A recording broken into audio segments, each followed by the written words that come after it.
Chapter 871. After Lin Hongyuan showed off his identity as the Dragon Palace, he was immediately invited to an elegant cabin on the second floor. Zhao Zhu's eyes lit up when he entered the cabin. There was a woman sitting on a large green banana leaf, holding a small Yenju Kongho in her arms. Her left hand held the Kongho while her right hand pulled the strings. Her eyes were moist. The woman's appearance was not extraordinary, but she was slender and delicate, causing people to feel pity for her.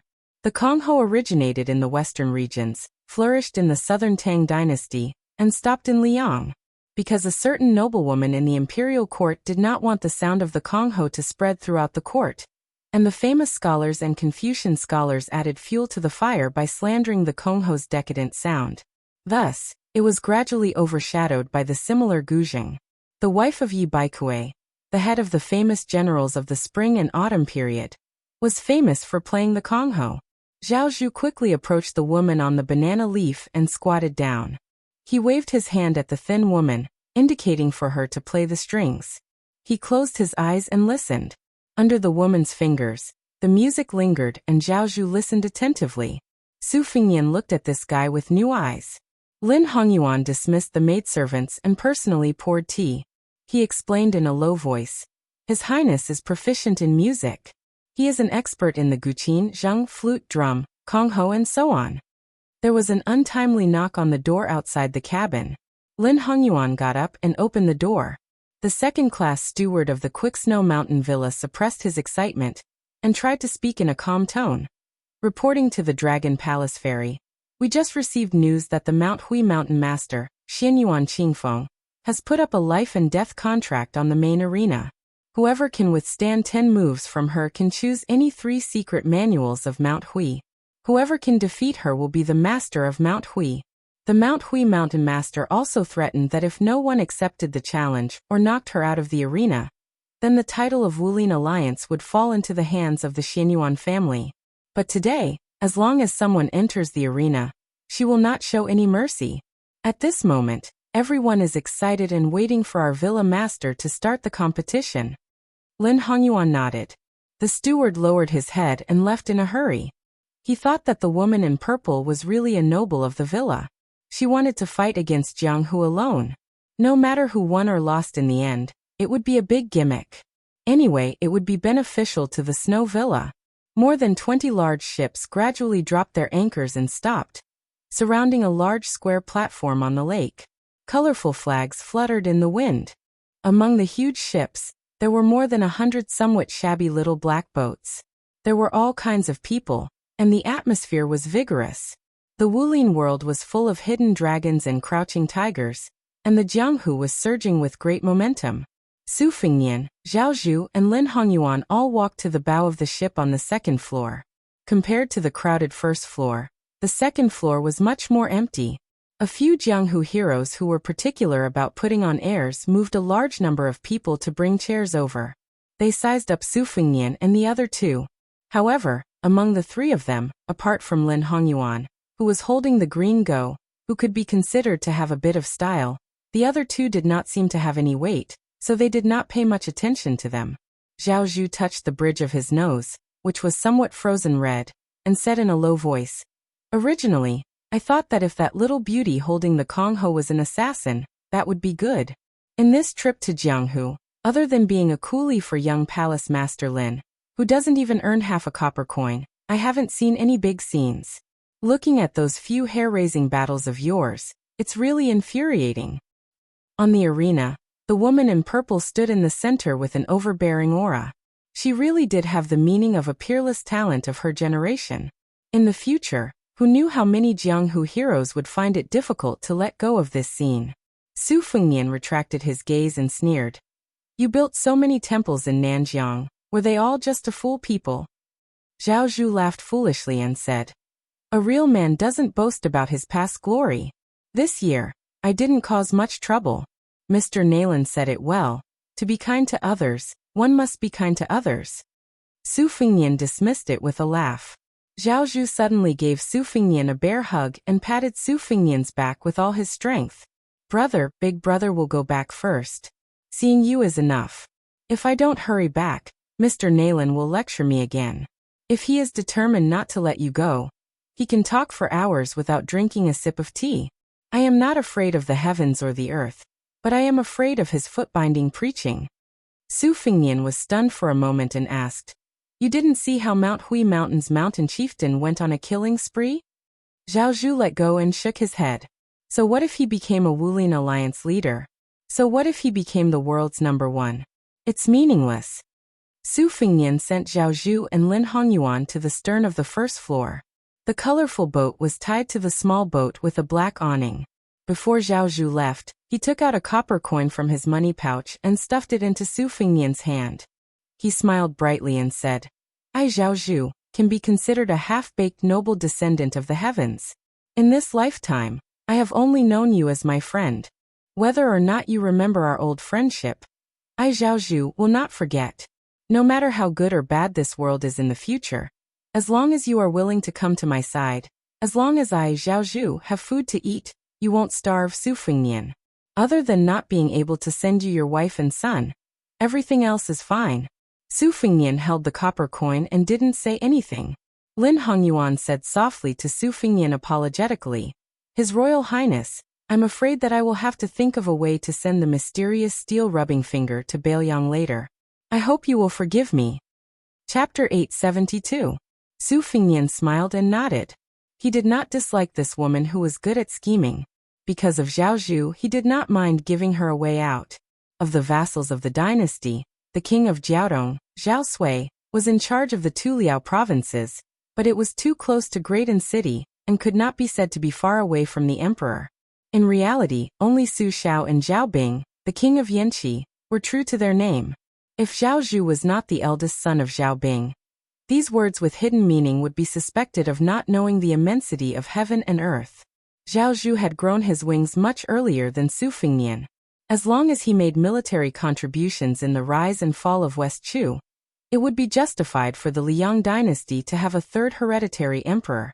Su Fingnian waited for Zhao Zhu to jump onto the small boat. He grabbed the bamboo pole and said with a smile, "Little beggar, if the ritual collapses again, come to Bailiang. I guarantee you will not be an old beggar." Zhao Zhu said with a bitter face, "Should I say thank you for your auspicious words or curse you for your inauspicious mouth?" Su Fingnian laughed and waved his hand. "Go back to your Nanjiang." Zhao Zhu patted his chest with a fist and leisurely rowed the boat away. After the boat sailed out of the lake, Lin Hongyuan asked carefully, "Your Highness, how about this servant paddle the boat?" Zhao Zhu threw the bamboo pole to Lin Hongyuan and stood proudly with his arms around his chest. Lin Hongyuan dared to play tricks with Su Fingnian, but did not have the guts to play tricks with Shitzi Zhao Zhu, who had made great military contributions. Nanjiang was already in place. In reality, many people knew this, but they did not dare to think deeply and did not dare to say it out loud. Mr. Naylan was just waiting for the words, right time.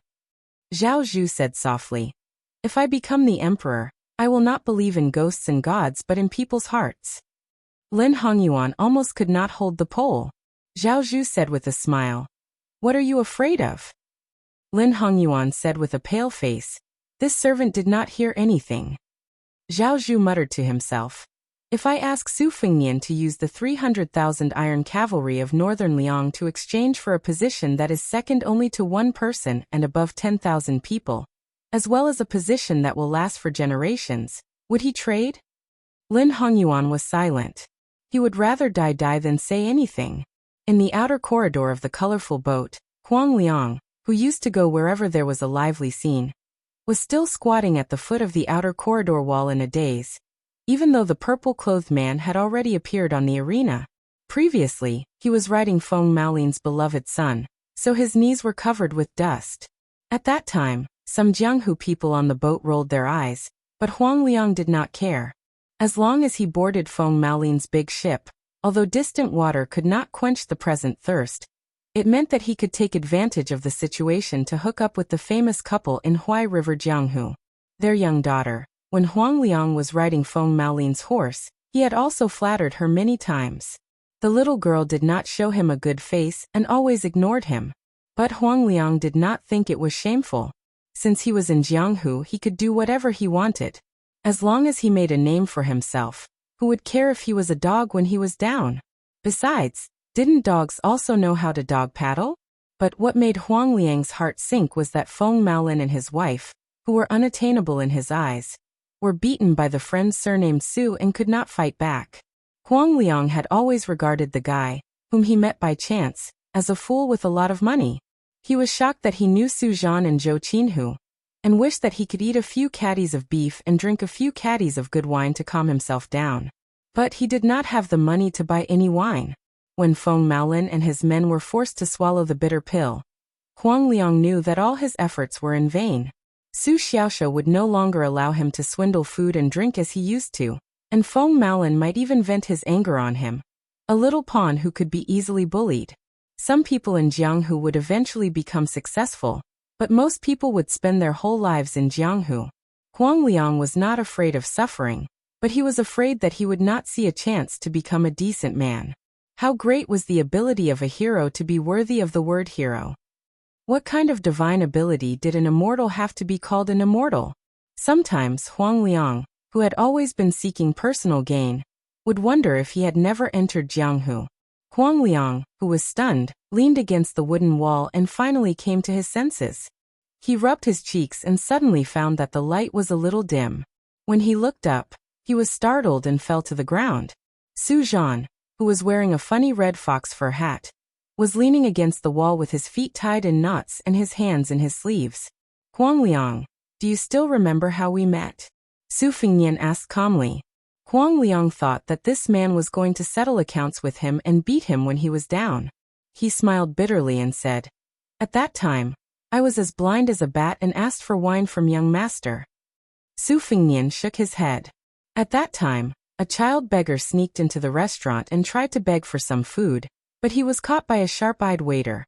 One of the diners saw that the beggar's hands were full of frostbite and blood, so he poured half a bowl of wine into the beggar's hands. Among the people who were drinking on the first floor, you were the only one who hesitated for a long time. Finally, you couldn't stand it anymore, so you stood up for him and said something fair. Only then did the beggar stop being treated as entertainment. At that time, I thought of a friend who had left Jianghu. That was why I asked you to drink. Of course, you did not hesitate and ate and drank with a clear conscience all the way. Huang Liang chuckled. Su Fengnian saw a mighty warship approaching abruptly, and saw an old man standing at the bow. He was slightly absent-minded. He pressed down on his fox fur hat, and turned to Huang Liang. When Mount Hui's Xianyuan Qingfeng wins the arena and becomes the Wulin Alliance master, do you dare to say a few words to her? Huang Liang was stunned. He smiled awkwardly and said, "That depends on what you want to say." Su Fengnian walked to the railing and said, "You can say that a man named Su Fengnian asked you to go to Mount Hui to make a living." Huang Liang watched as the man who did not call himself Su Qi jumped over the railing and floated toward another huge warship that looked particularly majestic. Su Fengnian? Who was that? Huang Liang was confused, but he felt that he should try his luck. At worst, he would be sent flying by a slap from the Mount Hui's mountain lord. Most likely he would not die. Many years later, an old man who had Mount Hui as his backer, but still failed to make a name for himself, would still tell his grandson before his death that his grandfather used to roam Jianghu with that man. Chapter 873. There was no armor on the Yellow Dragon battleship. In addition to a slightly hunched old man, there was only a majestic man with a pair of silkworm eyebrows beside him. He always looked like a tiger taking a nap. A little distance behind him stood a middle-aged man with a spear. Su Fengnian gently floated behind. He exchanged a glance with the old man, and then greeted Yuan Zuozong. He did not forget to nod to the retainer named Lu Yambing in the distance. As Wang Xiu's junior fellow apprentice, this person had always lived in the shadow of a mortal of spear.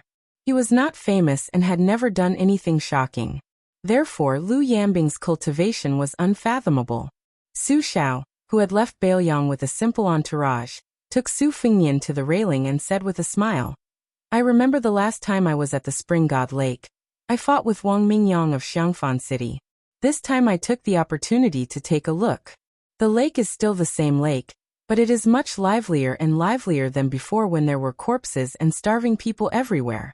Along the way, she witnessed everything with her own eyes. Only then did she realize that Zhao Heng and Zhao Sun, this pair of father and son, were truly proficient in governing the various administrative matters within their jurisdiction. Just by casually drinking tea in the city, one could hear the commoners praising Prince Jinggan. I have always thought that if an official in the imperial court was criticized and impeached by the imperial censor, he might not be a corrupt official. But if the people in the territory said he was good, most of them were really good. At the mention of the young vassal king that he had kicked into the spring lake, Su Fengnian sneered. Luckily, he had a first-rate strategist by his side. Otherwise, Zhao Sun would have long been eaten up by the Green Party. The Green Party, which relied on unity to achieve success, was torn apart by Zhang Jiulu in just a few moves. They were completely unable to compete with the Zhang Party and the Gu Party. However, to deal with Zhao Sun, whose prestige was not enough to suppress Qingzhou, wasn't it easy?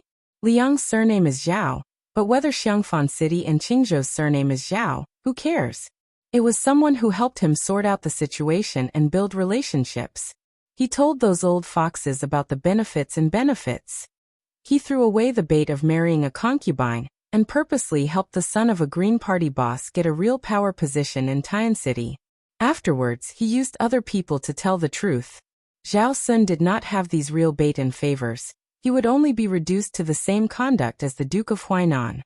Su Xiao grabbed the railing with both hands and laughed. It was that blind Lu Su who gambled with you at Yongzi Alley. The 2 strategies and 14 strategies were written by him. I have seen it. Even a brute like me can understand it. Not simple. Zhao Heng, that woman, has been making mistakes all her life. Only this marriage was done beautifully. In Ishan's words, there was no smoke and fire. When the conditions are right, success will come naturally. That is why people cannot be too smooth. When things are too smooth, they can only rely on themselves. They still want to save face and are not willing to do desperate actions. Su Fengnian asked, why did you think of leaving Beiliang? Yuan Ergu and Lu Qiao. These newcomers are replacing old generals. Beiliang is in turmoil in everyone's eyes.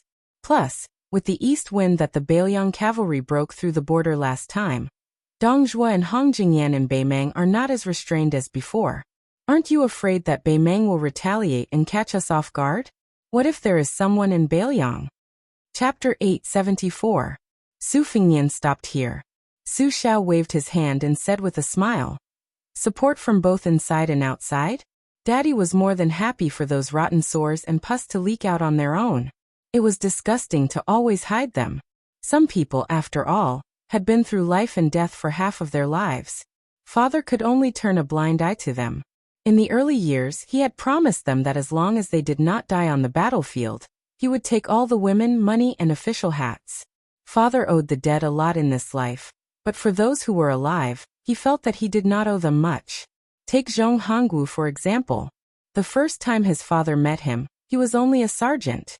At that time, his father jokingly asked him how high he wanted to be in the future. Zhong Hongwu said that he would be satisfied if he could be a lieutenant with 700 to 800 strong brothers under his command. If he could kill anyone he didn't like, his life would be worth it. There was also Yen Wenluan, an interesting young man when he was young. He always said to me that he wanted to be a horse dealer in the future. That way, even if he died, he could die on the back of a horse. If he was a peace official who did not have to worry about food and clothing, he said he would not be willing to ride a horse in his old age. He was afraid he would die on a woman's belly. Sometimes, Father looked at those old people who were gradually getting fat, and suddenly felt that he did not recognize any of them. Back then, there were brothers who dared to scold Father for being disappointing, saying that if Father was a general, he would be better than Su Xiao. There were old brothers who were willing to go crazy in the middle of the night, carrying a jar of wine and running to Father's tent to compete in drinking and drinking. There were old brothers who smiled and threatened Father that if they did not set a marriage, they would not be brothers. At that time, Li Yishan and Zhao Chongling were still there. Zhong Hongwu, Yan Wenwan, and a large group of people were not old. Chun Jibao, Yuan Zuozong, and the other children did not need to be said. At that time, Father liked to fight the most. He was never afraid of people dying. Father was not afraid. Who dared to be afraid? If you did not have the guts, then scram back to your wife to warm the bed. So as long as there was a battle to fight, they would go crazy. If there was no battle, they would shamelessly ask those officials for a battle. You want money? Father is not good at that. I will give you as much as I have. You think it is not enough? Then let's put it on credit first. Once I win the war, you can just let your men take the chests away with carriages. Military merits? That's fine, as long as you give me some leftovers. Don't treat the brothers who risk their lives too badly. As long as your descendants come to the battlefield, it'll be fine even if they're tens of thousands of miles away from the battlefield. After the war, you'll still give them a lot of military merits for free. This way, who wouldn't be willing to do business with father? Only a fool wouldn't do it. Then, the imperial court began to know that there was a young barbarian surnamed Su who came from a poor background in Liaodong. After he made a name for himself, he was not greedy for money or achievements. He just wanted to die on the battlefield. Thus, in the end, the court officials who had a good relationship with father were very willing to give the troops weapons, hoping that father's military achievements would allow them to speak loudly in the court. The enemies who did not have a good relationship with father were even more willing to say, "You Su Xiao, are tired of living? Then you can go gnaw on the hardest bones and fight the hardest battles to the death." Afterwards, father fought his way south. Those lofty pillars of the imperial court, the noble clans and aristocratic families who had always looked down on father, were finally willing to open their eyes and take a look. Only then were they somewhat afraid. Unknowingly, how did that barbarian Su's troops become so majestic? Su Xiao grinned, extending a hand. 50,000 cavalry. Father used 50,000 cavalry to destroy Northern Han. That year, the young emperor of Northern Han clamored with your father, saying that the one surnamed Su was not worthy of your mother, Wu Su. He also said that your mother was blind and was not worthy of practicing the sword. Father did not argue with him. In the end, father led 600 elite cavalry, directly charging through the gates of the imperial palace and into the throne room. That fellow was paralyzed on the dragon throne, so frightened that he wet his pants. Su Fingnian's eyes were warm as he smiled. In reality, he had long since memorized this story by heart. He had heard it so many times that he was sick of it. However, he was different from the impatience that he displayed on his face in the past. Now, as long as Su Xiao was willing to speak, he was willing to listen. Su Xiao suddenly smiled awkwardly. Clearly, he was thirsty.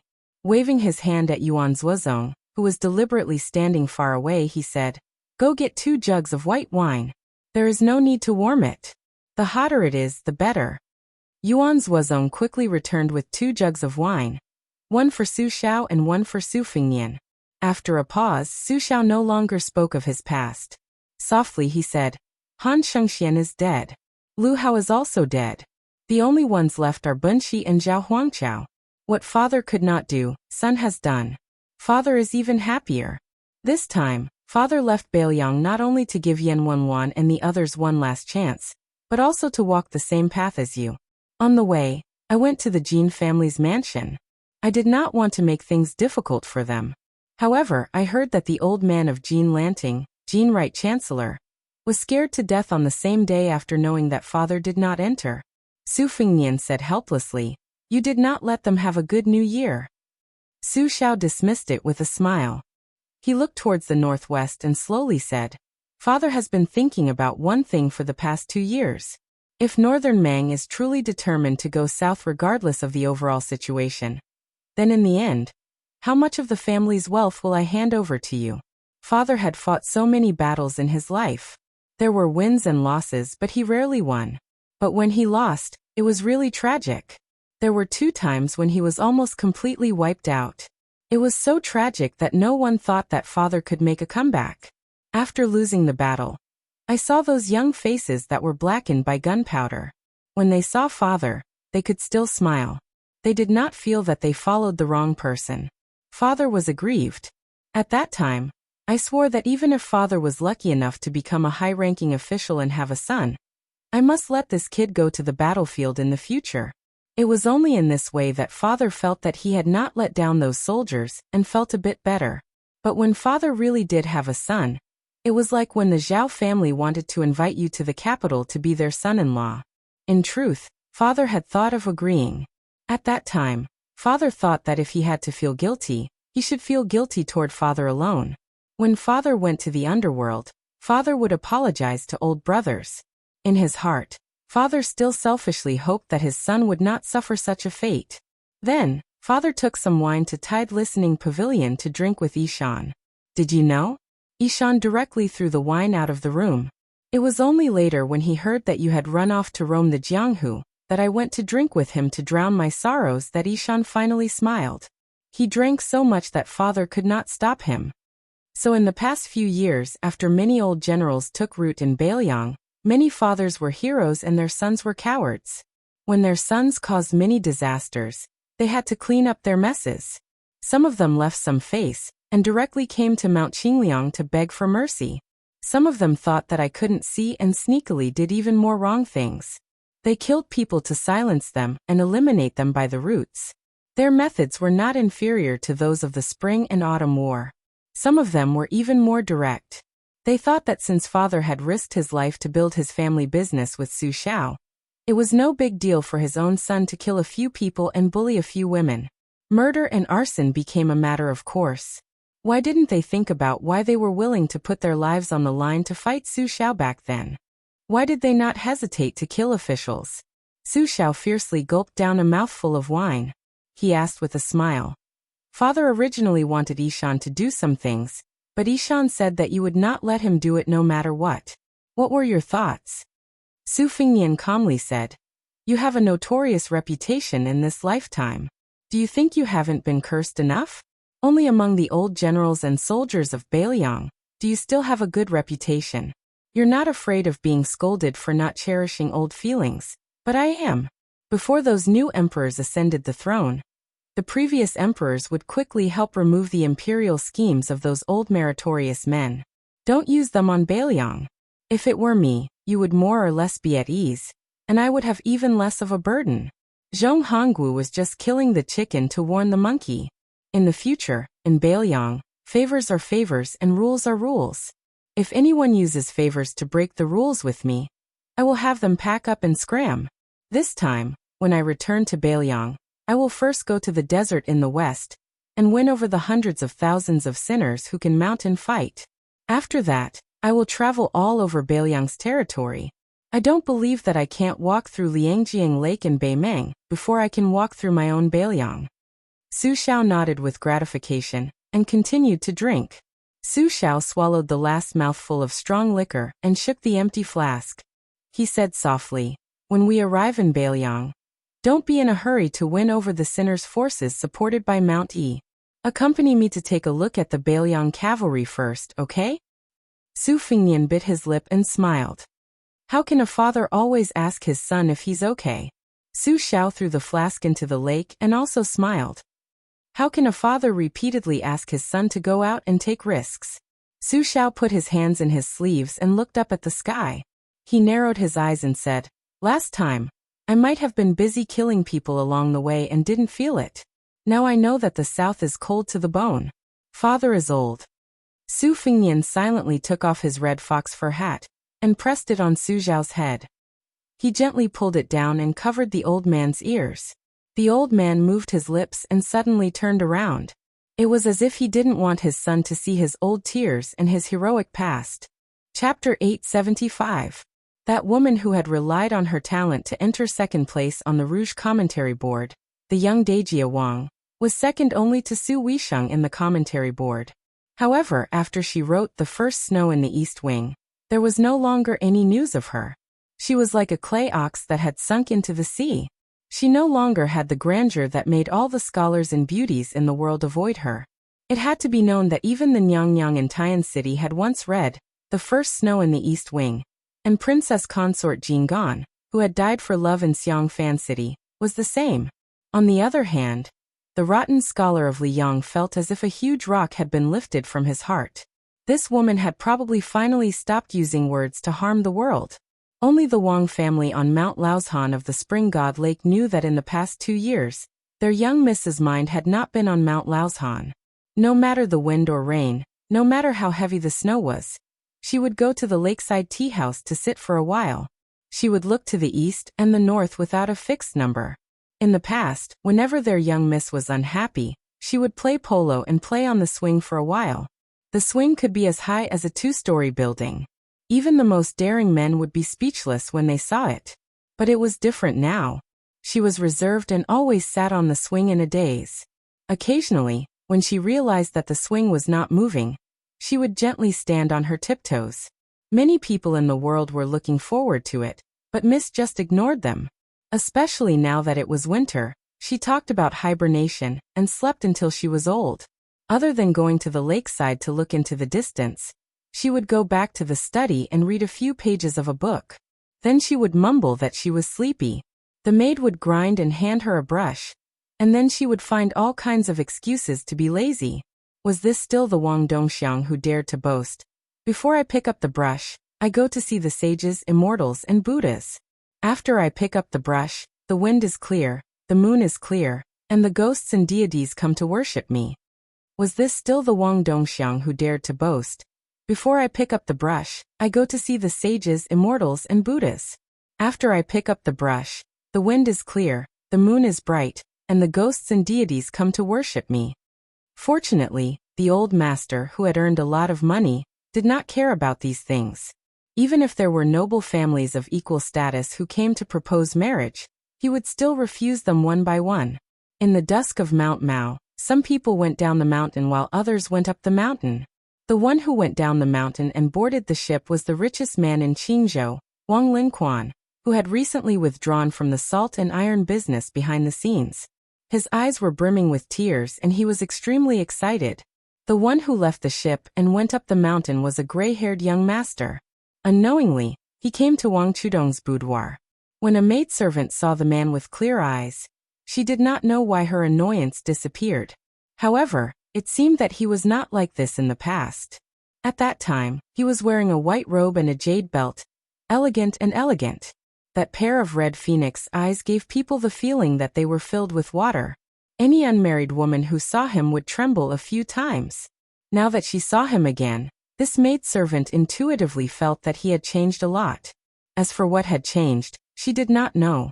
It was just that the steward who led the way had told her that the young miss was still lazily hibernating. When the steward arrived at the gate of the courtyard, he respectfully turned back. He did not say much, but the maidservant clearly saw that when the steward was secretly sizing up the young master, the fear in his eyes was like a mouse seeing a cat. It was like a mouse seeing a tiger. When he arrived at the warm and comfortable hall, there were only 3 maidservants in the building. The other 2 also followed the sound with light footsteps. When they saw him, they were surprised to see him. He asked for a pot of spring spirit lake tea that did not have the smell of miscellaneous earth and wood. He brewed the tea himself and did not bother the maidservants. Even if the tea was often of little value, it was fragrant and clean. He did not forget to pour a cup for each of them. This made the several young girls, who were used to being close to each other, feel flattered.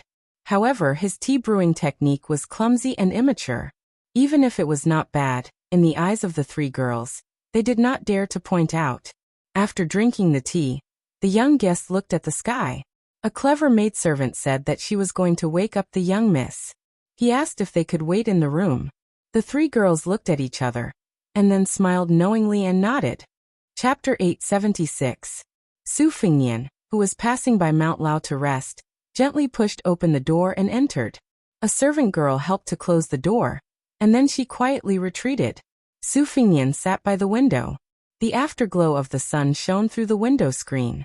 Unlike the splendor of Mount Lao, this woman's boudoir was very simple and elegant.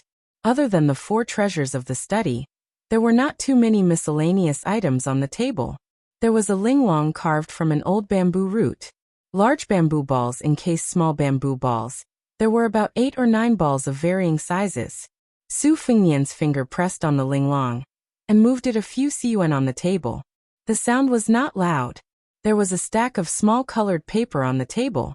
The colors were different. There were apricot red, goose yellow, and copper green.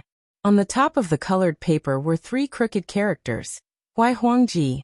The last time Su Fingnian left Mount Lao, he found out that this Wang Dongxiang's talent and learning had seized the top spot in the literary circle. But the words he wrote did not seem to be of any use. Today, seeing it with his own eyes, he found out that it was really earthworms that had crawled on it. It was an unsightly sight. However, the handwriting on the small, exquisite paper under the Huaihuangji was still ugly. There were many broken lines and broken poems, all of which could not be underestimated. There were powerful military poems about the frontier fortress. There were also words about a hermit's bitter recitation. On the contrary, there were very few words of hidden bitterness in the boudoir. Yanji's official ranking was only based on the women's beauty. The men all had their own preferences. There were many objections to the 10 people on the ranking list. Many people said that the famous courtesan Li Baisher's ranking was too low. Others said that they had never seen that girl surnamed Nangong. So how could she have the qualifications to be ranked above Chenyu? Yanji's assistant ranking was a lot fairer. Bailiang's Junju Su Weisheng, Chunshin Lake's Wang Chudong, and the female scholar Yan Dongwu, who was already the crown prince's imperial concubine, could all be considered to be on the ranking list. There were not many objections. Su Fingyan flipped through the colored paper one by one. When he finished, the order was reversed. He flipped through it again, and the Huaihuangji returned to the front page. After folding more than 60 colored papers, Su Fingyan leaned back in his chair and looked out the window. On Chunshin Lake, Xianyuan Qingfeng was ruthless. In one day, he killed 6 martial artists in succession. They were all famous Jianghu seniors, and had almost become the common enemy of Jianghu. On the next day, no one went up the arena. On the third day, 3 famous Jianghu masters went up the arena one after another. Again, their heads were smashed by Xianyuan Qingfeng. This kind of Wulin Alliance's chief made people's hair stand on end. He was definitely not the Wulin Alliance that Jianghu people admired. However, Mount Huishan's Niu Dagong became famous because of this. Strangely, the more ruthless Xianyuan Qingfeng's methods were, the more the Jianghu people's curses were not one-sided. The old and new Jianghu people's perceptions were completely different. The old Jianghu people were heartbroken, while the new Jianghu people were eager to give it a try. In private, undercurrents were surging. They all said that only such a cold-blooded woman, such a chief, could have the hope of leveling Mount Zhulu. Su Fingyan did not know what Jianghu would look like in the future. Su Fingyan's thoughts drifted away. He thought of the fox fur coat that he had taken from Bailiang to the south at Shangyin Academy. If she had made up her mind, she would never have left the fox fur coat behind. But since she was unwilling to be a caged bird, Su Fingyan could only pretend to be magnanimous and go with the flow for once. If he had the chance to meet her again in the future, he wondered if she would have already become an old woman. Su Fingyan also thought of the first time he walked the Jianghu. At that time, he was at the bottom of the Jianghu, looking up at the Jianghu. There was once an unforgettable figure by the Luo River, but now she had long since faded away. The second time, he was looking down at the Jianghu from above. Su Fingyan turned his head and looked at the bed. That year, when he accompanied her on the lake to ride a turtle, Su Fingyan had never thought that today's situation would occur. He really did go to Beimeng and survived. In the future, he would follow the traditional order of succession and rule over Bailiang. He would take over Su Zhao's family property and continue to draw a circle around the prison, guarding the northwest gate. The afterglow of the sun dimmed, and the twilight gradually deepened. A slap came from the bed. The young woman slapped her face hard. Her eyes were drowsy, and her face was full of shame and anger. She sat up. It turned out that countless charcoal had been used to lay the floor of the boudoir.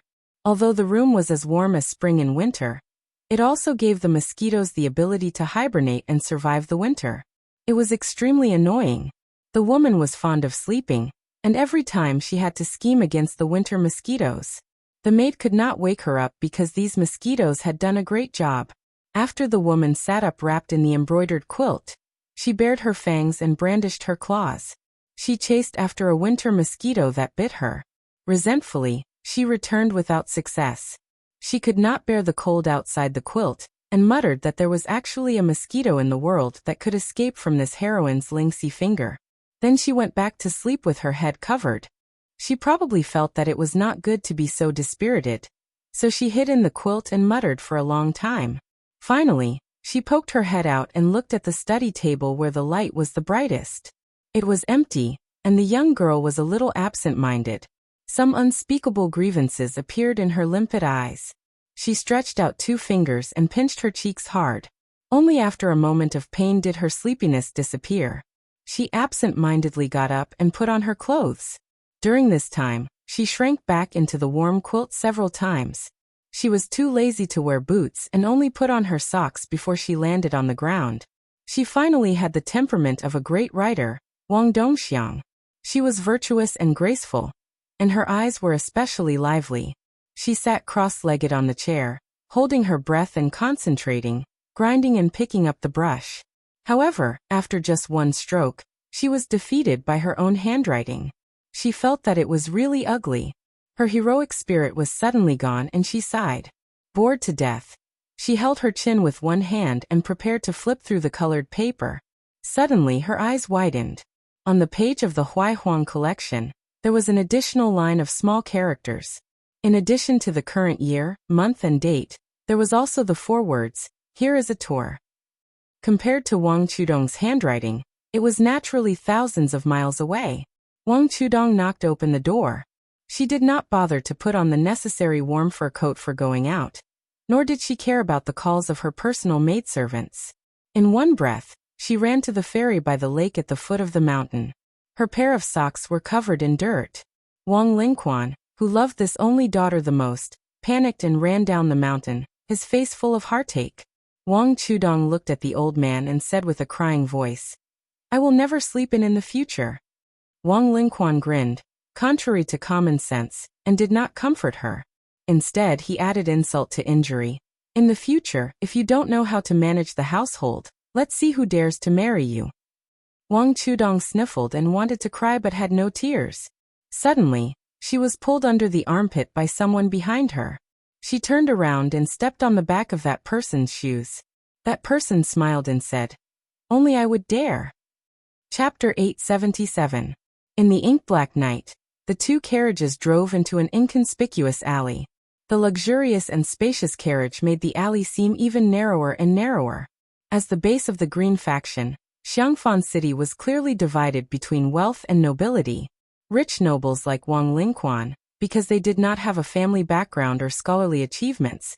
Even if they had a residence in the city, they did not live there for long. Noble nobles like the Liu family, who had a pillar of the country as their family's mainstay, hid in the city with the other families. On the 2 sides of the alley, their residences were almost the same size as the residences of the imperial family. As for Wang Linquan's main gate on Mount Lao, no matter how imposing it was only the residence of a rich family, and could not be considered a residence. In this alley, which was called the Sheep Alley by the people of Qingzhou, there were many influential people. Other than the Liu family, the oldest of the 6 assistant ministers of the imperial court, the assistant minister of personnel, Wen Taiyi, and the Qingzhou general, Hong Lingshu, who held the military power of Qingzhou, lived next to each other. It was these 3 influential families of Qingzhou that supported the Green faction, which could compete with the Zhang and Gu factions in the imperial court. Unfortunately, success was due to 3 surnames, and failure was also due to 3 surnames. Following the dissension and discord of Lu Wenhong and the other 2 elders, the Green faction ceased to exist and scattered to other forces. The other influential families also scattered when the tree fell, and each of them found another branch to rely on. It was difficult to unite the people's hearts again. If someone could look closely, they would find that the threshold was in line with the status of the owner of the residence. It was much higher than that of an ordinary family. The rules here were insurmountable. People said that families of equal social status were like carps leaping over the dragon's gate.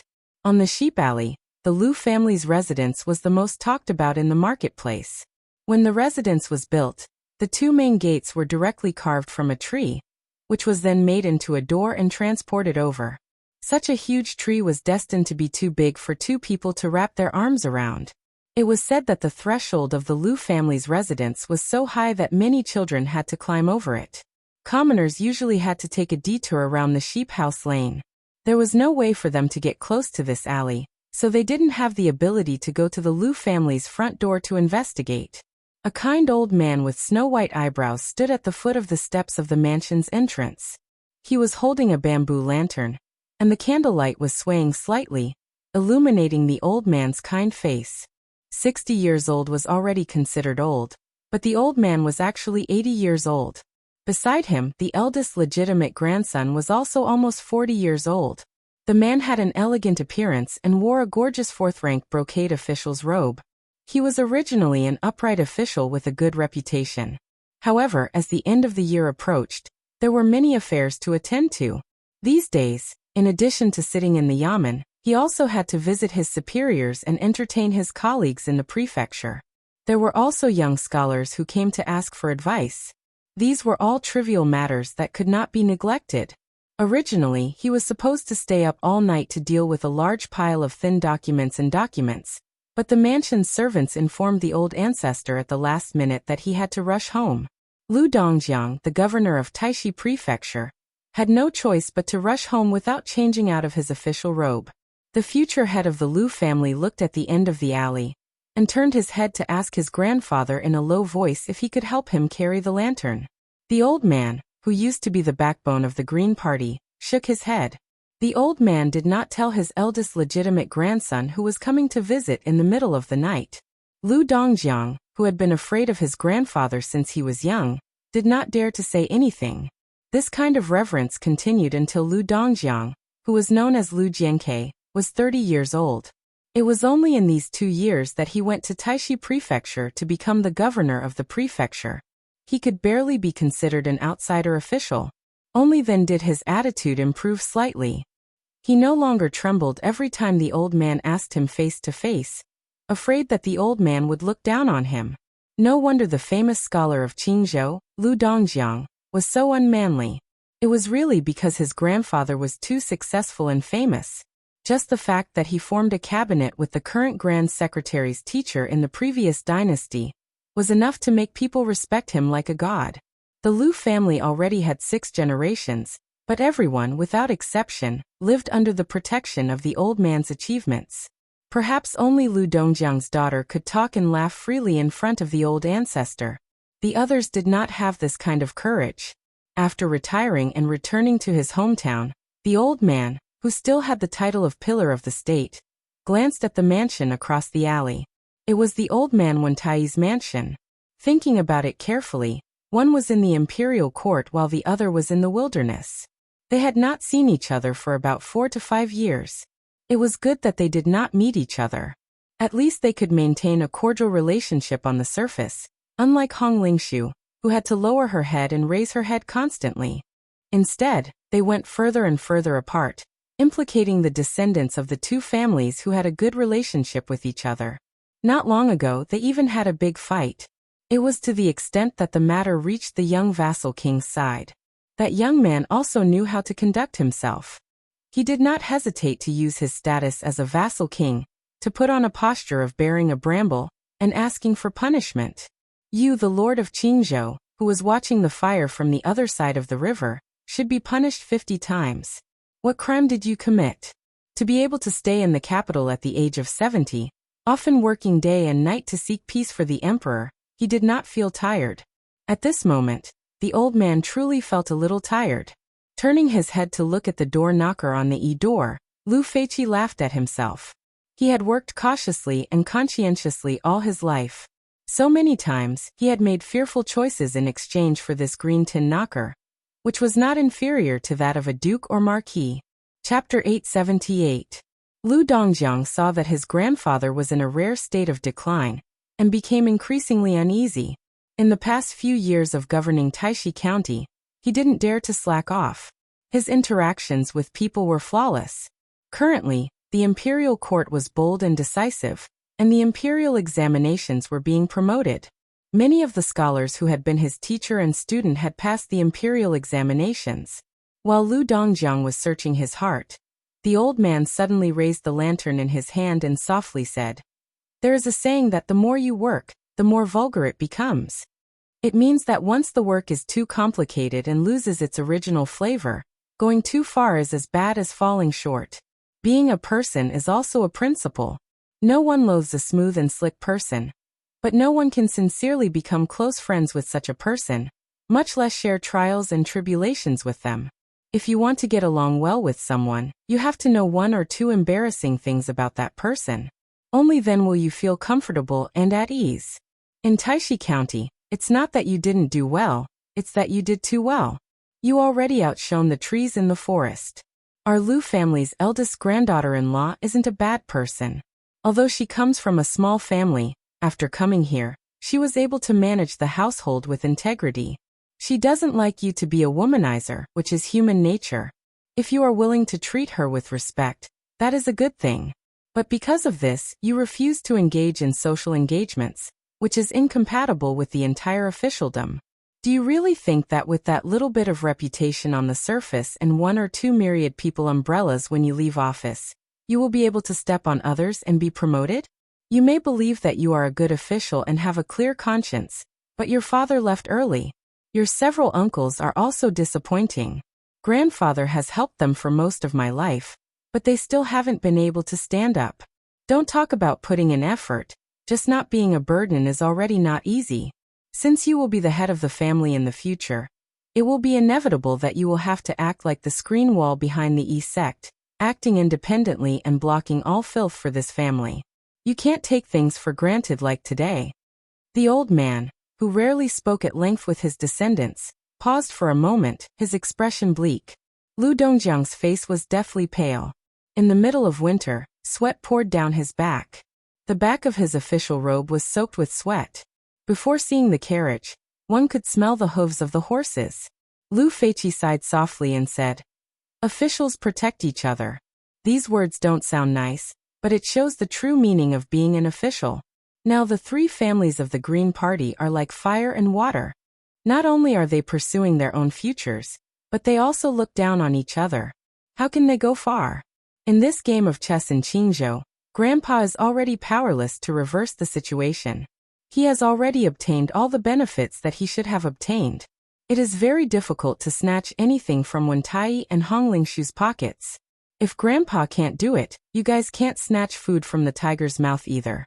But Grandpa can still do one thing before he dies, and that is to take you to another chessboard and sit down. There are not many pieces there, and there is a lot of space. It is not like the old chessboard, where every little thing is fought over. Even if the Lu family is not strong enough, the Lu family's descendants will not starve to death. Lu Dongjiang once had a secret meeting with the old man in Beiliang's Chulushan on the Spring God Lake. Although he did not participate in the conversation, with his wisdom, he was able to grasp the clues.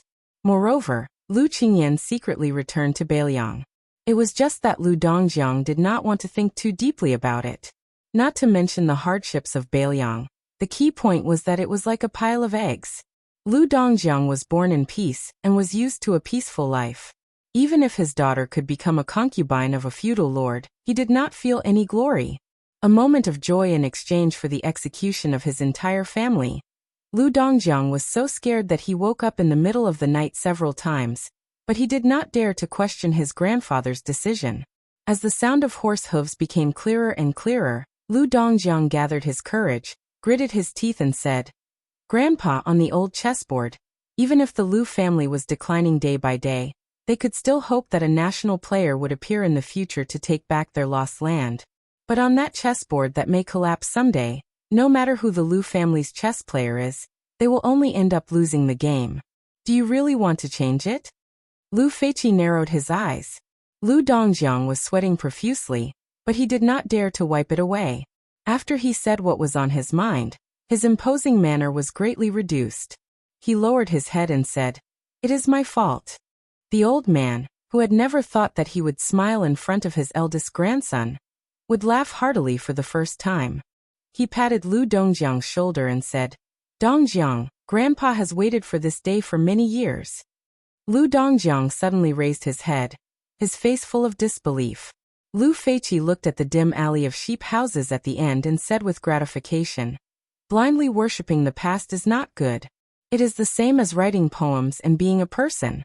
If you don't even have the courage to say no to Grandpa in this lifetime, Grandpa will be very disappointed when he closes his eyes. The reason Grandpa favors Yan is because she is smarter and more tactful than all of you. She knows when to nod and when to shake her head. Grandpa has been in the 3 ministries in the capital all his life, and has been kneeled to by so many people. Many of them are now ministers of the 6 ministries. How many words of flattery have Grandpa heard? If he goes to the capital, even Bai Yan will treat him with respect. How can Wen Tai and Hong Lingshu compare to your grandpa? Not to mention that one of them has to wag his tail and beg Zhang Julu for pity. When a person eats too much bird's nest and shark's fin, inadvertently eating a home-cooked dish will only increase their appetite. But then again, at Grandpa's age, it is inevitable that his eyesight is blurred. If you ask who is standing 50 steps away, Grandpa will definitely not be able to answer. But when looking at the current situation, Grandpa should be more far-sighted than you. Besides, my gambling skills and luck have always been good. This is my last bet. The heavens will give me some face. The depression that had accumulated in Lu Dongjiang's heart for many years disappeared, and he was in high spirits. The old man smiled and said, "A fine bird chooses a good tree. I'm afraid that the tree is not reliable and changes its allegiance. I'm afraid that the building will collapse. But the atmosphere in Bailiang doesn't look like it is about to decline. It is clearly a situation where the family is becoming more and more prosperous. In the past, the branches were strong and the branches were weak, so it was not easy to climb up to them. But now, the main branch is gradually growing stronger."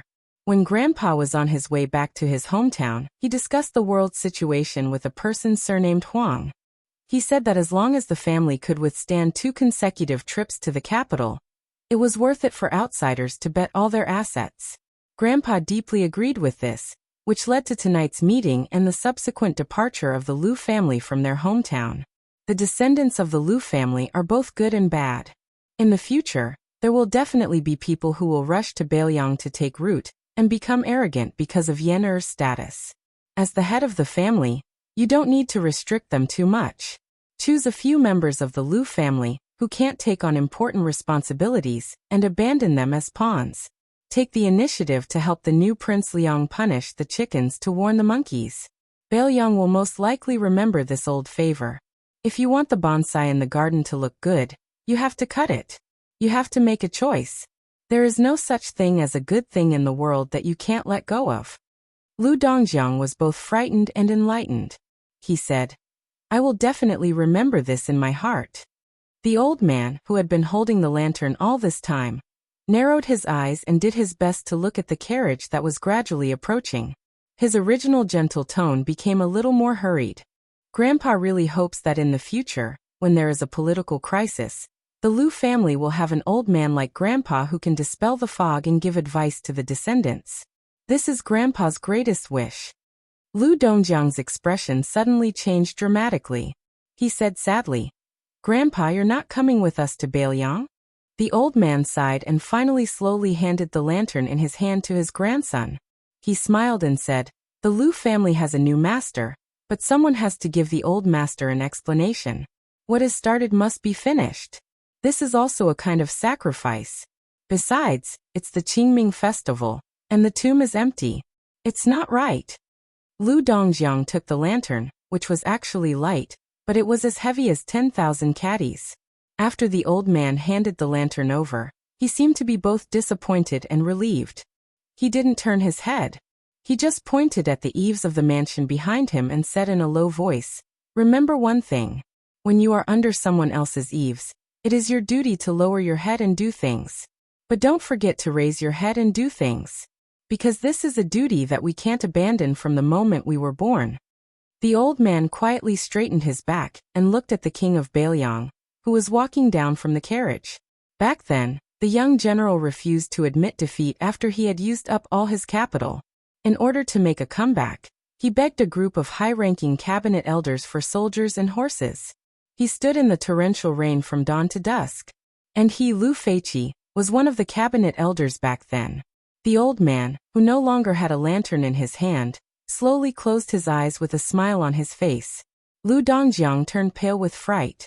He hurried forward to support the old ancestor of the Lu family, who was falling backward. He immediately burst into tears. The lantern in his hand fell heavily to the ground. The man died and the lantern went out. Chapter 879. Nearly 15,000 words. If you break it up, it'll be 5 chapters. But I won't play this kind of pointless trick, so I still owe 5 chapters this month. I'll pay it back slowly. P.S. This chapter can be considered a major turning point between Jianghu and the imperial court.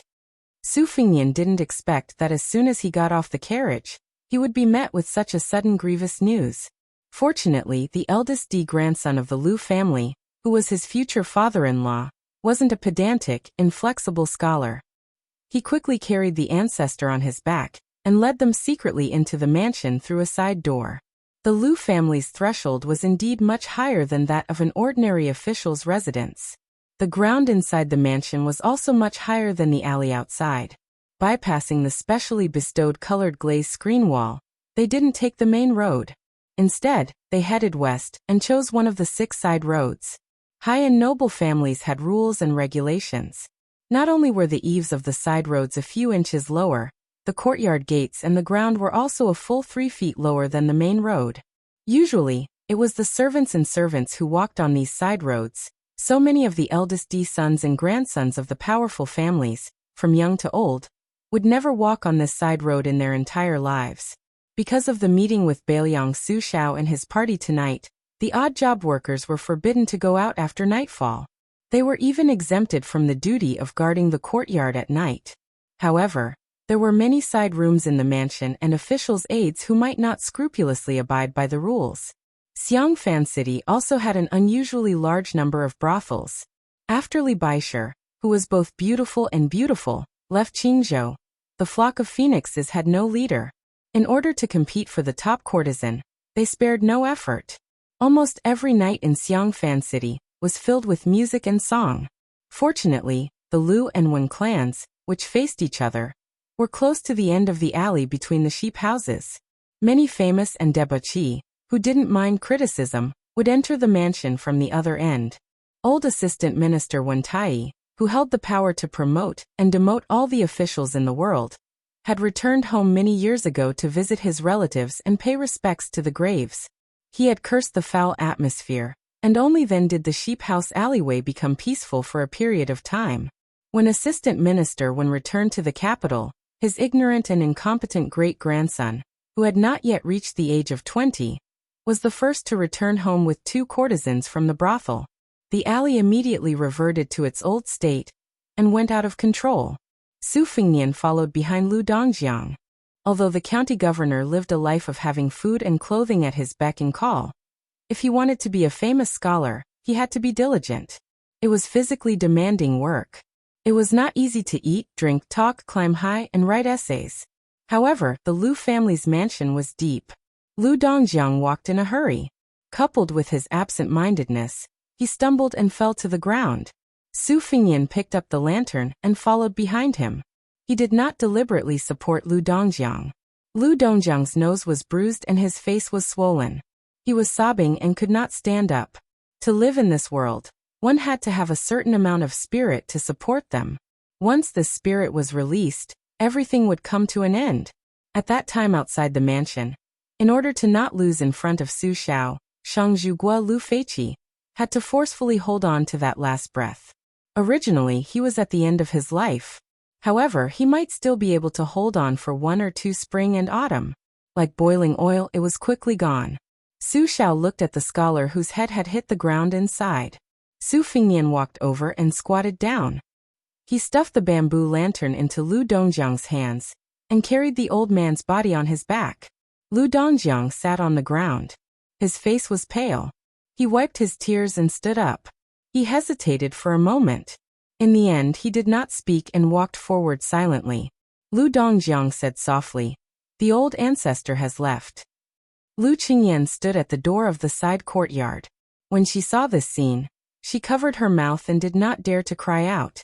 In front of Su Xiao and Su Fengnian, Lu Dongjiang still had to do his best to maintain the bearing of an aristocratic son. His lips trembled when he saw his daughter's pitiful appearance. He leaned against the wall with one hand. On the contrary, Lu Qingyan, who had just received the bad news, suppressed her sobbing and comforted her father gently. "Father, the old ancestor has died of old age. A few days ago he told that he knew he did not have much time left. If the old ancestor's spirit in heaven saw us unable to recover from this setback, he would not be able to rest in peace. Lu Dongjiang nodded. He used his sleeve to wipe his face. He wiped it again and again. For a long time he did not turn his head to look at anyone.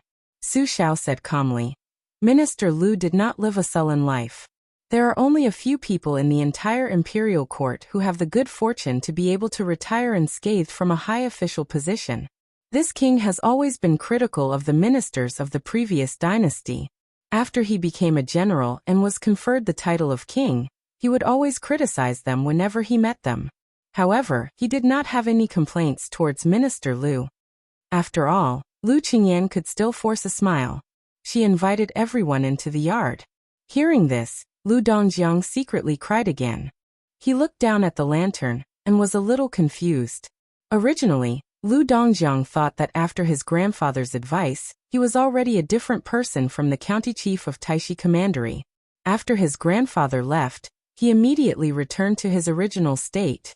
In addition to the father and son of the Su family, there was also Yuan Zuozong, the famous general of the Spring and Autumn Cavalry War, who was not unfamiliar to Lu Qingyan. There were also Han Laozhan and Su Yambing, the two close retinues of the king of Beiliang. However, there was one person that made Lu Qingyan's pupils shrink. She recognized the young woman. She was Wang Dongxiang of Laozhan Mountain. Her father, Wang Lingquan, was once a soldier of the general. At dawn the next day, Su Fengnian, who had not slept the whole night, quietly went out of the mansion from the back door. He took Yuan Zuozong to Yongzi Alley. The men of sacrifice secretly followed them as usual. Su Fengnian walked in the alley and smiled slowly. Brother Yuan, letting Lu Qingyan be the concubine of Beiliang is to win over the Lu family and lay a foundation for the scholars to die in the cold. Even if we buy a horse worth 100 gold at a high price, it will also be mutually beneficial. I don't have any burden on this marriage. However, involving Wang Chudong is not only because the Wang family's financial resources cannot be underestimated, but also to stabilize the morale of the old soldiers. Aren't we too Philistine? Yuan Zuozong said indifferently. The Su family and the Wang family are willing to be beaten, and the other is willing to be beaten. It is even more so for His Highness and the woman surnamed Wang who likes His Highness. It is not Philistine. Moreover, if it were not for Lu Qiuer's support, the Wang family would not have today's wealth. Su Fengnian came to a wall in Yongzi Alley. The first time I came to Xiangfan City, I saw the scene of the six-pearl bodhisattva leading thousands of ghosts out of the city. Later on, he met the blind chess player Lu Su here. At that time, he left in a hurry and did not believe in his luck. In addition, he did not believe that chess skills had anything to do with governance. In the end, he missed the opportunity to meet this hidden genius strategist. Now he regretted it so much. If I had known that this guy was a romantic figure, who could write the 2 essays and 14 strategies, I would have tied him up and brought him to Beiliang. Yuan Zuozong smiled. That's Philistine. Su Fengnian laughed involuntarily. Su Fengnian sighed. After Lu Feiqi's death, the Lu family has to delay for a while. That's nothing.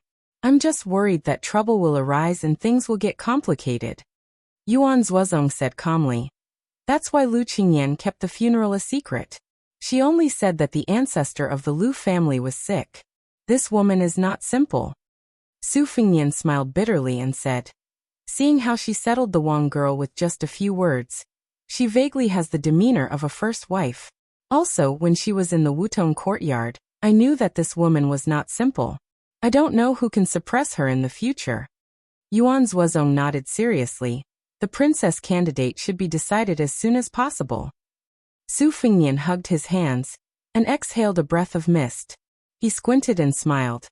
Before going to Beimang, I talked with Su Xiao. At that time, I naively thought that it was not impossible to pinch my nose and marry Yan Wenwan's granddaughter. Now I finally feel relieved. She looks like her father, rougher than a strong man. That's not all. But her temper is very bad. Just thinking about it makes me scared. Yuan Zuozong smiled slightly. Su Fengnian walked slowly along the alley. I heard that Gu Daju's adopted son, Yuan Tingshan, killed a Vajra realm master in the north with Nanhua saber, the head of the talisman saber. Tuoba Chun, son of Beimang, also killed a Xianfinger realm master in Vajra realm. Every dog has its day. If you meet them now, You will be chased by them for 10 blocks. Yuan Zhuozong said, Your Highness, Gu Jiantang became the Minister of War because of his saber skills. But because of his saber skills, he can't go further in the court. He is too arrogant. As a general, he is almost invincible in war. But as an official, he is barely satisfactory. The problem is that Gu Jiantang knows that he is not as good as his adoptive father, but he can't change his character. If he does, it will damage his cultivation. Su Fengnian turned his head and smiled. Brother Yuan, are you reminding me that I can't have the best of both worlds?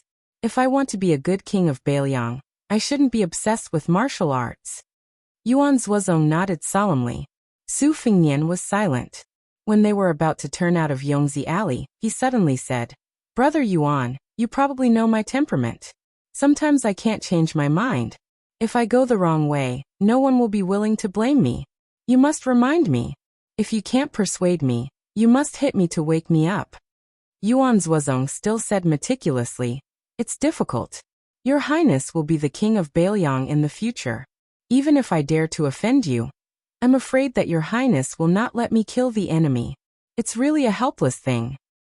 Brother Yuan, can you not be so serious when you tell a joke in the future? It's difficult. Brother Yuan, I'm helpless right now. When the two walked out of the alley, their sight suddenly became clear. There were many hawkers selling food along the street. They would not get up early if there was no profit. The king, the general, and the servants were all the same. Su Fengnian looked at the gradually bustling street and said softly, In fact, Lu Dongjiang and Lu Qingyan also know that if it weren't for the lieutenant who was humble under the eyes of the cabinet, Su Shao, the king of Bailiang, whose power is far above the Lu family, the old ancestor of the Lu family had already used up his remaining energy and spirit, he wouldn't have died so hastily. If it's the Su family who forced Lu Feiqi to death, it's not wrong to put the blame on us. I'm afraid that Lu Qingyan can endure this resentment, but Lu Dongjiang may not be able to. It's difficult for an upright official to solve a family dispute. If there is a time when he puts righteousness before family, he will be in a difficult position. Chapter 880. Yuan Zhuozong said with a smile, It's not a big deal for Chu Lushan to be the villain in the future. The Lu family will definitely not be convinced. Why not let Yuan Zhuozong be the villain? Then they will be convinced. Su Fengnian shook his head. Su Fengnian rubbed his cheeks. Huang Longshi, Sun Ping my master, Yuan Bunshi, Nalan Yusi, Zhang Julu, and Lu Feiqi who passed away yesterday have all added color to the scholars in the world. Brother Yuan, you probably don't count.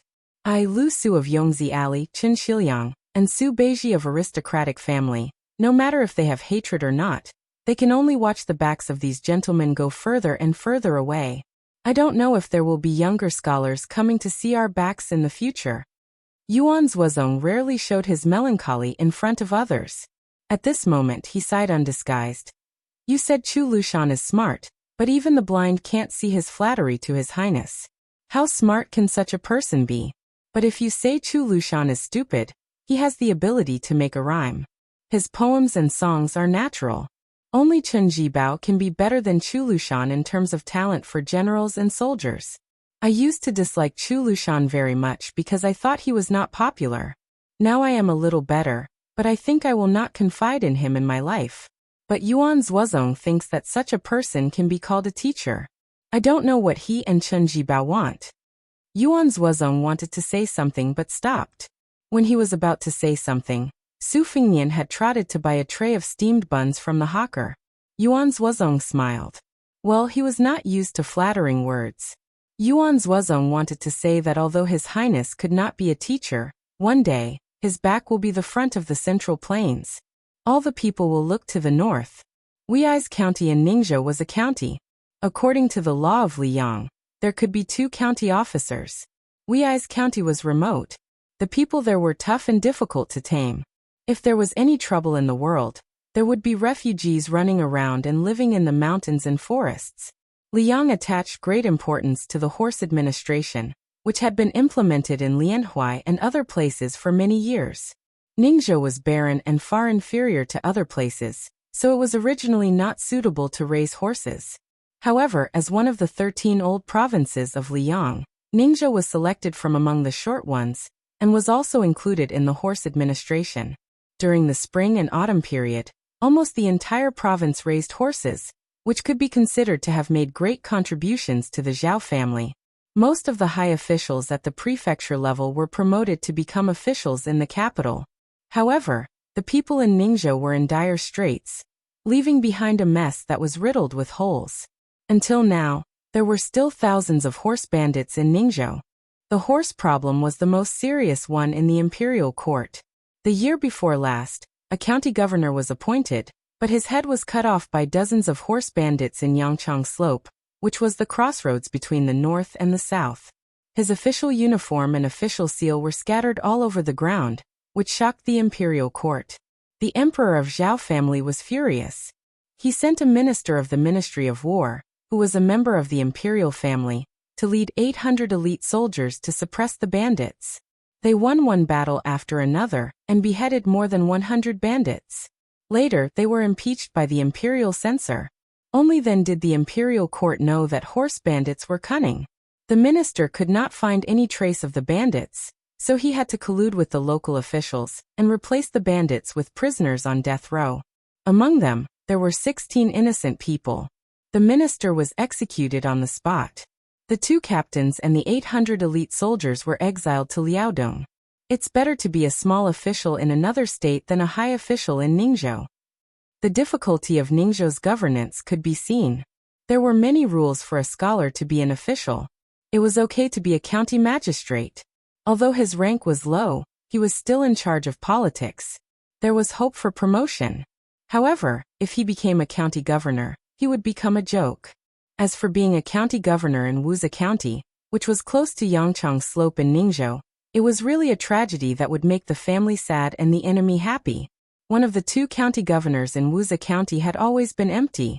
The old county governor, Yan Huasheng, was from the county next to Wuze County. He was addicted to alcohol. He was quite capable of flattering the county magistrate and the chief clerk, drinking and having fun together, and flattering the county governor. However, if he was asked to suppress bandits, it would be asking for his life. Yan Huasheng was not good in the county official evaluation every year, but he had always been a county governor. In Yan Huasheng's words, if anyone was willing to come to Wuze County to replace this *T official, he would put the official hat on that person's head without saying anything. He would even give a thumbs up and praise that person for being a good man. However, at the end of the year, Yan Huasheng did not lose his position. Instead, a strange young man with the surname Song came to Wuze County and became his colleague with the same rank, and salary. He brought a horse, a page, and a box of scriptures with him. Yan Huasheng discussed it with the county magistrate and the chief clerk. They felt that this young man did not look like an official who inherited his father's shadow. If he had a family background, who would be willing to come to Wuze County to suffer? He should not be someone from the capital, or someone who passed the Jinshe exam. According to the usual practice, if an official outside the capital was not promoted, it would be tantamount to banishment. After thinking it over, the 3 old foxes in the officialdom all felt that this young man was a poor young man who started his career by relying on his poetry and literary talents. This was because the young man with the surname Song had a good hand in writing, which belonged to the style of the 2 masters in one family, that was popular in Liang imperial court.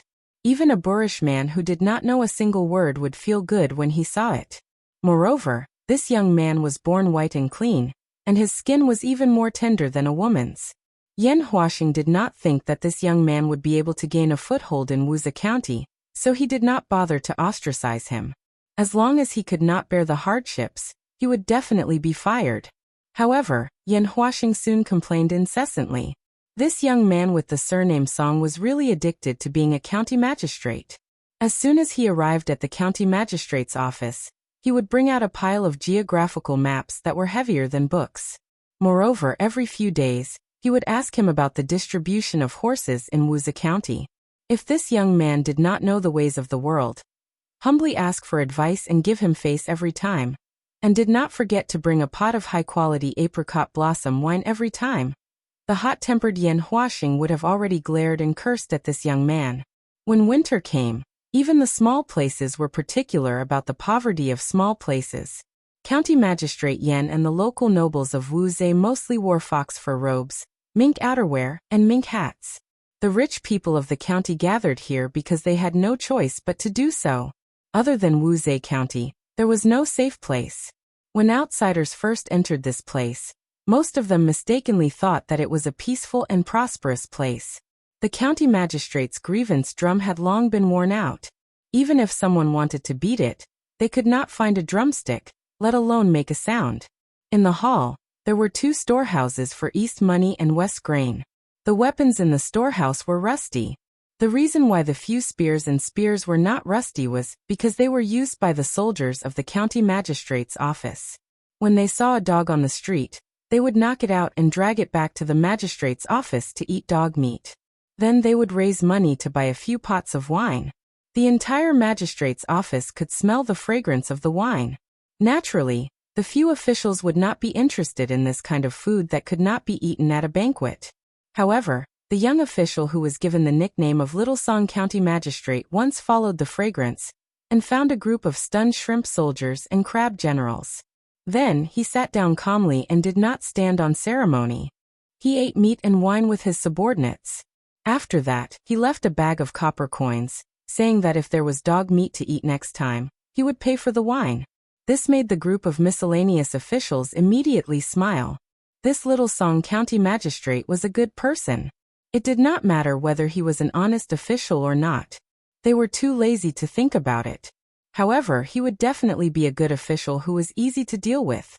The magistrate and the registrar who lived in the back of the county magistrate's office had been watching coldly from the sidelines.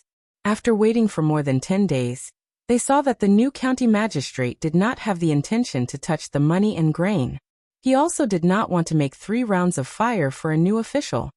He did not want to make a mess in the county where there were so many rich playboys. The 2 officials were relieved and became closer to this new colleague who was unfortunately transferred to Wuzhe.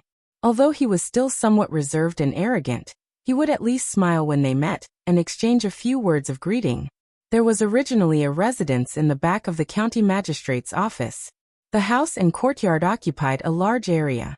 However, it had long been occupied by the brother-in-law of the county magistrate and refused to move. The county magistrate saw that Little Song County Magistrate had been silent and did not hear any gossip. It should be known that although a sparrow was small, it had all the essentials.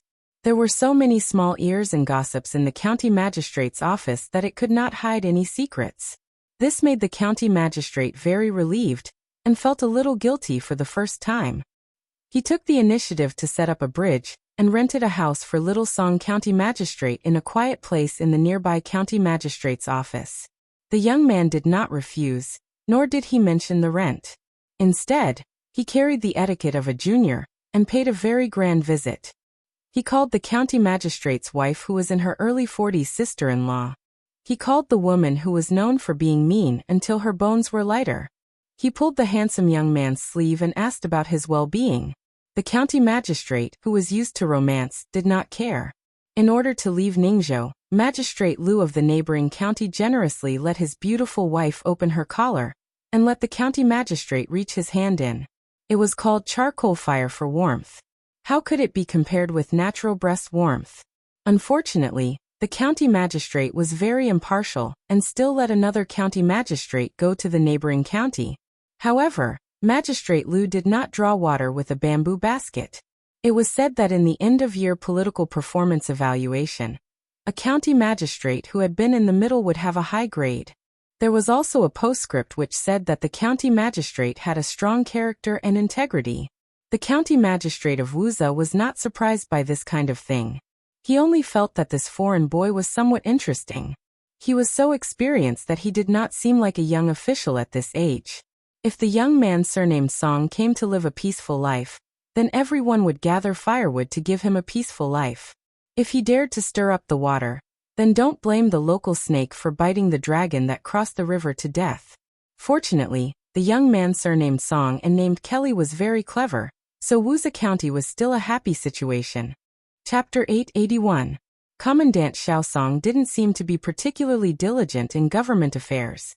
He often took his delicate and pretty page to ride out of the city to admire the snow, leaving early in the morning and returning late at night. Most of the time, he begged for food from the woodcutters and hunters in the countryside. He just had to make do with it. The military officers of the 6 branches of the county yamen all said that although Master Song was a scholar, he didn't have the finicky temperament of a scholar. After spending a month together, a few of the old ruffians who had no one to rely on discussed it with. They brought good wine, good meat, and a few new fox furs to the residence of the new commandant. Within a few days, these ruffians began to take a dozen or so of their trusted brothers to openly take up the job of guarding the largest brothel in the city. The ruffians, who had been taken over by a turtle dove, flew into a rage out of humiliation. Even the women in Wuza County were valiant. Everyone had connections with the 7 or 8 ants in the mountains and forests, so there was no saying that the people didn't fight with the officials. The two sides fought on the street. If this kind of dispute was handled in the past, the county yamen would let the officials settle the matter, and then each of them would find their parents' backers to sit down and drink wine, eat meat, give gifts, and talk about friendship. Whoever's backer had more weight would win. However, it was true that Commandant Xiao Song was easy to talk to, and he was quite protective of his own people. He waved his hand and ordered the brothers of the torture chamber to hold spears and put on armor to support the barracks. Although these guys looked no different from bandits without their official skins, their helmets were crooked and their spears were rusty. When Commandant Xiao Song ordered them around, he didn't have the habit of moving his mouth or running his legs off like a military officer. Without another word, he took out the salary that he had just received and gave it to the torture chamber. As a result, the ruffians, who didn't have the advantage in numbers, were beaten until they cried for their parents. There were countless onlookers on the noisy street, and they all felt that the scene was new. Although many people felt that the new commandant was jackals of the same lair as the old officials, and they sneered in their hearts. After all, the whole city knew about Commandant Xiao Song's reputation. Later, a local ruffian who was a disciple of a big gang in Ningzhou came out in person. He wrapped a knife in cotton cloth and swaggered through the streets. The underlings encouraged him and threatened that their big brother would go to the house to ask for an explanation. However, after this hero, who was nicknamed Desperate Lulang in Wuza County, entered the house 2 hours later, he came back drunk and smelled of alcohol. He held a bamboo skewer in his mouth and sliced meat. When others asked him about it, he just smiled and did not say anything. 3 days later, everyone suddenly realized that the officials and bandits were in the same nest. Lulang was recruited into the torture chamber by the county commandant and became a small leader. He did not take away anyone's position. Instead, it was the county commandant who added another position. As a result, not only did the people of Wuza County know about the young official surnamed Song's family, but they also knew that this guy's table manners were very ugly. Unexpectedly, County Commandant Song overstepped his authority. The county commandant and the old county commandant did not say anything.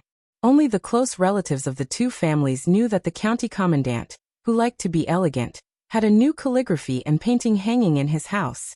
Master Yan's son, who was an ordinary scholar and was the county commandant next door, somehow wrote a response essay for the county commandant. This was a rare scene of newlyweds in the officialdom. Wuza County Commandant Song had no choice but to start paying attention to this young County Commandant Song. As it was nearing the end of the year, there was an endless stream of rich people who went to the house to send gifts. Song did not refuse any of them. Just the gifts he received were enough to make him a fortune. However, everyone knew that these gifts were not for nothing. Favors should be returned. In the future, they would have to return them one by one. If they did not return the favor, they would be breaking the rules. Even if it was a light punishment, they still did not know the rules. Although Wuza County Commandant was a small county, there were many trivial matters. Song Kelly was a secondary 9th-rank county commandant, and an official who specialized in dealing with troublesome matters. He would be in for a lot of trouble in the future. However, the situation was quickly broken. It was so fast that it could be said that it was like a sudden clap of thunder. The registrar official, who had always been aloof from worldly affairs, took the initiative to make things difficult for the new county commandant. Not only did he make things difficult for the new county commandant, he also made the brothel personnel lose their status. It was shocking. Several wives whose husbands used to work in the brothel were happy when they earned money and praised County Commandant Song for being a straightforward man. They even wanted to introduce local beauties to him to warm his bed. However, after their husbands lost their positions, they immediately became shrews. One shrewish woman even threw feces and urine at the door, saying that she wanted to bring bad luck to County Commandant Song for the coming year. The sixth branch of the county government also quickly changed their course and kept a respectful distance from County Commandant Song. The house was also taken back by the owner with a straight face, saying that he would not rent it no matter how high the price was. The new County Commandant Song was not angry at all. He cleaned up a side room in the back hall of the county government, close to the stables. However, the horse dung piled up several feet high and no one cleaned it, so he had to clean it up with his errand boy. The county commandant and the registrar official narrowed their eyes and watched the show from a distance. They were calm when they saw Song Kelly stinking, but the errand boy was crying nonstop. The two masters looked at each other and smiled. At first, the county commandant's wife felt some pity. In fact, she felt that it was a pity that she could no longer take advantage of that elegant and handsome boy. After being scolded by the county commandant and being told the inside story, she realized the severity of the matter. It turned out that Brother Song was a descendant of a big family in the capital. His specific background was not detailed, and it was very difficult to investigate. It seemed that even the registrar official, who was the second most powerful person in Wusa County, did not know about it. However, the registrar official's teacher said that there was an official in Ningzhou who could not be offended. He had long disliked County Commandant Little Song's family. He had to teach this poor boy a lesson, no matter how despicable he was. In the smelly stable, Song Kelly smiled and wiped the tears of his study companion. The 14 or 15-year-old study companion wanted to say something but could only cry, as if he had been greatly wronged. County Commandant Little Song still went out of the city when he wanted to enjoy the snow. When he was not in the mood for leisure, he would study behind closed doors. However, the leader of the local ruffians, who had also been dragged to the bottom, went to visit the county government. On the day before New Year's Eve, except for the busy families of the officials, there was no more business for the sixth branch. On such a festive morning, a group of knights entered the city at dawn, with more than a dozen large cloth bags hanging on the backs of their horses. The city guards saw that it was County Commandant Little Song leading the group, and did not bother to interfere. There were nearly 100 people in the military torture chamber. Among them, more than a dozen people who were really in charge were called to the government office by the new commandant, who said that they would not have to work in the future if they did not go. There were very few people who responded. Who would take this guy who was even worse than a chicken seriously? Only those who tried to burn the stove or those who were too timid went to the prison. And then they were all dumbfounded. There were more than a dozen burly men hanging on the prison rack. 3 or 4 of them were wanted murderers who had been listed on the city's bandit list. They were being privately tortured by outsiders who were not in the torture chamber. There was a big basin in the prison with a burning charcoal fire. County Commandant Little Song was sitting on a small bench, expressionless. He stretched out his hands to warm the fire, and from time to time, he picked up the fire tongs and fiddled with the charcoal fire. He was indifferent to the heart-wrenching wails. More than a dozen brothers of the military torture chamber, who had caught up with this horrible scene during the new year, looked at each other in dismay, and a few of them squatted in the corner and vomited. A few young ruffians, who had frightened Ningzhou, could not bear the tragic punishment, and spat out the nests of several ruffians. The leader of the ruffians, who was most enthusiastic about the execution, turned his head and grinned at County Commandant Little Song. His white teeth were eerie, and everyone in the torture chamber felt their hair stand on end. County Commandant Little Song seemed to be unsatisfied. He gently spat out the word "continue," and then stopped talking. He picked up a string of brass bells from the edge of the charcoal basin. Ningzhou's ruffians had 2 bells, and the war horses had brass bells. Before charging into the battlefield to kill people, there would be a whistling arrow as a demonstration. This elegant scholar, who should have gone to the brothel to listen to foxy women playing the zither and singing, lowered his head and narrowed his eyes, turning the brass bells with 2 fingers. The county government was not small, but the movement here was too big. Those families were disturbed by the wails and howls coming from the prison, especially the beautiful concubines and children, who were so scared that they hugged each other and cried. The old Commandant Yan Huasheng came aggressively to denounce County Commandant Little Song. As a result, he happened to see County Commandant Little Song's indifferent face, which suddenly seemed very strange. The old commandant, who had a lot of blood on his hands, was speechless for a moment. County Commandant Little Song ignored Yan Huasheng. He put down the string of brass bells, picked up a piece of hot charcoal with a pair of tongs, and slowly got up. He walked towards a famous and strong horse bandit. The man was already covered in blood, but his eyes were still cold and sharp. He looked fiercely at County Commandant Little Song. County Commandant Little Song chuckled and said, "At the end of the year, this year's debt will be paid back this year. The people who owe the debt will pass the New Year's difficulty. That's why there is the saying of the end of the year. You didn't study, so you probably couldn't study even if you wanted to when you were young. Perhaps you don't understand this principle, and this can't be blamed on you. However, it's right and proper to pay with one's life for one's life. I'll give you one last chance. As long as you tell me the nest of any of the 14 ruffians in Ningzhou, I'll let you die more comfortably."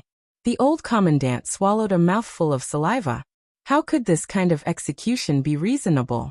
Since they had become ruffians, especially those who had worked hard to make a name for themselves and had families to feed, they had no choice but to be extremely loyal. It was as difficult as ascending to the heavens to make them speak. Moreover, if one was caught, even if they received the reward, they probably wouldn't have the life to spend it. There were dozens of Ningzhou commandants, and there was no lack of previous examples of ruffians who had entered the city in disguise and killed their entire families. In the future, everyone would turn a blind eye. It was good to be an official, but one had to be alive. The ruffian was indeed unyielding. He spat out a mouthful of blood on County Commandant Little Song's face. The leader of the ruffians was about to teach this strong man a lesson. Unexpectedly, County Commandant Little Song waved his hand and said indifferently, "Pry open his mouth." The ruffian's mouth was pried open by the two men. County Commandant Little Song raised the tongs and slowly squeezed the charcoal into the ruffian's mouth. There was an ear-piercing sizzling sound in the prison. Even the old Commandant Yan Huasheng felt a chill run down his spine and wanted to vomit. Without waiting for the ruffian to die, County Commandant Little Song turned to pick up the charcoal and walked to the next bandit. "I forgot to say earlier, but after you tell me, I Wuza County Commandant Song Kelly, promise that after you die, if you have a family, I will protect your family and keep them safe." Chapter 882. The horse-faced man hesitated, but he didn't have to pry open his mouth. Junior Commandant Song, who had always been a patient person, directly used the poker to poke the middle-aged man's mouth. There was no chance for him to speak. Pulling out the poker, Junior Commandant Song turned around to pick up the fire again. The third man, who was approached by this evil man, was scared out of his wits. He immediately said in a trembling voice, I'll tell you everything." Song Kelly frowned and then said softly, "I suddenly don't want to hear any more. I'll be able to find those lairs if I spend some time and effort. In fact, you deserve to die. Blame the world and the officialdom. You're nothing." The man who could still laugh sinisterly after enduring several tortures sobbed and said, "Sir, I beg you. As long as you can protect my family, I will tell you everything I know about the two places that are the biggest names in the world. I'm begging you." Song Kelly threw away the poker. The page boy who had been crying in the stables had been silently taking notes. At this moment, he trotted over and squatted in front of the horse with the paper in his hand. He laid the paper flat on his knees. When he looked up, his eyes were cold and hard, showing no signs of weakness. Song Kelly sat back on the small stool next to the brazier and pointed at the leader of the ruffians who had only been violent in Wuza County. He turned to Yan Huasheng and smiled. "Commandant Yan, Xiao and Brother Shi who were out enjoying the snow when they ran into this group of horses. They were tied up and brought back to the county yamen. It's almost the new year. I didn't want to trouble the brothers in the torture chamber too much, but I was also afraid of being labeled as a criminal, so I asked you to come and take a look. But tomorrow, the bodies of these bandits will be hung on the city wall, so I'll have to trouble the torture chamber. Also, I'm guessing that many of the famous horses are actually in the city. Who knows, they might have some connections with some of the esteemed lords in the city. When the detailed list comes out later, I'm afraid that I'll need Commandant Yan's help to pass on the message that Song Kelly has just arrived in Wuza County and is embarrassingly short of money. Therefore, he can only burn this list. Treat it as a gift for the villagers. Harmony breeds wealth, and everyone will have a good new year. Commandant Yan, will it trouble you? Yan Huaxing shook his head like a rattledrum. It's no trouble at all. Chief Song had returned to being a gentle and refined scholar. He said with a pleasant expression, I've also informed Chief Yin that Song Kelly will not be spending the new year at the county yamen. He has already asked Brother Sherhu to rent a small house on Taoran Street. Yan Huaxing, who originally thought that he was about to stir up trouble again, felt his heart tighten. However, when he heard that it was such a small matter, he felt relieved. He immediately squeezed out a smile and said, It's fine. I'll pay Commandant Song a visit later. If the New Year's Eve dinner isn't ready, I have a chef that I know. His culinary skills aren't bad, and he's ranked among the top in Wuza County. I'll have him cook for Commandant Song tomorrow. With the horse gang's good start, the prison finally quieted down. The errand boy wrote quickly and finished recording. Without waiting for his master to say anything, he took out a piece of paper and wrote a relatively simple list. After he finished writing, he blew on the ink gently and handed it to the old commandant, who had a complicated expression on his face. Commandant Xiao Song slowly stood up. Everyone in the torture chamber took a few steps back in fright. Chief Song said softly, Today's matter can be considered a confidential matter between the county yamen and the torture chamber. Brothers, just take it seriously. The group of people nodded vigorously. Only then did Chief Song look at Yan Huaxing. See Chief Yan off. Yan Huaxing hurriedly said, No need. However, Song Kelly still saw him off to the gate of the prison. When he turned back, there were only a few trusted brothers who had exchanged their lives with Brother Sherhu, as well as a handsome young errand boy who impressed Brother Sherhu. Brother Sherhu looked at him inquiringly. Song Kelly nodded. There was a burst of unwilling and hurried howls in the prison. After that, it was completely silent. Standing in the stinking room full of corpses, Song Kelly asked, Can you really find 40 or so clean bandits in Jianghu? Brother Sherhu rubbed his hands and chuckled. Don't worry, Chief Song. Although I don't have many connections in Ningzhou, they are very reliable. Those people were originally outlaws with similar moral integrity. Back then, I accidentally saved their leader, so they owe me. Besides, I don't want them to work for free. As long as they are paid well, they will even try to kill their way into the government office, let alone killing horse gang in the mountains for rewards. Other places would never dare to do this, but Ningzhou is different. Officials are not bosses, but bandits are. Song Kelly nodded and smiled. Don't worry. In the future, whether there is 1 or 2 commandants in Wuza County, there will be a seat for you. Brother Sherhu shook his head and smiled. Getting an official position and showing off is another matter. The main thing is to work for you, Chief Song.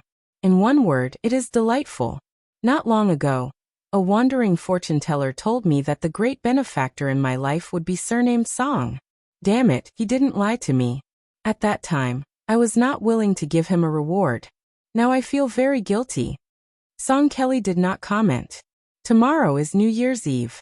Brother Sher, do you want to stay up late with me? Brother Sherhu said casually. That would be great. After Brother Sherhu and the others left, only Song Kelly and the young attendant were left in the prison. Song Kelly looked at a corpse and said to himself, There are many troublesome things that have to be dealt with at the root. It is difficult to do, but someone has to do it. If it is done well, the worst-case scenario is that no one in Ningzhou will be willing to be a horse gang in the future. You have to die. Someone has to do it, and someone has to die. The attendant asked softly, Young master, with your skills, why would you need to use the grassy stone tiger to deal with these dozen or so bandits? Even if you go to a horse gang's nest, you can kill your way in and out a few times. Song Kelly smiled gently. Rules are the most important. If you don't follow the rules in everything and try to take shortcuts, you will provoke opponents who are even more unruly than you. There is an old saying that it is difficult to not get your shoes wet if you walk by the river. This is the reason. If you do things in the martial world, your shoes will get wet sooner or later. A rank 3 expert was killed by a rank 2 master. A master was killed by a rank 1. A Vajra was killed by a Xian finger. And a Xian finger was killed by a heavenly elephant. Everything has its weakness. No one can escape. Since I am an official, it is like watching the martial world on a boat. The difficult part is that I can't rely on luck.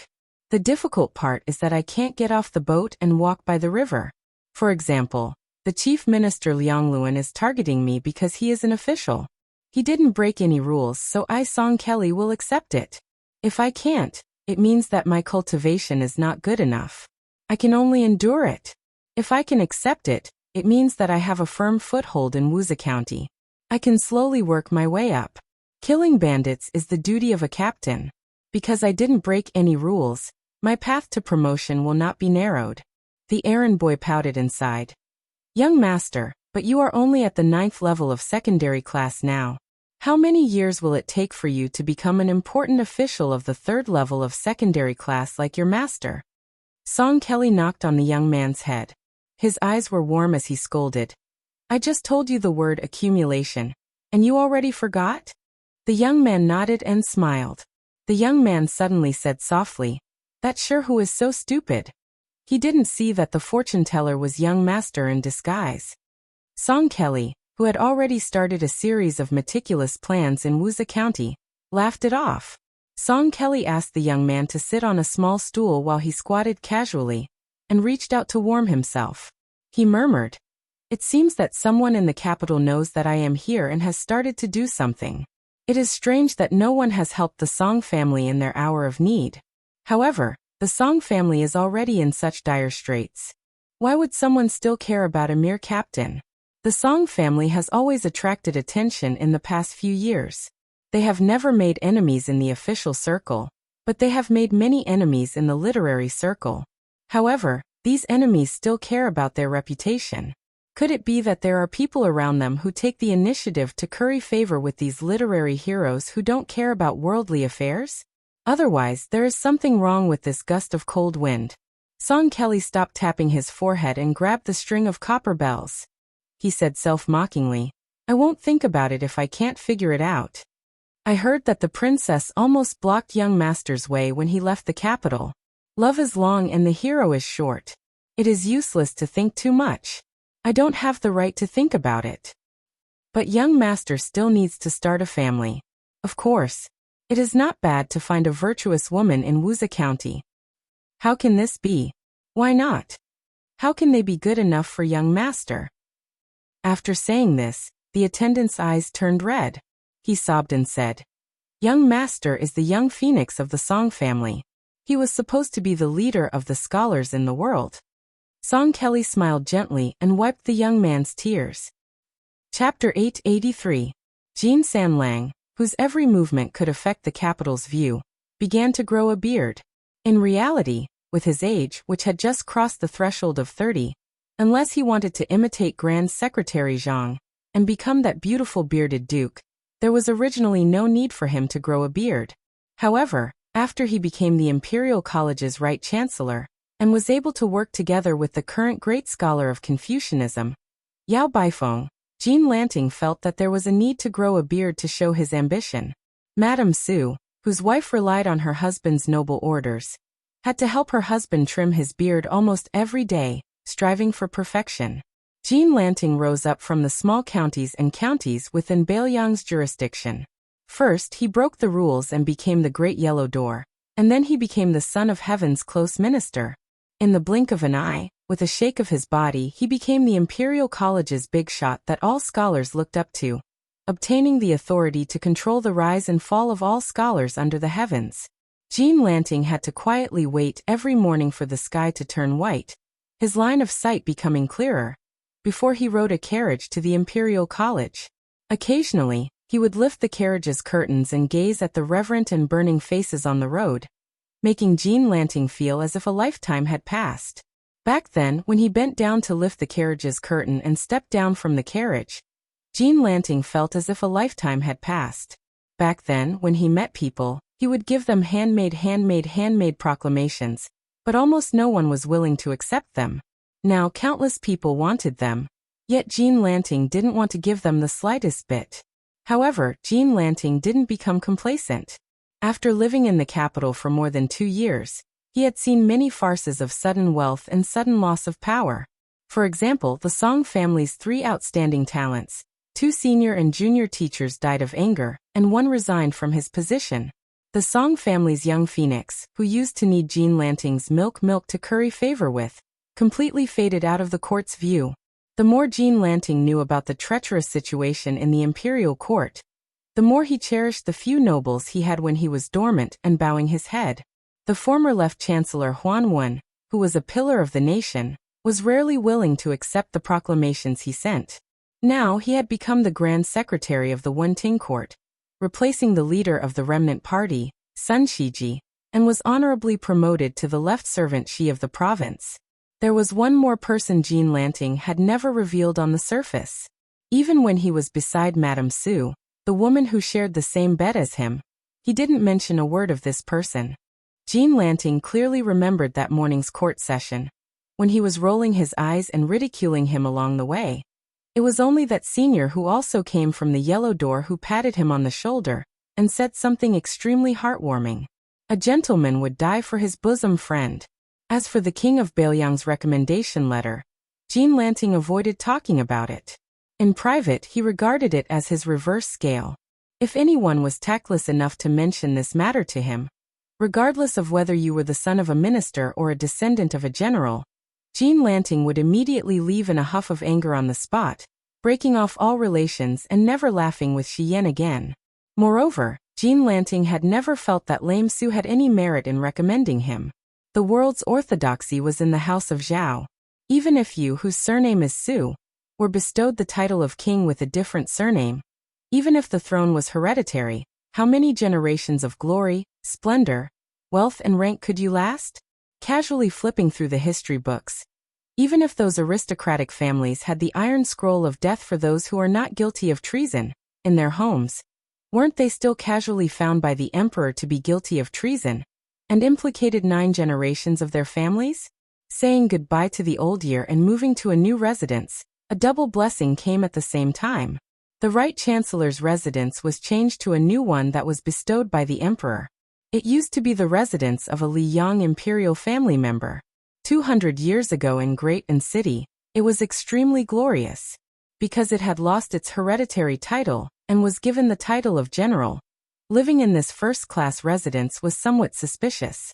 However, since they were members of the imperial family who hadn't committed any major crimes, it wasn't easy to get them to move out.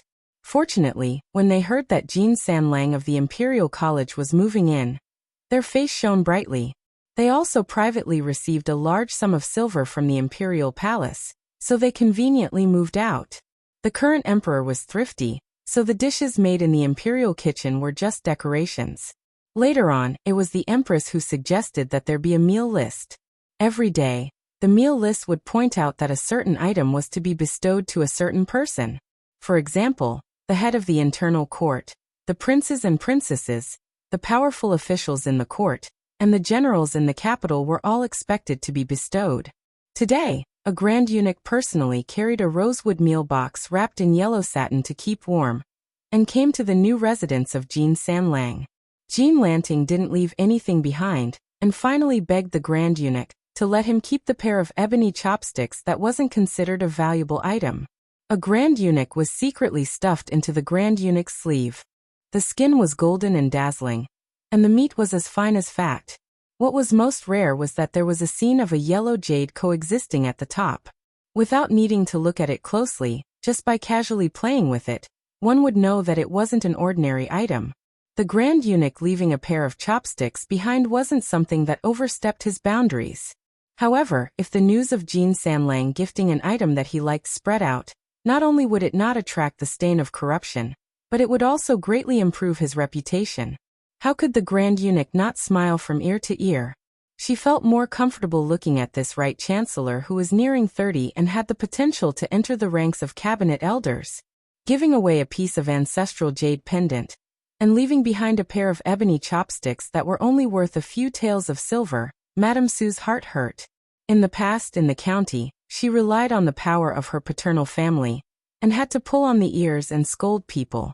Now she did not dare to do so. After growing a beard, Jean Lanting looked slightly older. Madame Sue carefully asked, Sam Lang, why not go visit the Grand Secretary at the end of the year? Sam Lang is close to Tantanon, and this left servant Shi Darren and the Grand Secretary came from the same sect. They have been close friends for most of their lives. If Sam Lang goes to visit, no one will say anything. Jean Lanting said impatiently, Women, what are you talking about? Madame Sue smiled angrily. She gathered her courage and did not dare to talk back in the end. In the past, when father and mother saw this husband of a little Sher family, they did not have good expressions. Now that the family had moved to Great Peace City, which was right under the Son of Heaven's feet, they could only bow and bend their knees. Madame Sue also tried to curry favor on the bed, but Sam Lang's arrogance grew. Madame Sue always felt that the way he looked at her was no different from how he looked at a servant or a servant girl.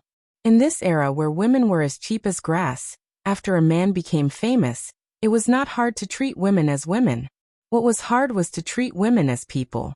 Chapter 884. Madame Sue suddenly remembered something. Her parents were worried when they talked about it, which made her feel very uneasy. She had just gotten her hands on the riches and honor, but she didn't want to lose it just like that. Madame Sue gritted her teeth and sat next to Jean Lanting. Her delicate body leaned close to him, especially her chest, which intentionally or unintentionally rubbed against his arm. Then she said softly, Sam Lang, I heard that you're in the Imperial College. Jean Lanting quietly pushed her away and sneered. Why? Are you scared by my husband's words? The people are the most important, and the country is the second most important. What do you know? We're not on the same page. Your parents are shallow, so tell them not to bother me in the future. Madame Sue lowered her head and said timidly, I know. Madame Sue got up and left, feeling sad. Jean Lanting didn't care at all. He stared at the pair of ebony chopsticks and the corner of his mouth curled up. A scholar was conferred the title of Marquis, and presided over half of the country. There were thousands of beauties, but only one country. Jean Lanting, who was alone, grabbed the pair of chopsticks and made a gesture of putting food into his mouth. He laughed crazily. During this year's New Year's Eve dinner, Mr. Liu of Jing'an Palace, who didn't drink much, was heavily drunk by the young lord. If he didn't drink, the lord would be so shameless that he would roll on the ground. Mr. Liu couldn't stand his master's tantrum, and had to drink too much. When he finally got away, he was full of the smell of alcohol. He squatted at the foot of the courtyard and vomited again and again. The only maid beside him, Xinghua, gently patted his back. Although Mr. Liu suffered a lot, he was obviously in a good mood. He said that he would take Xinghua, whose real name was Lu Lingbao, to see the former residence. In fact, Xinghua often went to the dilapidated house in her spare time. The house was already bought by the Jing'an Palace. Whenever Xinghua went there, she would carefully clean it until it was spotless. She was already familiar with the place. The blind Lu Su didn't enter the house. He just stood at the door and didn't know what he wanted to see. Then he took Xinghua to Yongzi Alley, where he used to make a living by gambling. He squatted on the ground and leaned against the wall quietly. It was as if there was a chess game in front of him. He used 2 fingers to play the game gently. Xinghua did not say anything, but her eyes were gentle. The young blind man did not stop placing his chess pieces. He laughed and said, When our green party was defeated, I also added a handful of firewood. If I don't do this, Jing'an Palace will become nothing more than a decorative vase. I'm a snobbish person, and I'm bound to the prince's mansion for glory and disgrace. How can I just stand by and watch His Royal Highness not be able to display its power? Xinghua knew that in private, King of Jing'an, Zhao Sun, liked to address him as young Master Liu or Mr. Liu. When they were happy or joking, they would even affectionately call him Little Six. And the latter had always disrespectfully referred to him as His Royal Highness instead of King of Jing'an. If the Liu family wants to leave, Xiangfan City can't stop them. But it's not difficult to trip them up. Although it's not beneficial to the big picture, since His Royal Highness is not happy and insists on making trouble for that Bailiang. As a chess gambler, I can only do my best to gamble and bury some hidden troubles for the Liu family. If the wise Grand Secretary Lu was still alive, these little tricks might not work. But now that he's gone, it's hard to say. Xinghua, tell me, a treacherous person like me is not even worthy of a scholar, let alone a distinguished scholar. Xinghua changed her position to shield young Master Lu from the cold wind blowing into the alley. She said softly, young master, you're a person who does big things. You don't care about trifles. Lu Xuan smiled and said, there's a saying that if you don't sweep a house, how can you sweep the world? And there's another saying that a person who does big things doesn't care about trifles. The ancient books and ancient sayings really make the later generations confused. But I'm a blind man, so I can only rely on you to sweep the house. Xinghua rolled her eyes. I'd be happy to. Lu Xuan reached out his hand, as if the wine had boosted his courage. He wanted to touch Lu Lingbao's smooth cheek. But when Lu Lingbao moved closer, he had already retracted his hand. He said softly, we're lucky to depend on each other. Try to live a few more years. Lu Su leaned his head back against the wall. You blind man. Xinghua suddenly lowered her voice and said, young Master Lu, if you want to go to Bailiang, Lu Lingbao will protect you even at the cost of her life. Lu Su was stunned. He shook his head and smiled. I have my own plans. It's good here. At the tide-listening lake in Bailiang, Chen Shiliang was sitting in a pavilion by the lake. Su Beiji, the grandson of Su Huainan, the former king of the northern courtyard, and Su Weisheng, the second commandery princess, who was sitting in a wheelchair, were also there. These three people with different identities formed a tripartite balance of forces. Su Weisheng, who was in charge of half of the intelligence agents in Bailiang, said calmly, I have a message for you. The Empress of Beimang has only brought one person to the border of Bailiang. Su Beiji said and soon revealed the secret. It must be Tuoba. Chen Shiliang frowned and asked, we can't kill him. Su Beiji smiled. Of course we can kill him. It's just that we can't kill him. Chen Shiliang said indifferently. Su Weisheng turned to the south and said with a smile, let's plan a little more. After all, they're the ones doing the work. Although Su Beiji had already been appointed as a local official, he rarely had the opportunity to come to Qingliang Mountain, and there were often rumors of him toasting with scholars, unlike Chen Shiliang, who from beginning to end lived in the deep recesses of the prince's mansion, racking his brain. Su Beiji didn't feel restrained even when facing Su Weisheng. He even dared to make a few harmless jokes. For example, he said lazily, I heard that His Royal Highness has tried his best to abduct many important people to come to Bailiang to work as coolies. He's really capable. If I were to say with His Highness's looks, it's not difficult to deceive some ladies. I didn't expect him to be so good at deceiving men. Chen Shiliang was expressionless. He turned to look at the tide-listening lake with its thousands of koi carps. Su Weisheng pointed at Su Beiji and Chen Shiliang and said bluntly with a smile, Su Beiji, it's fine if you scold yourself. You even brought Chen Shiliang along. What's the point of killing 1,000 enemies and losing 1,000 of your own men? Su Beiji laughed. Princess, you don't know. I'm born with a black heart and thick skin.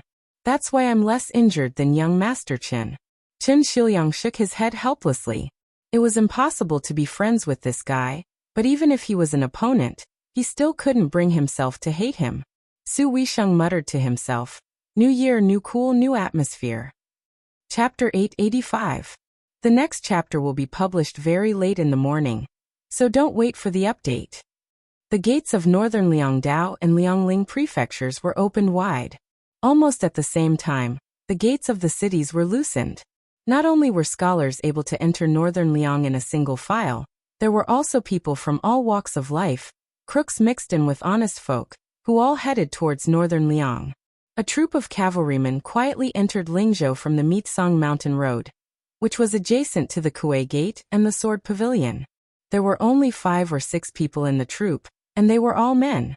The horse and courier routes were gradually shrinking, and were no longer as prosperous as they were during the spring and autumn period. However, the Mitsang Mountain Road between Shu and Liang still cost a lot of money every year, and it was perfectly repaired, even better than during the spring and autumn period. To the merchants of both places, this was nothing but a great fortune. However, in the eyes of some people, The difference between the Bailiang cavalry going south and the elite Shu army going north was only a thin line.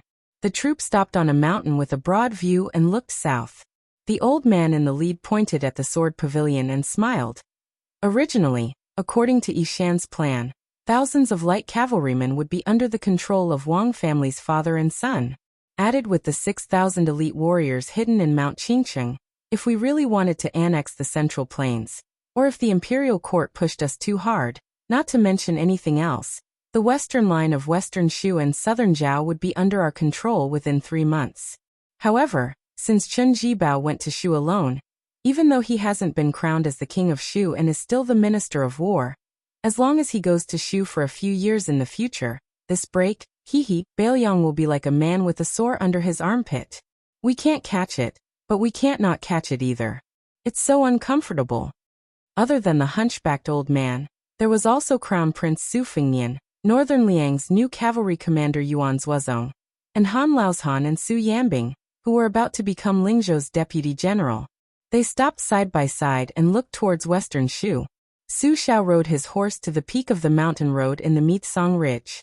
Ever since he had put on the red fox fur hat on the warship at the Spring God Lake, he had never taken it off again.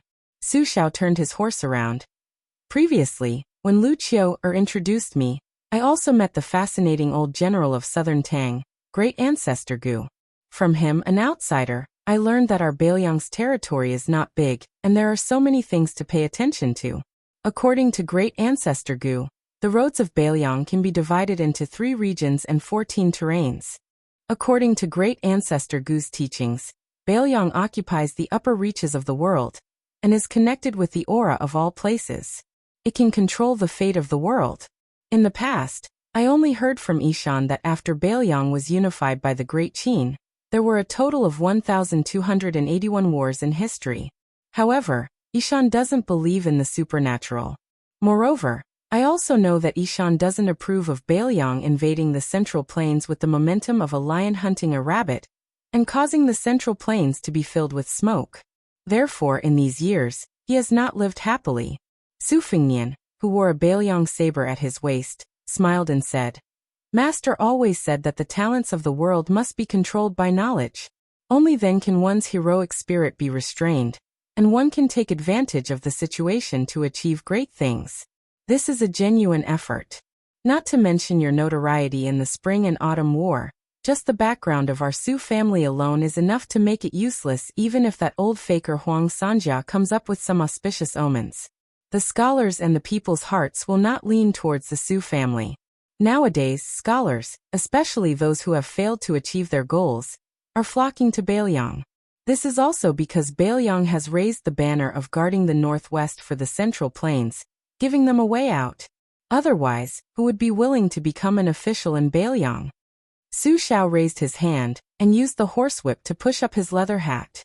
He chuckled and said, Who asked father to be born a few hundred years earlier? Yishan said that he was born a few hundred years later, allowing the scholars of the world to gain power, and completely destroying the foundation of the great and powerful clans. They would no longer be as demanding as they are now regarding the legitimacy of the emperor's orders. That would be a great era where anyone could sit on the emperor's throne. As for the common people, who would care what your surname is? As long as you give them a peaceful life, they will recognize whoever you are. They don't care who sits on the dragon throne and who doesn't. But speaking of which, your father only has some prestige left in the military.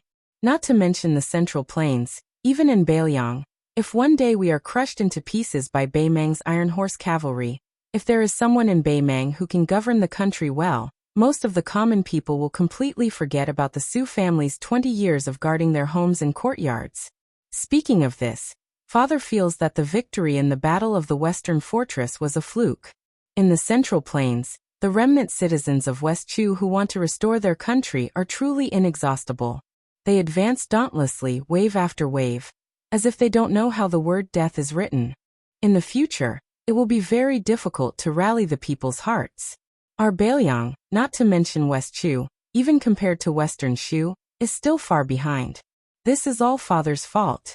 He made do with conquering the world immediately, but after he dismounted, he became careless. In the end, governing the world is the ability of scholars. They are the best at it. Father didn't think so in the past, but now I have no choice but to accept it. When father was young, he suffered too much from them. Every time I see their sanctimonious faces, I can't help but want to beat them up.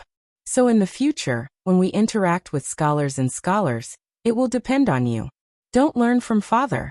You must have a good temper. Chapter 886.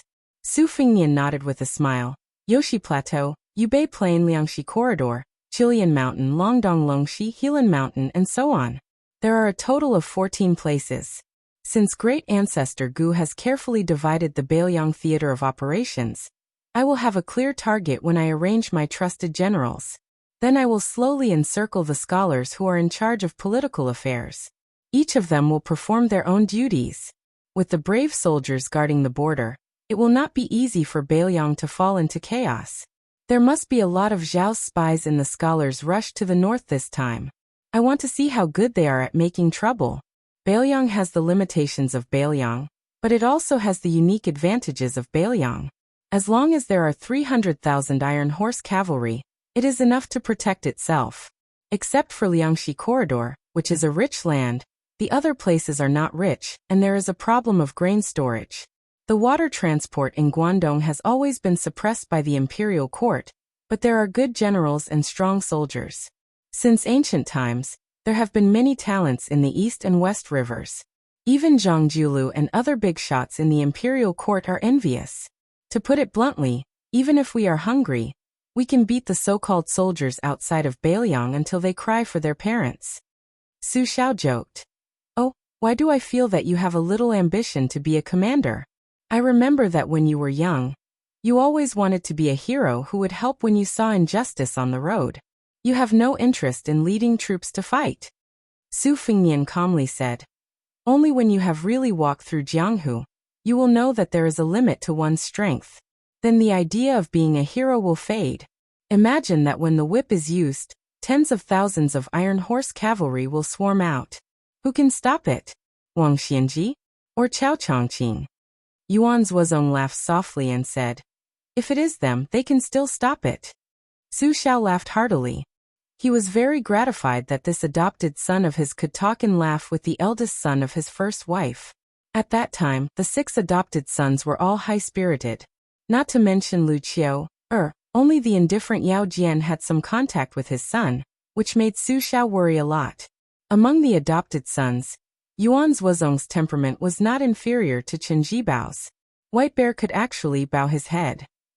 Qi Dangua was almost willing to surrender to Fengnian, which was undoubtedly an unexpected surprise. The two retinues, Han Laozhan and Su Yambing, looked at each other and smiled. In fact, the two of them were from the same sect as the Spear Immortal, Wang Xiu.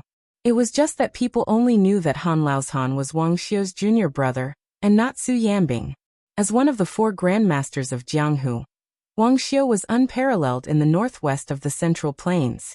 Not only was Han Laozhan overshadowed, but Su Yambing, who had left the sect early to explore Jianghu, was also overshadowed. Even Su Fengnian returned to Bailiang with them this time.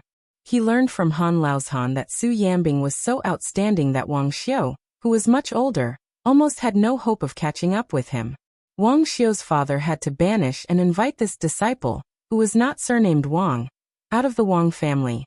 Su Fengnian figured out that the reason why Su Xiao dared to leave Bailiang openly and enter the hinterland of the Central Plains was not because of Han Laozhan, the Spear Immortal's junior brother, but because of the unknown Su Yambing. When the king of Bailiang went to the capital for the last time, Su Xiao went to the imperial astronomer and met the Empress Zhaoji. Rintu also brought Su Yambing and not Han Laozhan. The group continued to travel north on the courier road. Su Xiao and Su Fengnian rode side by side. Su Xiao said softly, other than the protector general of Bailiang and the commander of the cavalry and infantry, the 3 positions have been settled. Lu Qiu, and your second brother Yuan have already taken them. Yan Wenwan's commander of the infantry also has to be given to great ancestor Gu.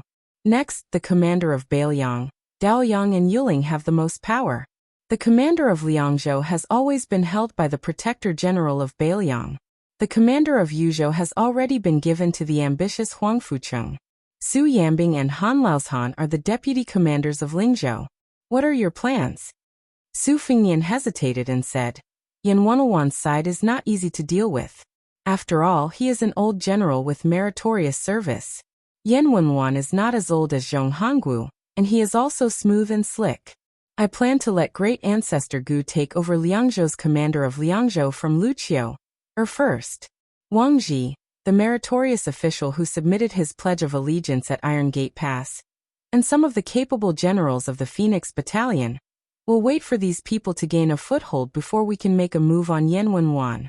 To be honest, if Yan Wenwan understands the big picture, even if I have to bear the infamy of burning the bridge after crossing the river, and have to choose between Great Ancestor Gu and Yan Wenwan, I am still willing to let Great Ancestor Gu suffer, and continue to let Yan Wenwan, this old general, stabilize the border. In any case, Great Ancestor Gu already has no way out. At worst, I will personally go and apologize and be beaten and scolded. Great Ancestor Gu is a military maniac. I don't believe that he is willing to leave Beiliang and become a wine cellar and farmhouse elder. Su Xiao frowned. People like Great Ancestor Gu are stubborn and hard to tame. Aren't you afraid that he will hold a grudge? People's hearts change. If Great Ancestor Gu intentionally does not contribute, it will be an immeasurable loss to Beiliang, which urgently needs a general to stabilize the situation. Su Fengnian smiled indifferently. Speaking of buying people's hearts, I am not as capable as you. I have never expected people to bow down to me and become friends at first sight, and be loyal to me from then on. That is a fool's dream. Besides, a bowl of water that is fair is not fair in itself. Yan Wenwan is a flag of the Beiliang army. This flag can fall, but if the way it falls is dishonorable, just to let Great Ancestor Gu quickly become a new leader, the gains will not make up for the losses. If Great Ancestor Gu does not even wait for this little time, then he is only destined to be a general, not a commander. Su Xiao pointed at Su Fengnian and smiled without saying anything. Su Fengnian was confused. Su Xiao could not hide anything from his son, so he spoke frankly. The last time I drank and chatted with Great Ancestor Gu, the two of us did not sleep for the whole night. In the end, Great Ancestor Gu told me that after he arrived at Beiliang, he himself did not want to rise to the top in one step and cause unnecessary turmoil for the new master, Beiliang. But he must get one of the generals of the 3 provinces, at least the general of Lingzhou, and best the general of Liangzhou. As long as you agree to this, he will serve you with his life. Oh, Great Ancestor Gu is such a courageous and fearless person. But now he has learned to weigh the pros and cons, and coincides with you. You two big and small foxes, have you been colluding since long ago? Su Fengnian laughed and said, Great Ancestor Gu is so considerate. It would not be right if I did not give him an infantry commander position in the future. Su Xiao sighed and said, Father is completely convinced of my old age. Su Fengnian said with a smile, I am just a little clever, not good enough to be on the stage. I am far inferior to you. Su Xiao shook his head and narrowed his eyes as if he was drunk. He said, Don't comfort me. As a father, it is never a sad thing to admit that I am old because of my son. There is nothing happier than this in the world. Su Fengnian said helplessly, At noon, we drank and ate meat at the inn at the foot of the mountain, but I did not see you admit that you are old. You are already so old, and you still want to drink with me? How many times did you secretly go to the toilet? Twice or thrice? The old man looked embarrassed. The old man then said with a smile, When we go back to the border and meet that old woman who is protected by Tuoba, I will rely on you to keep up appearances. Su Fengnian said calmly, Okay. Chapter 887. Ever since the miserly Gongda became the administrator, his ability to make peace was top-notch. He tried to persuade everyone to make peace and not break up. Thus, Lingzhou became more and more harmonious. Other than the Zhong family, whose roots were in Longqing County, which was a little unhappy, the rest of the families were still doing well. Moreover, old General Zhong's eldest son, Zhong Qingxin, was still the governor of Longqing County. The new noble of northern Liang, Su Beiji, was just a small soldier who was promoted 3 ranks. His position was not that high, but he continued to work for Sir Zhong. It could be seen that the Zhong family and the Su family were not at the point of falling out. However, there was a piece of news that quickly spread in the Lingzhou officialdom. The two retainers of the great general, Han Laozhan and Su Yanbing, had both become Lingzhou's deputy generals. His Royal Highness, who had returned to Beiliang after causing a ruckus in the capital, actually became Lingzhou's general.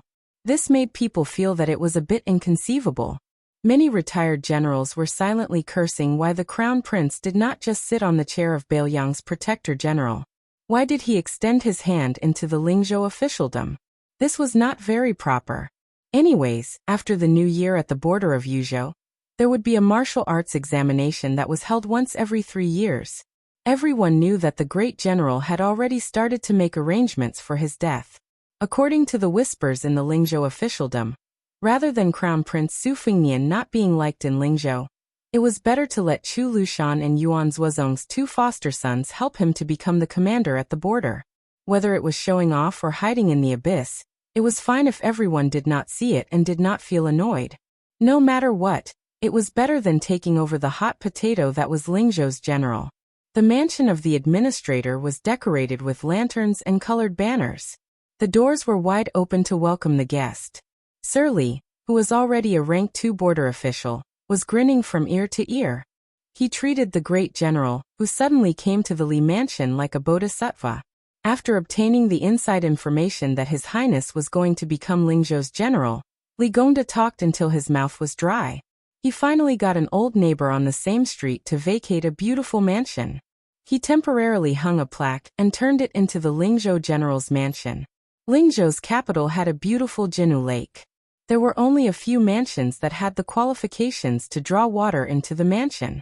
The old owner who occupied this place used to be an old general under Beiliang cavalry commander Zhong Hongwu.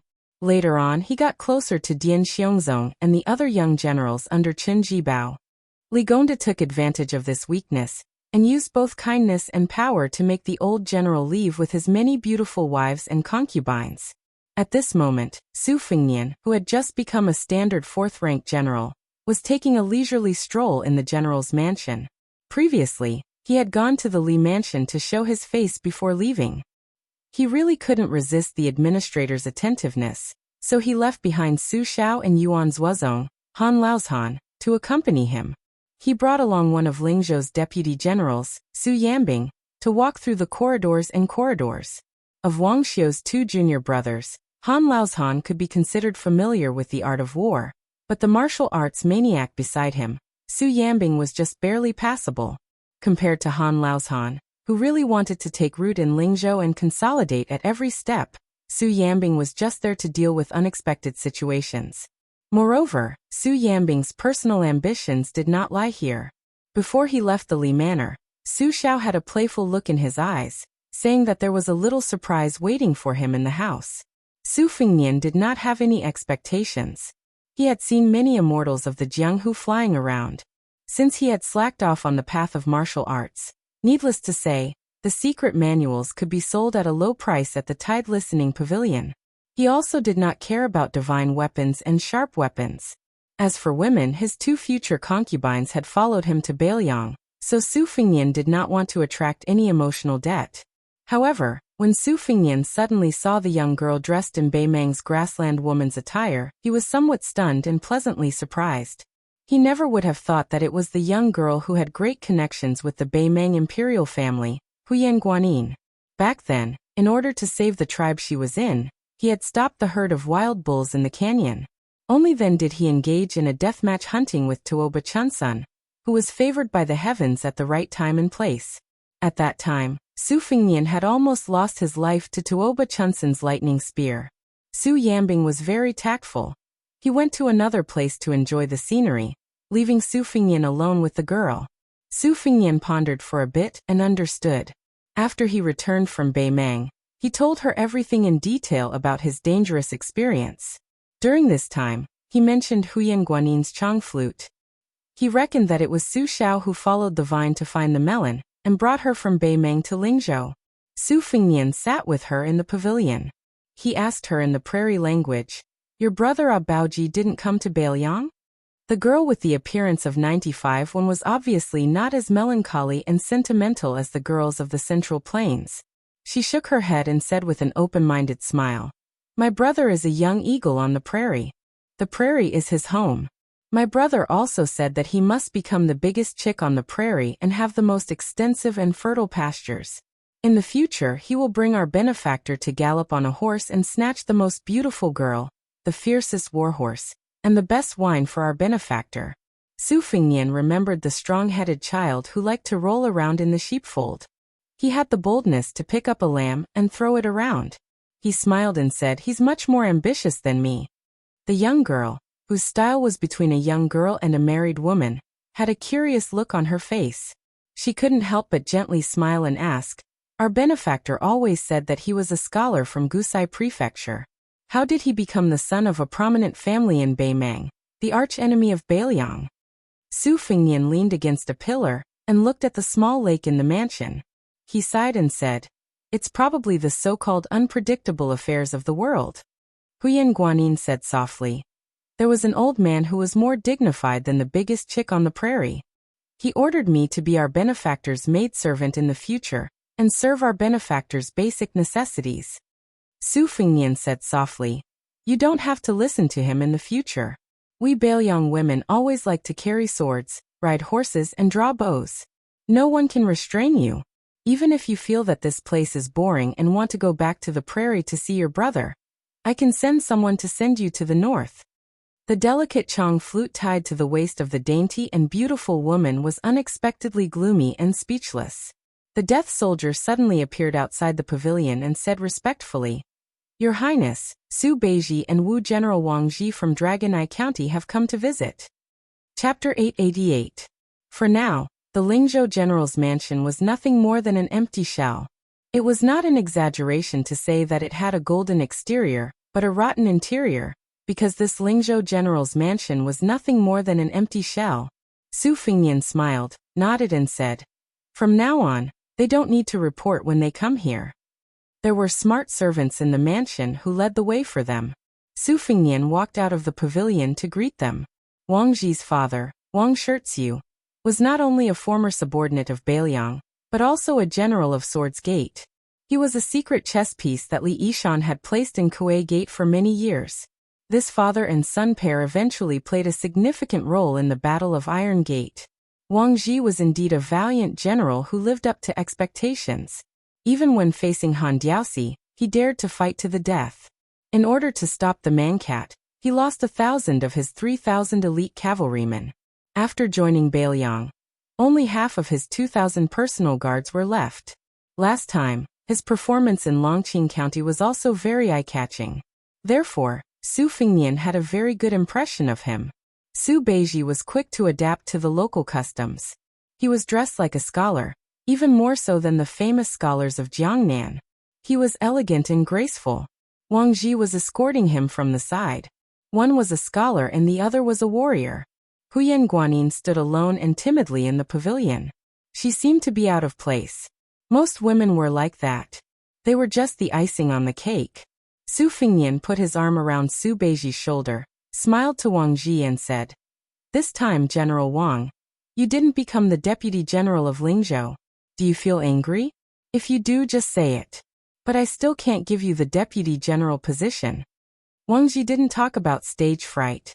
Instead, he grinned and said, "Your Highness, we are all rough men. We know that we shouldn't take things that we didn't do. We don't have any achievements now, so we don't feel angry. If we do something great in the future, not to mention the Deputy General position, we can even fight for the position of Lingzhou General. We won't hesitate." Su Fingnian smiled and nodded. He pointed at Su Yambing, who had quietly returned to the pavilion. He introduced, "The new Deputy General of Lingzhou, Su Yambing. Wang Ji, you should interact with him more in the future. General Su is one of the top martial arts masters in Beiliang. He is much more useful than hanging around me, who has no real power." Wang Ji's eyes suddenly brightened. The words "one of the top" had more weight than the Deputy General of Lingzhou. Yuan Zuozong was the third master in the Liang army after Gu Jiantang and Chen Jibao. If Su Yambing was one of the top martial artists, He would most likely be a fierce general on the same level as the unparalleled cavalry warrior Yuan Baixiong. Wang Ji didn't dare to underestimate him. He immediately cupped his fist to the deputy general. Su Yambing only nodded slightly in return. Su Fingyan looked at Su Beiji and asked with a smile, "Zhu Zi, are you getting along well with young Master Zhong? I heard that those beautiful concubines of his admire your talent and took turns to recommend themselves to you. They even almost fought with Lingzhou's courtesan Belle for your affections. Now Bailiang is spreading the news that there is a Beimang aristocrat called Su Beiji. He is even more carefree than an immortal." Su Beiji smiled faintly. "More than enough, but far from enough. With His Highness in front of me, this little romance is nothing." Wang Ji was speechless. It was rumored that Su Beiji, who didn't have any strength of character as an official, had a close relationship with His Royal Highness. It seemed that the rumors were true. If it were someone else, they would have been drenched in sweat. Wang Ji didn't dare to treat the Crown Prince of Bailiang, who dared to kill the Western Region Prince with a bottle, as a hedonistic son. Normally, when faced with Zhong Hongguo and the other elders who had fought alongside their fathers in the military, they would try their best to curry favor with them. Su Fingyan and Su Beiji sat in the pavilion. Wang Ji naturally followed Su Yambing to guard outside the pavilion. Su Fingyan glanced at Wang Ji's burly back and retracted his gaze. He smiled and said, "This time there are hundreds of people from the Lu family and Shangyin Academy in Qingzhou. They are all crying piteously for food. Lingzhou's officialdom is bloated and has the most fat meat. The administrator is the peacemaker in Bailiang. He claims to be second, but no one claims to be first. He definitely can't be the bad guy. Chen Xiuyang is also busy with the salt and iron industry. Why don't you take over? We can use this opportunity to streamline the positions of the generals and get rid of a large number of idle generals. We can also learn from Bailiang so that we can live up to our name in the future." Su Beiji didn't make a sound. He was quite arrogant. Wang Ji, who was listening attentively, was a bit worried. Bailiang was like living with a tiger. Otherwise, the great general wouldn't have been privately called the second emperor by the imperial court. His Royal Highness was actually no different from the crown prince of a country. Although Wang Ji was careless in front of Su Fingyan, he was also meticulous. Those seemingly crude and simple-minded generals in the historical novels were all meticulous people in the official history books. If one wanted to stay by the side of the monarch and not cut off their good fortune, they would have to be very knowledgeable. It was almost like a bottomless pit. Earlier, Wang Ji and Su Beiji had been drinking. At the time, His Royal Highness didn't kneel to the emperor in Tian City. Su Beiji was drunk to his heart's content and drank happily. He revealed the tip of the iceberg of his knowledge. When they talked about the matter of planning for the future, just the classification of the officials, Su Beiji gave 19 types: solitary official, governing official, capable official, toad official, cat official, and corpse official. It was much more complicated than the 9 ranks of martial artists. When Wang Ji heard this, he was both dumbfounded and benefited greatly. He thought that this young Master Su had really cultivated to immortality in the government. Even Wang Ji, who had extremely high horizons, was full of admiration. Su Fingyan continued to ask, "Bailiang officials have the custom of awarding mink hats at the end of the year. Then from the end of winter to the beginning of spring, how about you, Su Beiji? Give out a few hundred new mink hats of all sizes in Lingzhou." Su Beiji asked back, "You, the general of Lingzhou, don't care, but can the administrator not care?" Su Fingyan nodded and said, "Otherwise, why would I be a general? Isn't it because I'm determined to help you block the fierce criticism? I promise you, no matter what words or people, everything will stop when it comes to me. You don't have to look or listen."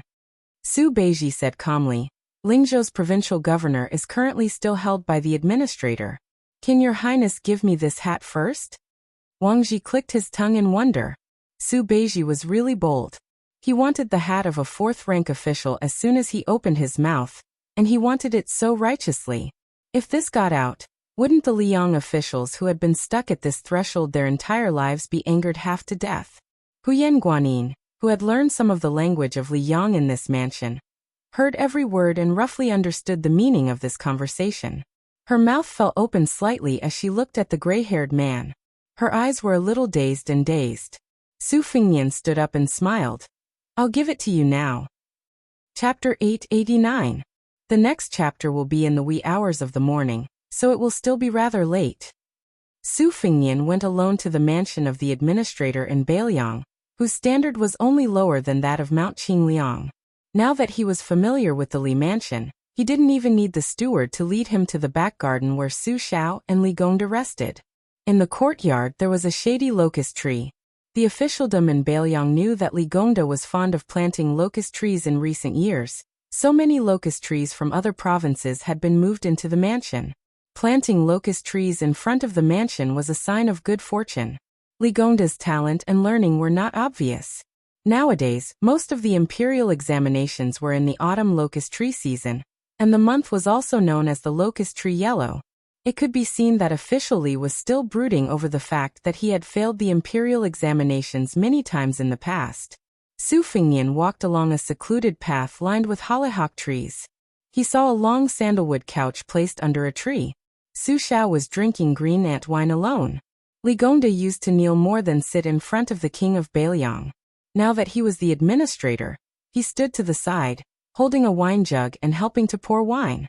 In other vassal states, the administrator was a first-class official with the same rank as the minister of the 6 ministries. There was no one like Li Gongda who bowed and bent his knees.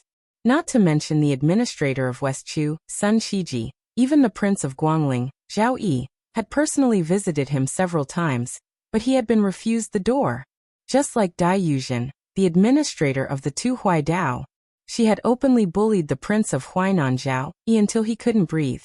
From this, one could see the weight of the administrator's authority. As soon as Su Xiao saw Su Fingnian, he immediately wanted to give up the sandalwood couch.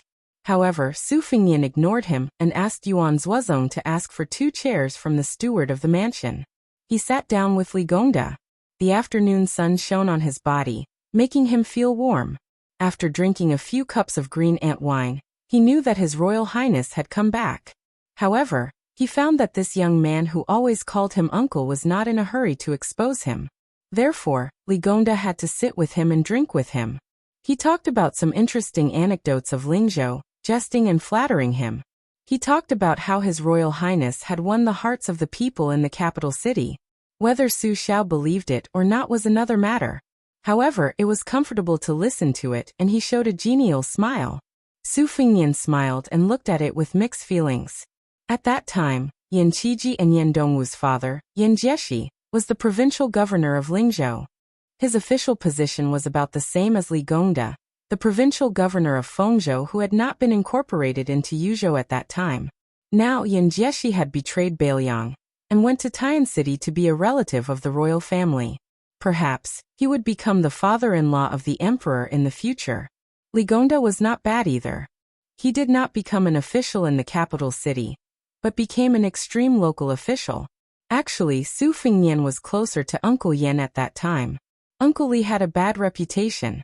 However, although both the Yan and Li families had passed the Dragon Gate, the women of the 2 families still hated this dissolute son. The female scholar, Yan Dongwu, had become the crown princess. Li Fuzhen, on the other hand, was obsessed and became a scholar from a poor family, who said that the pavilion closest to the water would enjoy the moonlight first.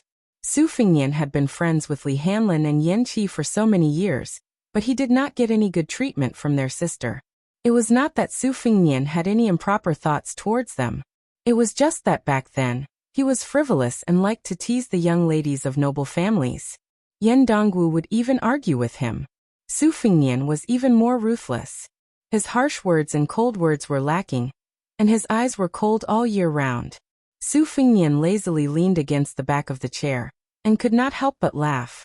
Uncle Li was rather open-minded towards the poor scholar, who did not match his family background.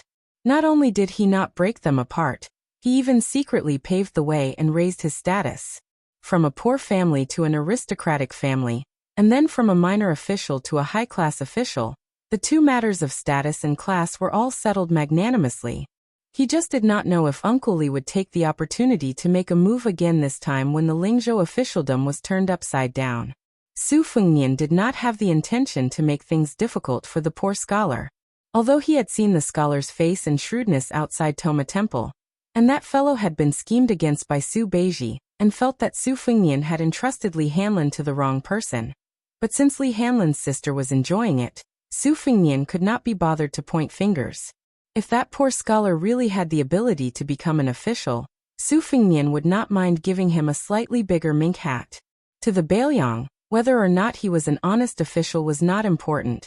Whether or not he was a capable official was the key. Furthermore, that scholar might become the second Bailiang. Who dared to say that Li Fujian must have made a mistake? If a woman was foolish, perhaps she would have foolish fortune. When Su Fengnian saw that he had drunk to his heart's content, he looked at Li Gongda in a half-drunk state and said with a smile, "Uncle Li, do you know that there is a young man called Su Beiji in Longqing County? Although Su Beiji's official position is not high, only a secretary, subordinate to Longqing Junju, Uncle Li knows that even Longqing County's Governor Zhong Qingxin is extremely respectful toward Su Beiji. Because this person is extremely knowledgeable, what is even more difficult is that he can learn and use it for himself. He is familiar with governance and is not a self-proclaimed lofty bookworm. Many times, Zhong Qingxin did not hesitate to part with his love, and did his best to recommend this person to Uncle Li. If your highness did not mention it, Uncle Li would have already decided that after the beginning of spring next year, Su Beiji would be promoted to the position of Lingzhou's Minister of Education, to serve as a province's Minister of Education, so that he can make the best use of his talent." The corners of Su Fengnian's mouth curled up, and he nodded. He turned to look at the old man who had been smiling, and did not interrupt. "Su Xiao, which official position is higher between the Counselor of Learning and Classics?" Su Xiao insisted on being a hands-off boss. He raised his cup and pointed at Li Gongda. "Don't ask the blind. Father is also a layman. You have to ask your Uncle Li." Li Gongda quickly said with a smile. "Their ranks are similar. However, the Classics is in charge of a prefectural's governance, so the salary is slightly higher than the Counselor of Learning." Li Gongda slapped his forehead, and the sound was very crisp. This slap was definitely not light, and he had a look of realization. Look at Uncle Li's memory. Lingzhou's Classics, young Qianli, is not young anymore. Not long ago, he was complaining to Uncle Li that his physical strength was not good, and he had the idea of retiring and returning to his hometown. Coincidentally, Uncle Li feels that Su Beiji should not be a Counselor of Learning. Being a Classics is very good. Lingzhou's governance can only be managed by Su Beiji, so that Uncle Li can be at ease. Su Fengnian poured a full cup of wine for Li Gongda and himself. After drinking it in one gulp, he said with hazy drunk eyes, "Uncle Li, you don't know. When Su Beiji was tricked by me to come to Bailiang, I promised him that he would become a high-ranking official. However, as for how high is considered a high-ranking official, I don't know anything about it. What Counselor of Learning? I estimate that he would only be around 6th or 7th rank. Isn't that the same as being a county magistrate in a lower prefecture? Even if Su Beiji does not mind being a low-ranking official, since nephew had boasted, I am afraid that I will break my promise. Furthermore, I shamelessly begged Su Xiao to be Lingzhou's general to show off. If Su Beiji becomes a Classics administrator, we will see each other all the time, and I will be embarrassed to drink wine with him. Uncle Li, don't you think so?"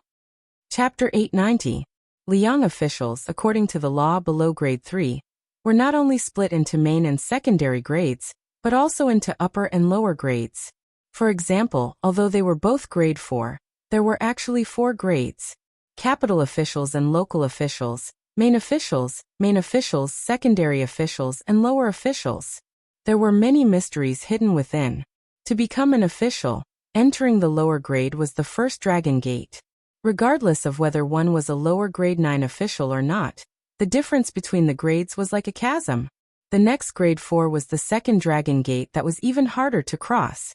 Currently, most of the so-called nobles and ministers were above grade 4. To climb to this position, one had to rely on one's family background, luck, and ability. For example, the Song family's old and young masters, the father and son, had dominated the literary world for over 20 years. Among them, the young master was only a lower grade 3 Imperial College's Right Chancellor. Thus, Even though Li Gongda was gentle and humble in front of Su Xiao, a sneeze from him in Lingzhou was enough to make those county governors tremble in fear. At this moment, Li Gongda still did not have the aura of a main grade 2 official. He nodded his head like a chicken pecking rice. Yes, that makes sense. Your Highness is a man of your words, so how can you go back on your words? If you want to blame someone, blame Uncle Li for not thinking it through. Currently, there are still Lingzhou Huangnam County's county governor and Fengyu County's county governor, both of which are suitable for Su Beiji. Fengyu County is the biggest county in Beiliang.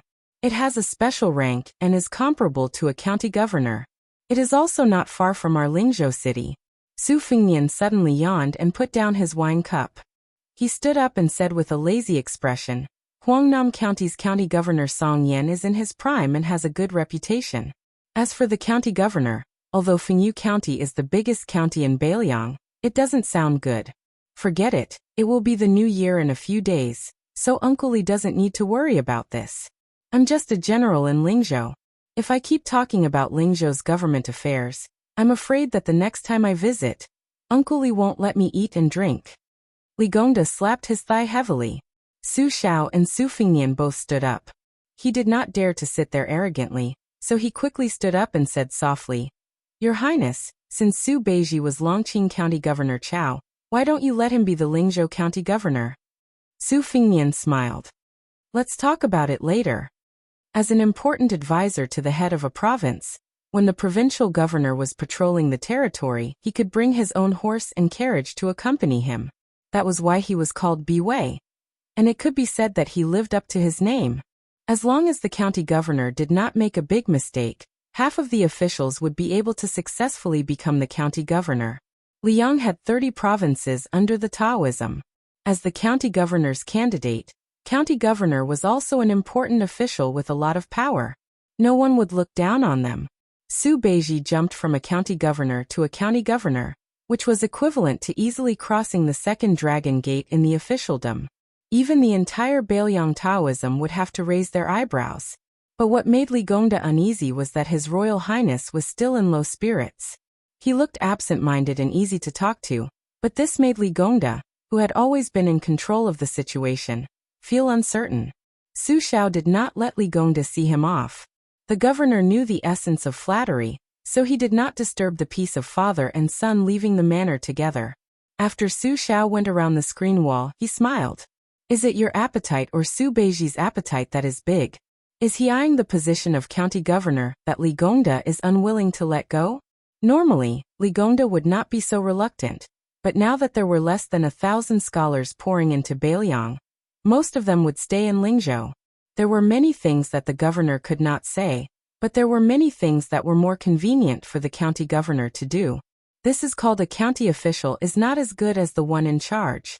Even if Li Gongda had not realized what was going on, with his eyesight, he would be able to quickly guess what you want. Father, let me say something more.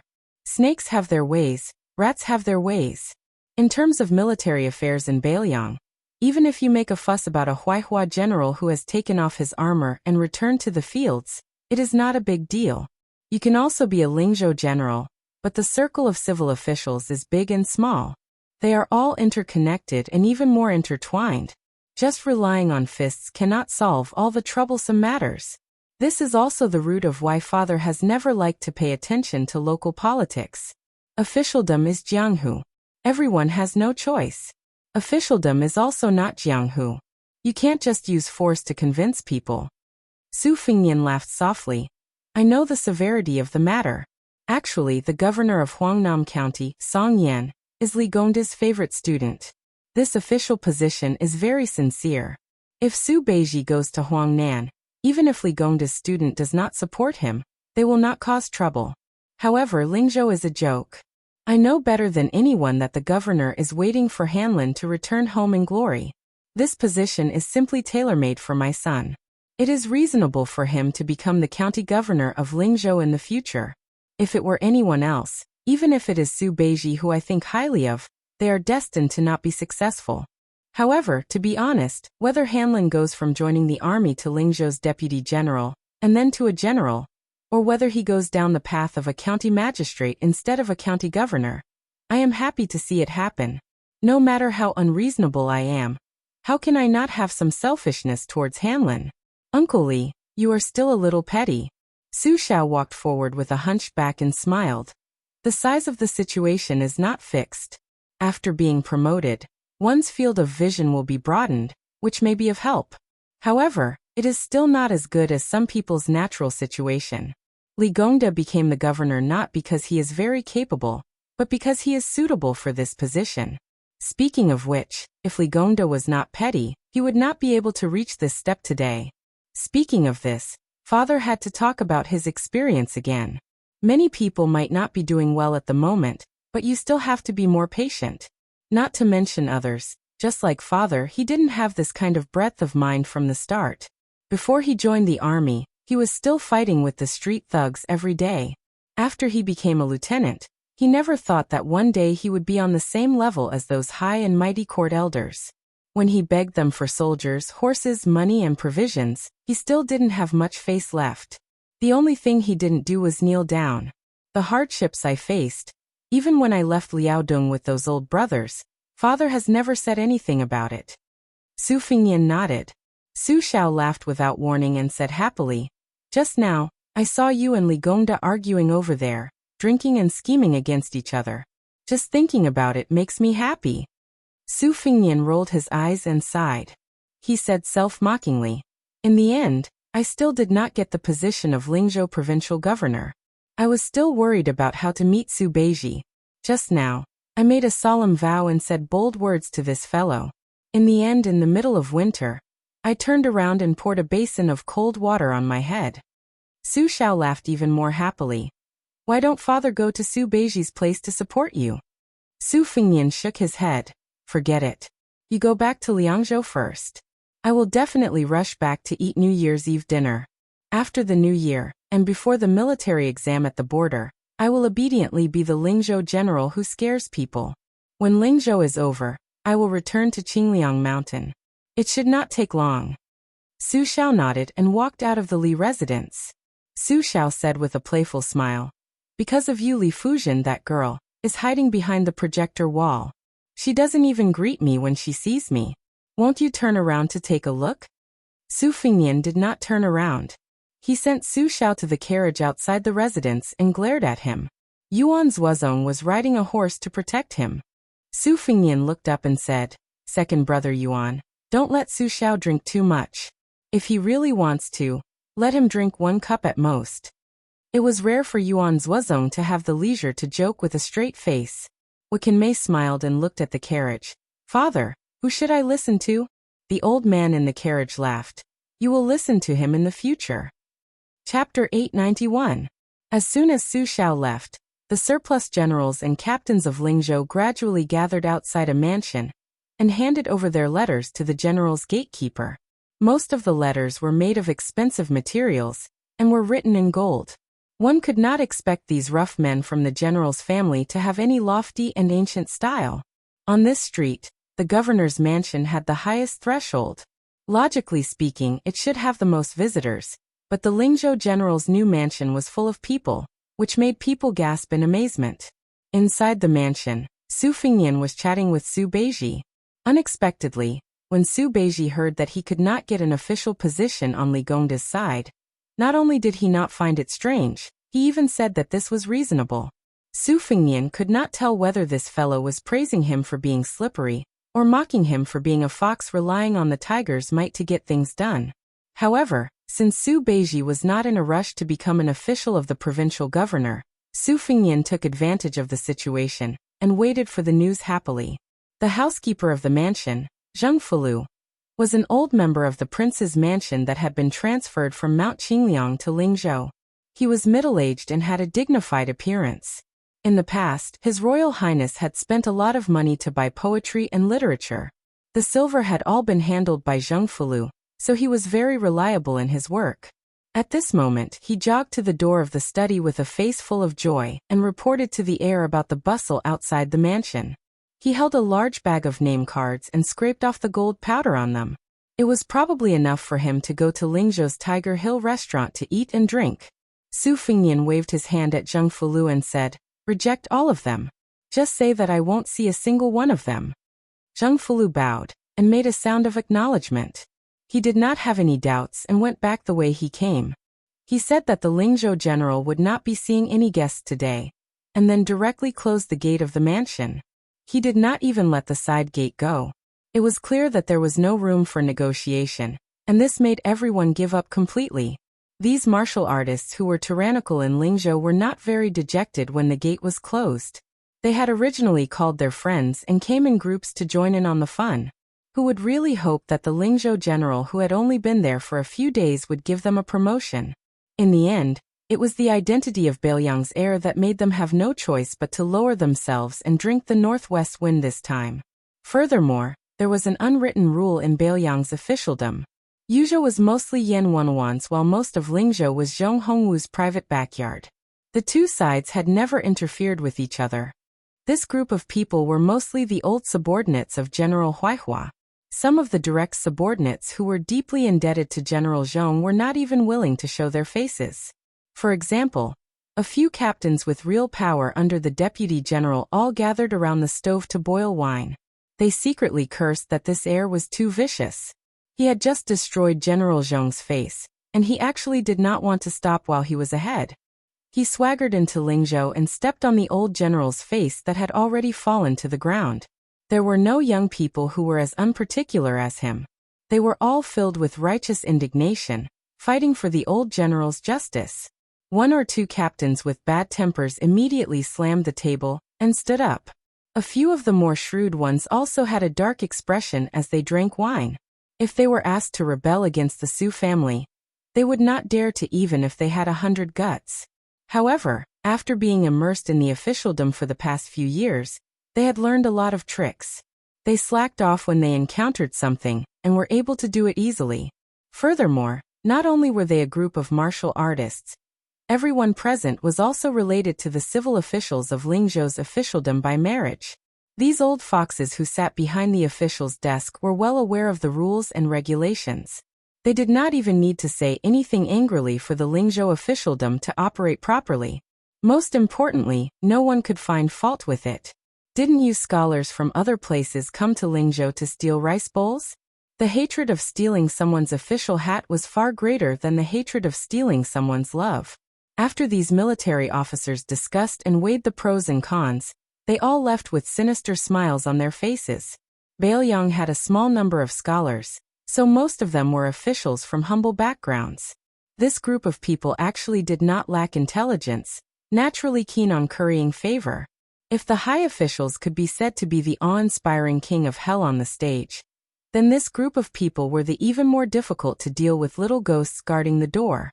If some of these officials had brilliant methods, they could even make the officials into mere figureheads, controlling the officialdom, making their superiors become mere decorations.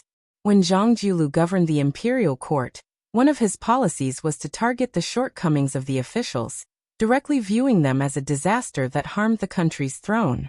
However, Grand Secretary Zhang was publicly acknowledged to be good at governing the country, but when it came to dealing with the officials, there was no improvement. There were also many important officials in the imperial court who criticized and ridiculed him. In particular, some of the pillars of the imperial court, who came from humble backgrounds, even chose to watch from the sidelines. If the imperial court, where scholars made up the majority, was still in such a state, Bailiang naturally would not be able to escape this fate. As a result, Lingzhou, which was right at the end of the year, was quickly thrown into chaos. Documents gradually piled up. Gangs fought in the streets. Criminals killed each other in prison. The granaries of the government either caught fire for no reason, or became moldy by a few inches. All kinds of trivial matters sprung up like bamboo shoots after the rain. Forget about those county and county officials who were badly battered, afraid that they would not be able to have a peaceful year. Even the administrator Li Gongda began to feel tired dealing with it. Every day, there were lower-level officials who came to complain. On the contrary, Huangnam County seemed like a crane in a flock of chickens, its political affairs large and small orderly. Longqing County was the complete opposite, its situation especially miserable, leaking air from all directions. It was rumored that Governor Zhong Qingxin personally took care of everything, busying himself to the point where he lit a lantern every night.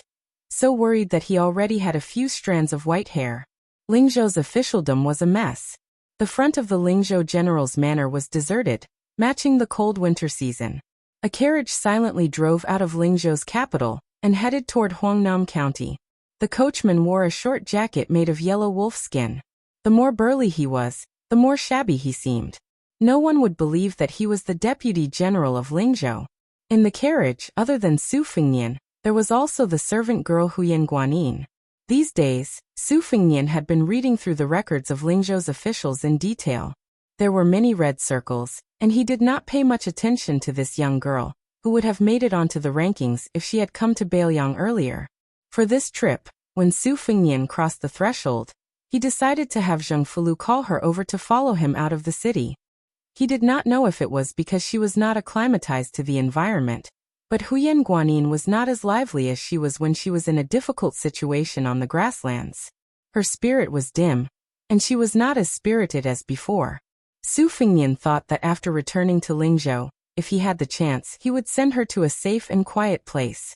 It was better than being sick and slowly destroyed in a noble residence. Some women were either held tightly in the palm of one's hand or truly treasured. Instead, it was a waste of natural resources. Originally, if Huyan Guanyin could adapt to Bailiang, Su Fengnian would not mind keeping her by his side. It did not matter if he ate her or not. Looking at her was pleasing to the eye and was good for the eyes. Su Fengnian was not idle during this trip. He had a document on the background of a few important officials in Huangnam County. These densely packed and delicate small regular script were the painstaking efforts of the second-class servant girls in Wutongan after working through the night. Su Fengnian, who had been with them for many years, could tell at a glance which was written by the green ants and which was written by the cucumbers. Su Fengnian rubbed the space between his eyebrows and put down the stack of letters. After going through it in his mind, he lifted the curtain. The unique cold air of the cold land hit him in the face. Su Fengnian did not put down the curtain for a long time. After leaving the city, Huyan Guanyin was a little sleepy. She curled up in the corner of the carriage, unable to endure the drowsiness. She was slightly dozing off. When the wind blew, she suddenly woke up. She quietly looked at the side of his face and bit her thin lips. Her lips were bright red and glistening, making people mistakenly think that if she bit a little harder, a few drops of blood would come out. Su Fengnian saw that she was not used to the cold, and quickly put down the curtain. He smiled warmly and said, "I couldn't sleep last night, so I wandered around aimlessly. I saw a pot of impatiens by the window of your room. It's clearly past the flowering period, so how could it still bloom in such a cold weather?" Chapter 892. Huyan Guanyin blinked and said softly, "When I first entered the manor, I saw a few flowers in the corners of the manor. They didn't look like they were grown in the manor, so I gathered my courage and planted one in a small pot. I didn't know it was called a balsamine flower, nor did I know it was in bloom." Su Fengnian nodded and smiled. "It's the same as the shusher that's causing trouble for me in Bailiang. It's not a first-class product. But don't look at it just because it looks delicate, it can grow anywhere. A poor place like Bailiang is no exception. Some women who can't afford to buy rouge and face powder like to use its flower juice to paint their nails in summer and autumn. It's very eye-catching. Although this kind of thing has been criticized as a cheap product by famous scholars in Jiangnan who worship chrysanthemums and peonies, and has been given the harsh nickname of a chrysanthemum maid, I feel that regardless of whether or not she's a chrysanthemum maid, she can be used for people to admire and paint their nails. That's already the best use of her. There are a lot of them in my house. They grow all over the ground. Other famous flowers can't even be stopped by trees. However, I've never seen them bloom in winter. Presumably, it's because no one was willing to plant them in a pot and bring them back to the house that you accidentally delayed the flowering. That's right, this balsamine flower is very sturdy. My second sister gave it a nickname, hot-tempered. Under the scorching sun, when the wind blows, or when you pinch it with your fingernails, the seeds will bounce far away. When I was young, every time I made my second sister angry, she would give me a black face and not say a word for days. I always liked to use my hot-tempered nature to flick her face. I'd rather have her scold me than ignore me. In the end, Su Fengnian saw Huyan Guanyin staring straight at him. Su Fengnian said awkwardly, "You didn't do anything wrong. How could I bear to scold you? Besides, I have a lot of things on hand right now, and am very frustrated. It's not that I don't want to pay attention to you. I do know how to write the 4 characters anger and introspection. And my handwriting is not much worse than that of a famous calligrapher. It's a pity that I haven't been good at it, and I often take my anger out on others. You haven't seen the scene of me getting angry with my father. When I was young and ignorant, as long as something didn't go my way, I would vent my anger on him. I could even take a broom and chase him for thousands of miles. But now that I think about it, even though I was childish, I didn't feel too guilty. Who asked him to be my father, the person closest to me? Right. Besides, at that time, his legs were very nimble, and he ran very fast. Everyone else respectfully called him the king of Bailiang and the great general, but I called him the runaway general." Huyan Guanyin looked at him and grinned. That smile was as innocent as a child's. Huyan Guanyin lowered her eyes, not meeting his gaze. Su Fengnian saw her cowering timidly and mocked himself. Did he look like a criminal with the word pervert engraved on his forehead? He remembered that her entire tribe on the grasslands treated him like an immortal. How could he reveal his true colors so quickly? Su Fengnian collected his thoughts and lowered his head to continue picking up the letter on his knees. He quickly focused and gave Administrator Li a few days of time. It was probably because of the sudden wind and rain in Lingzhou's officialdom that Uncle Li was busy with government affairs and temporarily had no time to care about Su Beiji's promotion. Even though it was not to his liking, Su Fengnian was still willing to endure it. Back then, the Yan family had chosen a small path to escape Lingzhou. If he had not hinted to Su Xiao, Yin Jieshi might not have been able to leave Bailiang so smoothly. Su Fengnian warned himself not to be so soft-hearted in the future. Huangnam County was where Li Gongda had made his fortune. Even though Li Gongda's reputation as an official was not good, his ability to judge people was not small. It was natural for him to appoint people by favoritism. However, a few of his disciples were considered capable officials in Bailiang's officialdom. If it were not for these people helping Li Gongda gain face, Su Xiao would not have been so generous as to let Li Gongda become the administrator under one person just based on the relationship between the Li and Su families. The governor of Huangnam County, Song Yan, was one of the best. He did not have a prominent teacher and was self-taught. He was skilled in both magic and power.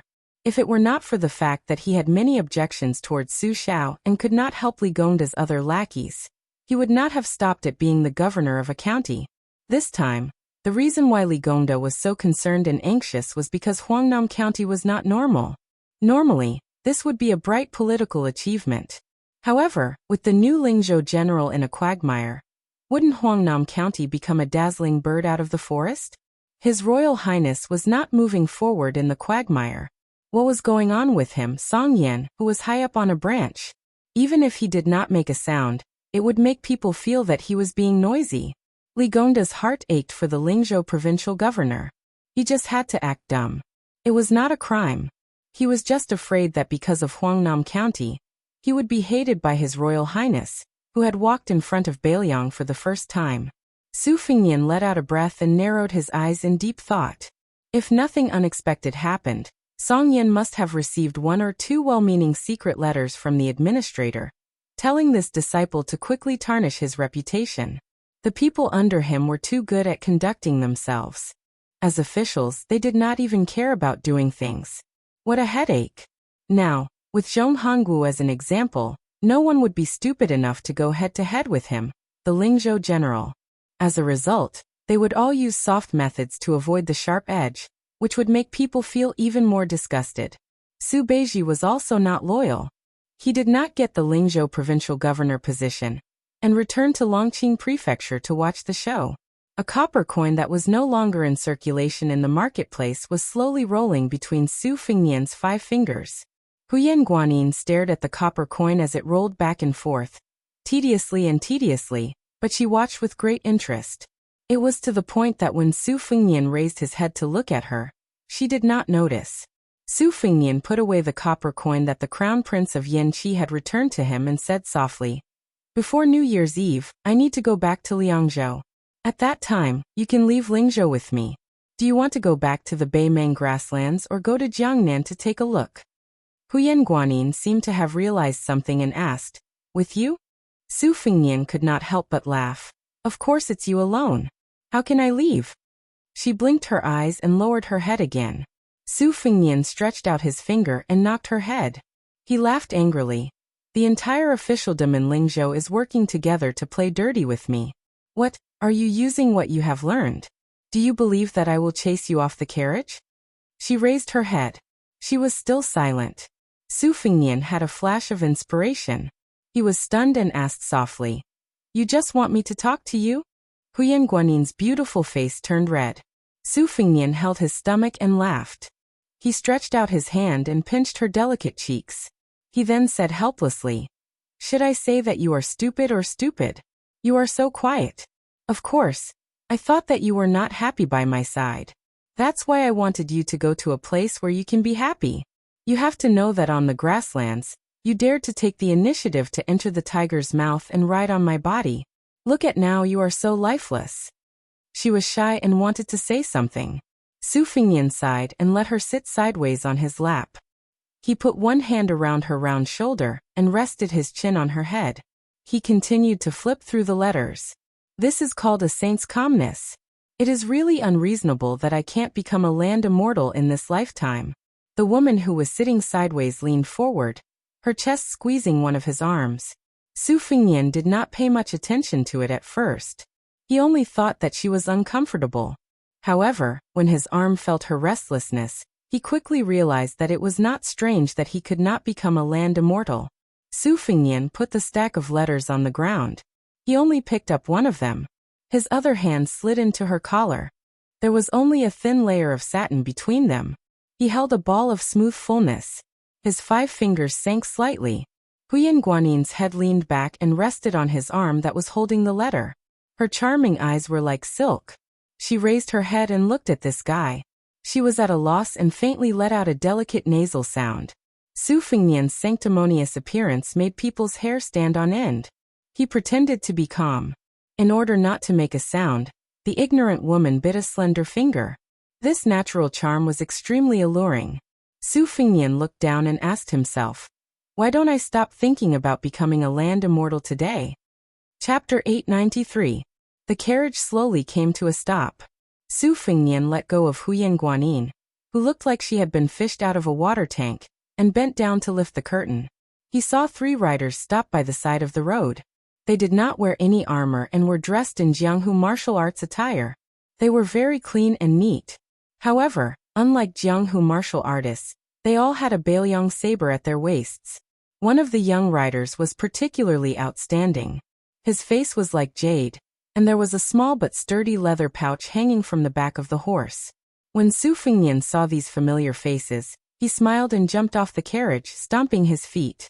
The weather was cold and the ground was frozen. The road was hard and the ground was hard. When the 3 riders saw His Royal Highness get off the carriage, they hurriedly flipped over and dismounted. Su Fengnian waved his hand, indicating that they did not need to bother with these complicated formalities. The 3 riders were all from the White Horse Righteous faction of the Phoenix Battalion. In Bailiang, they had vaguely become a small group of people with the most upright roots. Moreover, among the 3, Hong Shuwen had made a whole new level of respect during the battle at Iron Gate Pass. Wielding 2 sabers, he had killed 6 Imperial Guards and a golden saber Imperial bodyguard. The young rider, nicknamed His Royal Highness, was now Wang Ji's deputy general. In name, he held the official title of Changshui Commandant. Last time, he had also shown his face at the Fish Dragon Gang in Longqing County. This time he was transferred to the general's mansion in Lingzhou. Su Fengnian remembered that when he asked Wang Ji for him, Wang Ji's heart ached so much that he trembled. His expression was as if his parents had died. Su Fengnian asked Hong Shuwen for his warhorse. This Changshui commandant rode 1 horse with his fellow officers. For people, 3 riders and 1 carriage, headed to Huangnam County. Su Fengnian smiled and asked, Hong Shuwen, did Ningame teach you the short halberd? Hong Shuwen, who always gave people the impression that he was a lone wolf in the desert, obediently held back a lot of his ruthlessness in front of His Royal Highness. He was actually a bit shy. He nodded and said, "General Ning said that I have some talent with the halberd. When I get used to the short halberd, he will teach me the big halberd." Su Fengnian didn't deliberately use words to win people over. After chatting for a while, he urged his horse forward. When it was close to noon, they arrived at a small border town in Huangnam County. They led the horse forward. There were many New Year's Eve markets in the town, where the people of the nearby villages came to buy New Year's goods. Some county officials took the opportunity to light candles and talk about good books, helping their parents to get closer to the people. However, the people of Bailiang were valiant, so they only treated this kind of thing as a lively joke. The actions of leaving the Yang and going to other provinces and counties to embellish the official's career were also quite solemn and respectful. Those who talked about good books had to wear plain clothes. In Bailiang, there were suspicions that they were neither donkeys nor horses. Many officers who knew a little bit of literature and ink went up to the stage, and even some military officers who liked to be in the limelight rolled up their sleeves and went up to shake their heads. At this moment, Su Fengnian stood and watched from afar. Even though the inarticulate officials on the stage repeated the same old tune, they still made mistakes in their sentences. Some children with good memories who had long since memorized the words by heart started to make a fuss. When the children started to make a fuss, many adults around them also started to make a fuss. The officials lost face, so they glared and pointed their fingers, catching a man and scolding him. The man wasn't afraid of this little official's prestige and loudly cursed back. Then the man's wife also looked at him coquettishly and teased him a few times. The small official wasn't really angry, so he didn't filter his mouth and took the opportunity to tease the plump woman. However, the woman of Bailiang wasn't a thin-skinned lamp. A few bold and vulgar words made the small official's face turn red. In this kind of inappropriate noise, the rigid and pedantic talk about good books became a joyous occasion. Chapter 894. Su Fengnian looked around and had Hong Shuan find a restaurant, as long as it was clean. After lunch, they continued toward Huangnam County. Su Fengnian had bought a large marten hat for Huyan Guanyin at the last minute. It covered her forehead, brows, and eyes so that her beauty would not be too shocking. The three retainers, who had infiltrated Bailiang's local officialdom after leaving the Phoenix Battalion, never looked sideways, especially Hong Shuan. From beginning to end, it was as if Huyan Guanyin did not exist. Mounting their horses again, they turned from the bazaar onto a branch of a relay road. Other than the division of Bailiang's relay roads into provinces, counties, and counties on the surface, there were also a few hidden relay roads between mini passes. Many of the seemingly cumbersome relay soldiers were supported with large amounts of money. If it were not for Bailiang's lack of financial resources, Su Xiao would have made a big move. At the insistence of Zhang Jiulu, the Liang imperial court poured their taxes into the belly of the northern border. South of Jiangnan, most of the relay roads had been reduced to varying degrees. Regarding this, Zhang Jiulu sternly reprimanded a few local officials who were heading to the capital. After the incident, he changed his views slightly and immediately returned to normal. In addition, compared to the relay roads, Zhang Jiulu wanted to personally arrest the horse administration. The Grand Secretary did not have 3 heads and 6 arms, so he really did not have the energy to personally deal with the matters of the relay roads. Furthermore, the Gu Party had controlled the Ministry of War for a full 18 years. Not only did Zhang Jiulu meddle with the horse administration, he also directly took away the shockingly lucrative horse administration. The entire Ministry of War had long had complaints in their hearts. As a result, the popular palm eunuch Sun Tonglu had made a trip to Bailiang and returned to the capital to talk all night about the affairs of Bailiang that he had seen with his own eyes. After he mentioned the relay roads, the emperor sank into deep thought and speechlessness for a long time. Su Fengnian did not whip his horse to gallop quickly. Bailiang's relay roads were developed under the iron hooves of the Beimeng warhorses. It was a double-edged sword that could ensure that the troops, horses, and provisions could move quickly. At the same time, if the 350,000 border troops defeated the Bailiang cavalry, then they could cross the border in one spurt of energy. Without a doubt, the road to the south would be unimpeded. The reason the Zhao family had tolerated Su Xiao time and time again, even turning a blind eye to the salt and iron matter, and not making things too difficult for the water transport over the years, was not that they were not worried that Bailiang's door would open and bring disaster to the Central Plains. In the future, when Chen Jibao was in theft as a prince and entered Shu, it was also because they did not think that Su Fengnian would be in charge of Bailiang's armaments. The court had prepared for the worst. In case the Su family in Bailiang could not support the northwest of the Zhao family, at least there was Chen Jibao's Shu land as a second line of defense. When one reached the level of Su Shao and Zhang Jiulu, conspiracies and machinations actually became meaningless. In the end, the one who had power still ruled the world. Su Fengnian waved his hand at Hong Shuwen and said, "Commandant Hong, today Bailiang has an abundance of meritorious and dishonorable officials. Not to mention lieutenants and commandants, there are even generals all over the streets. If I remember correctly, Bailiang and Liang share the same law. The civil and military official ranks and dishonorable official ranks add up to as many as 74 ranks. In addition to those scattered titles, there are simply too many to count. If one day I take back all of them, or eliminate most of them, tell me, what do you think will happen to Bailiang's officialdom?" Hong Shuwen hesitated for a moment. Su Fengnian laughed and said, "There's no harm in saying it directly." Hong Shuwen said in a low voice, "Your Highness, then our Bailiang will really become a pot of porridge. If the people at the rear are not stable, those who work for the generals at the border will all have families to feed, and will also not be at peace. For example, in Hong Shuwen's family, father was conferred the rank of a 6th-rank cloud cavalry officer because of his military exploits. Second uncle has some knowledge, and was also conferred the rank of a 6th-rank Confucian scholar, which is considered not too common in Bailiang. These titles with ranks but no official rank are only used to give face to the elders and old brothers when they gather. If they really want to use these things to make a profit or to plunder the land, they can't do it even if they want to. If they were taken away all of a sudden, the old fellows' hearts would turn cold. Furthermore, it would be even worse than losing a few thousand taels of silver. Your Highness, I dare to speak from the bottom of my heart. This time, I heard from the elders in my family that a few thousand scholars from other places have come. They are all here to steal the old Bailiang's rice bowl. This time, when I went to the Lingzhou General's manor from Longqing County, I also heard a lot of rumors. They are all unfavorable to your Highness." Su Fengnian nodded and said with a smile, "Many people are working together to fan the flames of evil, and make the stove that is Lingzhou's officialdom very warm. I'm afraid there are still a lot of people who are conscientiously adding firewood to the stove. This year's end in Bailiang is very different from previous years. It really isn't cold at all." Hong Shuwen was a bit puzzled. His Royal Highness could still smile? Because Hong Shuwen was His Highness' close official, the local prestige of the Hong family did not join the crowd this time. They closed their doors and refused to receive guests.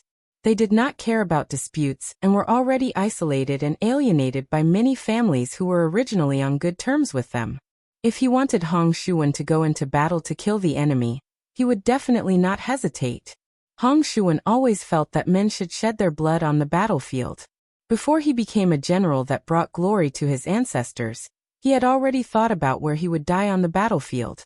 However, if he wanted to criticize the current situation, it would really be asking for his life. Since His Highness asked about this foul and disgraceful matter, this ruthless Hong who once dared to slap his concubine mother half to death in the family, could only say what he wanted to say. Su Fengnian slowly said, "Prescribing the right medicine for the right illness has a difference in urgency. Hong Shuwen, let me tell you something first. I plan to set up 14 rank 5 captains based on the geography of Bailiang. Captains are named after the important passes in the territory. If nothing goes wrong, there will only be 3 in Lingzhou. Wang Ji will go to the Maikong mountain pass that borders western Shu to guard Laziku. As for the other 2, one will be given to Han Laozhan, who is temporarily the Deputy General of Lingzhou. The remaining one will be fought over by the entire Lingzhou. I don't believe that no smart people will take the bait for such a big piece of meat. As long as you become a captain, it means that you can stand out from the large group of captains who only deal with trivial matters. It would not be an exaggeration to call you a feudal lord. As long as someone is willing to lead an internal conflict, the following matters will be much easier to handle. Originally, I wanted to give Han Laoshan's position to you. However, you don't have much military achievements. After all, Han Laoshan has Su Zhao's banner behind him. He can convince people wherever he goes, but you can't. Therefore, I will put you in the Lingzhou general's manor to accumulate experience. Although I can't use a quick and decisive method to deal with the Lingzhou officialdom. If I don't see blood at all, it won't make sense. When the time comes, I will need you. Beiliang's local captains don't have many chances to kill people, so don't treat it lightly. In the future, when I leave Lingzhou, you will most likely have to help the new provincial governor Su Beiji. I believe you know my relationship with provincial governor Su Beiji. I believe you know about my relationship with provincial governor Su. I'll say the ugly words first. If anything happens to him, you Hong Shuwen won't be able to compensate for that head on your shoulder. Hong Shuwen subconsciously wiped his neck and chuckled. Anyway, I will do whatever your highness says without any objections. However, can I ask your highness for a favor? Su Fingyan laughed and scolded. Why are you the same as Wang Ji? If you have something to say it quickly. Hong Shuwen said softly. Your highness, in the future, if there is a war at the border, you can't forget about Hong Shuwen. Su Fingyan asked, 20 years ago, so many people joined the army because there was no peaceful life anywhere. They were all aiming for glory and wealth. If they took a gamble, they might be able to get an official position. However, it's different now. Why did you, Hong Shuwen, give up being a stable official and insist on risking your life at the border? Is it very impressive to have your head tied to your belt? Or do you think that you can't be a high-ranking official on the ground? As long as Hong Shuwen grinned, he was naturally sinister. Hong Shuwen is different from others. I just can't get used to living a leisurely and happy life. Especially after hanging out with your highness, I feel uncomfortable if I don't kill people for a day. I would go to the brothel to find soft and tender women to have fun with. After I'm satisfied, I would feel sick of it and couldn't help but want to break their necks.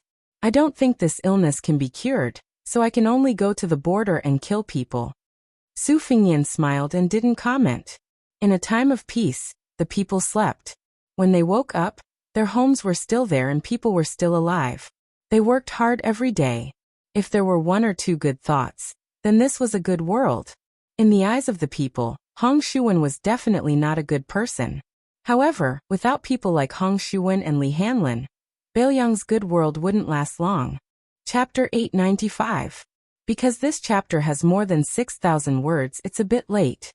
The next chapter is estimated to be around 7 in the morning. Huangnam County's Governor Song Yan's house was empty and sparse. There were few servants and it was cold and cheerless. In fact, this house was one of the top high-rise houses in Huangnam County. With Song Yan's family's wealth, it was impossible to live in it, let alone buy it. It was difficult to even rent it. However, because it was a haunted house that no one dared to take over, it fell into the hands of Song Yan, who had nothing to do with it. The previous head of the house was an old general who retired from the border and wanted to spend time with his grandchildren. He was the right-hand man of General Yan Wenwan. He was a meritorious general who could drink wine with the king of Beiliang when he was young. It was unknown why, on a snowy night, more than 70 people in the house were killed. Regardless of whether they were women or children, they were all beheaded. It was extremely tragic. Until now, it was still a big unsolved case on the streets of Beiliang. Some said that it was the work of Lulin bandits. Some said that it was the work of political opponents who still worked in the Beiliang Frontier Army.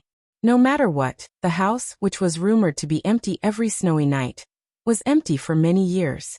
Later, Song Yan, who did not believe in ghosts and gods, became the head of Huangnam County. He did not do any water or land Taoist rites, nor did he set up any altars or rituals. He just moved into the house with his family and lived in peace these years. Although Song Yan admired the power of magic, he had another nickname that was related to Huang Lao, Kagan Taoist. The wife of the prefectural governor passed away early, leaving behind an unbetrothed only daughter called Song Huangmei. In Huangnam County, she rode a horse and brandished her whip, carrying a saber and a bow. She was extremely valiant and formidable, not losing to the rangers of Beiliang. When Song Yan noticed that his daughter, who had always regarded applying rouge as the worst evil in the world, began to ask him for money, not to buy bows and arrows, but to secretly buy a lot of rouge and face powder.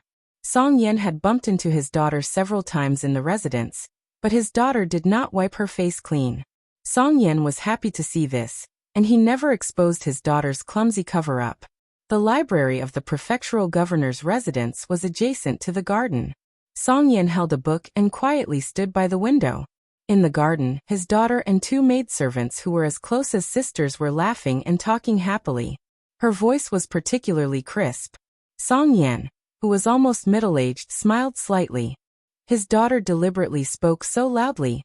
Wasn't it to let the young man who had been standing outside the wall for more than an hour hear her? Song Yen had asked someone to investigate the young man's family background. He was born at the bottom of the market and was full of vigor. Therefore, he relied on a mediocre sect in Huangnan County. In several gang fights, he fought at the risk of his life and became the direct disciple of a sect leader. He had been honed in the ways of the world for many years and treated people better than those arrogant disciples in Huangnan County. Song Yen once visited the young man incognito in his spare time and drank tea with him at the same table. They chatted casually for a while. The young man rarely pretended to say something shocking. He talked in a simple manner and had a good nature. Therefore, Song Yen silently took a step back and let it be. Song Yen himself was not from an aristocratic family, and he was born in a poor alley. Therefore, he knew that it was not easy for a young man from a poor family to stand out. However, if this young man was a scholar, even if he had no hope of becoming an official, Song Yen would have invited him to the mansion and generously recognized him as his son-in-law. However, Song Yen did not think highly of this young man from a gang who licked blood on the blade. At most, he would not oppose it. It was too difficult for him, the governor of Huangnan County, to take the initiative to show his goodwill. Therefore, Song Yen did not think highly of this young man. Song Yen saw his daughter sneakily walk towards the wall of the courtyard, not forgetting to look around. It was clear that she was too thin-skinned and was afraid of being caught by her father. She also knew that her father was famous for his ability to see the big picture from small clues, and was not easy to fool. Song Yen could only smile bitterly and retreat from the window to near the bookshelf. Song Yen placed the Taoist work, 5 Bugs, back to its original position on the bookshelf and sat back down on the mountain-like desk. There was a bronze incense burner on the desk that was used to burn incense to refresh the mind. Song Yen glanced at the 2 secret letters that had been sent from the administrator's residence, one after another. His face was expressionless. He reached out and stroked the patterns on the bronze that implied exorcism. Song Yen closed his eyes and felt the burning sensation on his fingertips. He slowly withdrew his hand. He did not care about what his teacher, Ligonda, had said in the letter. On the contrary, this amazing feat in Huangnan County was a sign that Song Yen was going to establish himself as a servant of the Li family. Following Ligonda's high rise to 2nd rank, Song Yen's status also rose. However, 4th rank prefect was already the limit. Now that Bailiang had a change of dynasty, Song Yen knew that his impression of the king of Bailiang was very poor. If he did not do something now, he would not be able to advance in the officialdom for the next 10 or 20 years. One step late, one step late, one step late. Song Yen, who was in the prime of his life, was full of ambition. He did not want to follow behind others and eat the leftovers. However, right now, Song Yen was not sure if that Lingzhou general had the magnanimity to personally come and see him, this stubborn and smelly stone of officialdom, for his courage. Just as Song Yen was deep in thought, the sound of his daughter's shouts came from the garden outside the building. Song Yen helplessly stood up. This daughter of his did not have the slightest bit of femininity. How could she marry into a good family in the future? Song Yen did not respond. He walked down the stairs and took a detour to enter the garden through the back door. He saw that his teacher's daughter, Li Fujian, had actually rushed to Huangnan County. There was also an unfamiliar face beside her. With Song Yan's experience, he immediately guessed the identity of this person. It was the cold man that Li Fujian admired, Guo Fufeng. Song Yan did not have much of a good or bad impression of this person. Seeing his daughter, Song Huangmei, sizing up this man, Song Yan gave him a meaningful glance. Guo Fufeng, on the other hand, was very calm. He respectfully and reverently bowed deeply to Governor Song. Song Yin nodded with a smile, and did not say anything. It could not be considered warm and polite. Even if this person became the administrator's son-in-law in the future, Song Yin still did not think highly of him. Furthermore, with Song Yan's status, even if Guo Fufeng rose step by step, if he wanted to stand side by side with Song Yan, it would take him at least 20 years of hard work. Li Fuzhen held on to Song Huangmei, who was a few years younger than her, but her expression was nervous. This was the first time she had brought Guo Fufeng to appear in front of her father's students. Others were fine, perhaps they would give her some face as the administrator's daughter, but Song Yin was known among the Li family's students for being unreasonable. He was very afraid that the governor would directly order them to leave with a straight face. This time he had rushed to Huangnam County to meet Uncle Song in secret. Her father really had no choice. She did not know how Guo Fufeng had gotten the news and had talked to her for half a day, telling her many heartfelt good intentions. Only then did Li Fuzhen hesitantly bring him along to the Song manor. She had a good relationship with Song Huangmei since they were young. She had always been treated as a younger sister by this girl. Everyone knew that Governor Song doted on his daughter, and this girl also had a dark relationship with a Jianghu boy whose background was even worse than Guo Fufeng's. This was also the key reason why Li Fuzhen dared to have Guo Fufeng formally reveal himself in Lingzhou's officialdom. However, thinking of this, Li Fuzhen had an indescribable sorrow that she had no one to talk to. When did she have to be so scheming? However, seeing that Uncle Song's expression was tranquil, and at the very least he did not speak ill of Guo Fufeng, Li Fuzhen was slightly relieved. The heartless Song Huangmei did not know why the fearless sister Li's palms were sweaty. The group of people went inside the house to sit around the stove. Song Huangmei used the excuse that she needed to scoop some charcoal, and ran out of the house like a wisp of smoke. How could Song Yin not know that she was going to say goodbye to her sweetheart? He could not help but make a commotion of folding a chair and standing on top of the wall. Song Yin had just sat down when he received a few name cards from the steward. They were all scholars from Huangnam County, who came to ask for advice on how to help the people. In reality, they were just here to pay their respects to the prefect so that they could get familiar with him. Song Yin let the steward return the letters, and also gave back a few books from the library. These people did not get to see the books, but they came in high spirits and returned in high spirits. It was not uncommon for them to show off to their peers. Song Yin casually dealt with this small matter, and looked at Li Fuzhen with a smile. Uncle Song's salary has been used to buy books. The house is almost full. It will be difficult to eat fish and meat here. Li Fuzhen had never been good at socializing, so she just smiled. Guo Fufeng did not want to be a foil and took the initiative to say, the scholars of the past dynasties loved books as much as their lives. They believed that borrowing books was like borrowing a wife. It was better to directly give books to people, just like how a famous scholar gave a beautiful concubine. It was passed down as a beautiful story. The prefect is well versed in the samadhi. Song Yin looked indifferent and turned a deaf ear. He did not agree. Guo Fufeng was thick-skinned and did not feel awkward at all. Li Fuzhen, who was slightly relieved, was a little restless again.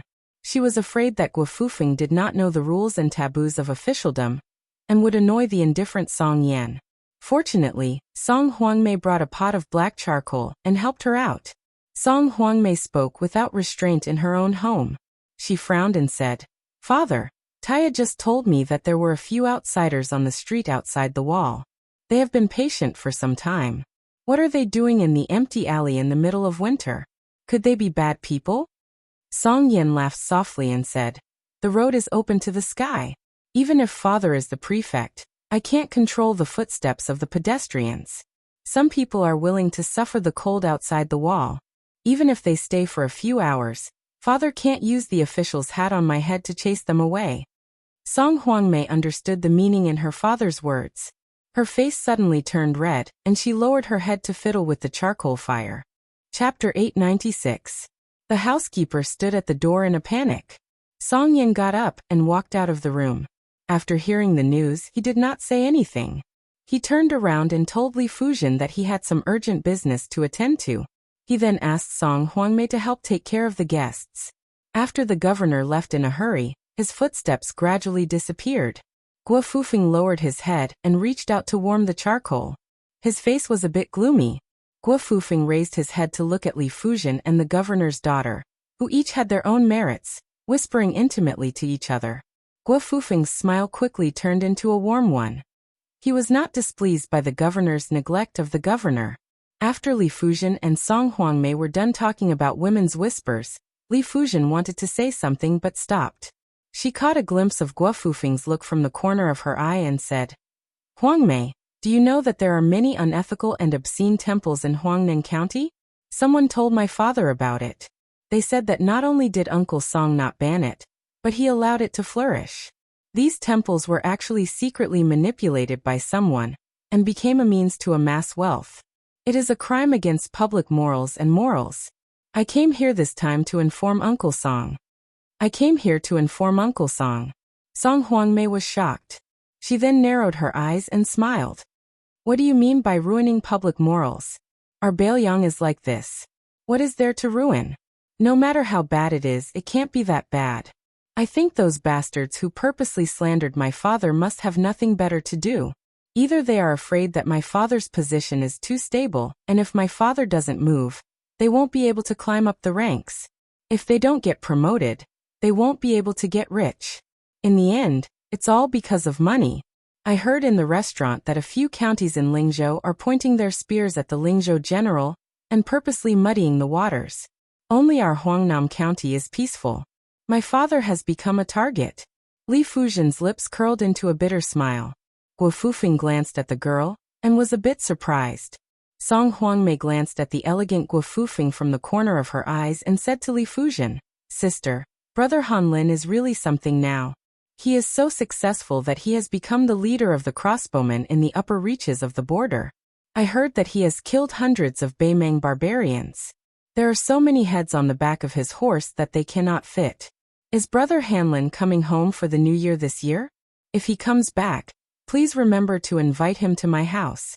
I have to tell Brother Hanlin about my endless admiration for him.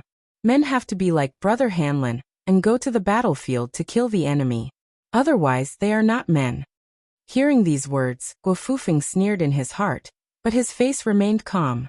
Li Fuzhen carefully glanced at Guo Fufeng, then turned his head and forced a smile. "Let's go out for a walk." Guo Fufeng naturally stayed behind. After the two sisters left, Li Fuzhen reached out and pinched Song Huangmei's ear. "Stupid girl, you dare to lecture your sister? Didn't I clearly write in your letter that you should not give him a dirty face? Look at you." Song Huangmei curled her lips and said, "Anyway, I didn't like that person at first sight. My father said that a scholar shouldn't be too enslaved and jealous. Such a scholar won't have a great future. I think the man surnamed Guo is not lacking in either of these two problems. Sister, listen to me. You refused our Northern Liang devil incarnate at that time, which was such a great feat to vent your anger. Why are you becoming more and more useless in the end? If I had known it would be like this, it would have been better to follow the lecher surnamed Su and become the concubine of the king of Fan in the future. Our administrator will be grinning from ear to ear. Besides, Brother Hanlin was able to turn over a new leaf. Maybe one day that Su guy will suddenly wake up and really go to the border to kill the enemy. Of course, I think that with that guy's nature, it is as difficult as ascending to the heavens for him to kill people with his own hands like Brother Hanlin. He only dares to bully women. I really don't know what those people who say good things about him are thinking. What Baoyang soldiers sent to the capital? What Beimeng soldiers? What Beimeng soldiers? What Liang Lake? Who would believe that?" Li Fuzhen knocked hard on the forehead of the chattering Song Huangmei and angrily glared at her. "No one will think you are mute if you don't talk." The two walked to the corner and saw a group of people walking quietly on the bluestone path of the mansion in the distance. Except for the prefect Song Yen, who was wearing official uniform without a sword, most of the other men had eye-catching Baoyang swords hanging on their waists, which added a bit of a cold winter atmosphere. Song Huangmei, who liked to join in the fun, quickly pulled Li Fuzhen's sleeve and said in surprise, "Hey, who is this handsome guy with gray hair and murderous aura?" "Sister Fuzhen, look, my father is such a proud person. When he walks, he is actually one shoulder away from him. No, I have to find an excuse to pay a visit to this hero." Li Fuzhen's expression was complicated and obscure. In the end, Song Huangmei still had some loyalty. She did not leave her sister Fujin alone. She was different from the ordinary girls from the noble families. Since young, she was obsessed with playing with guns and sticks. In order to secretly keep a Bailiang sword, she had been nagging her father for many years. In the end, Song Yen had to agree to give her one when she got married. This was because there was an iron law in Bailiang. As long as one was out of the army, even a general was not allowed to secretly wear a Bailiang sword. Even if one was bestowed one was not allowed to take it out. Of course, whether one abided by the law or not was another matter. Many playboys in Bailiang were proud of wearing a cold sword. As long as they were not exposed or seen, most of them would be fine. However, there was a world of difference between carrying a sword privately and carrying one openly. So far, no civil official in Bailiang was qualified to carry a Bailiang sword. This was like the honor of carrying a sword in the palace in the capital. Even though Song Huangmei was the daughter of the prefect, she still admired those soldiers who relied on their own ability to carry a northern cold saber. The disciple of the gang that she fell in love with also swore to her that in the future, before he married her, he would carry a northern cold saber and visit his father-in-law's house to propose marriage. Chapter 897. Song Yen led these uninvited guests into the meeting room at the back of the house. He dismissed the servants and personally poured tea for them. He was very polite, but there was not a hint of fear on his face. Even if the young man sitting in front of him was His Royal Highness of Bailiang, and was the new Lingzhou general who had appeared out of nowhere. Su Fingyan took the teacup and said calmly, "Back then, Beimang's Jiang who wanted to infiltrate Bailiang under the orders of Spiderweb Li Mibi. They specifically targeted the weak civil servants and used this to disrupt Bailiang's foundation. In the end, before they could even enter the country, they were all killed at the border. However, there were still some who managed to slip through the net and sneak into Yu and Liang provinces. At that time, to appease the people, many of the incidents were covered up. Lingzhou was relatively better, but the tragedy in this mansion still happened. Over the years, Bailiang's spies have mostly focused on Beimang's men of sacrifice. Every now and then, there would be a seemingly random murder case, but the people did not know about it." Song Yen smiled. Last year there was a murder case in Huangnam County. It startled a group of cavalry from another county to cross the border to kill. They uprooted a gang and almost killed the entire family. At that time, I did not know the secret behind it, and almost wanted to personally stop it, and demand an explanation from that famous school's commander. Later, a spy under General Chu sent me a military order. Only then did I know the danger. Su Fingyan said. Huangnam County is known as Jiangnan beyond the Great Wall. It is where Bailiang's granary is located. As the granary of our Lingzhou, Sir Song must have a heavy responsibility on your shoulders. Song Yan's tone was calm as he replied, "It is my duty." Su Fingyan sneered and said, "It is also the duty of the prefectural governor to forbid all unsuitable offerings in the county. Lord Song has always been known to be swift and decisive in Lingzhou. How is he neglecting his duty?" There were 3 ghost temples in Huangnam County, and the memorial tablets enshrined there were neither the souls of Bailiang heroes, nor the gods conferred titles by the imperial court. It was obvious that this was against the etiquette system. However, one of the couplets was written by Lord Song. Could it be that Lord Song was relying on the protection of the administrator to knowingly violate the rules? I've heard that Lord Song is fond of collecting books. You've collected more than 60 unique ancient books, and they're quite expensive. I wonder how many incense offerings did that illegal temple give to Lord Song this year? Song Yin drank a mouthful of tea and said, "It's only 500 taels, not worth mentioning. There were many rare books that were coveted, but they were not able to get them. It is a pity." Su Fingyan smiled. Excessive offerings in the territory, embezzling more than 300 taels. The punishment for these 2 crimes is the death penalty. Does Lord Song want to use your head to help me establish my prestige in Lingzhou? Song Yen was indeed the smelly and hard rock in the latrine pit of Lingzhou. He actually smiled. "Since your highness has brought a knife and I have admitted my crimes, then it's just a matter of one knife." Su Fingyan put down the teacup. "You and I both know that you have disobeyed the wishes of the administrator. You want to come out of the Lingzhou officialdom so that I can take note of you. the person who once angered Su Xiao. As long as you're willing to start an uprising in Huangnan County and let outsiders misunderstand that the administrator has made up his mind to lower his head to the general of Lingzhou, many officials would tactfully restrain their petty actions. After all, if they were really dealt with later, those who came up with the idea would clean their hands and feet, while those who did the dirty work themselves would have to bear the consequences. Although the law did not punish the majority, who did not know how to punish the majority? After all, there would always be a few unlucky chickens that would be picked out. In fact, these crafty and slippery petty officials were also afraid of the consequences from the bottom of their hearts. Song Yan, do you think that without your Huangnam County, I will be stuck in the mud? Even if I go ashore, I will be covered in mud, and can only run to Liangzhou to complain to Su Xiao? Song Yan shook his head. Your Highness does not lack methods to break out of the situation. You just lack time. After all, even if your Highness kills randomly, you will be able to kill until they are not convinced. In the future, when the military confidants are all in place and some local officials and scholars from Lingzhou keep each other in check, the Lingzhou officialdom will slowly be tamed.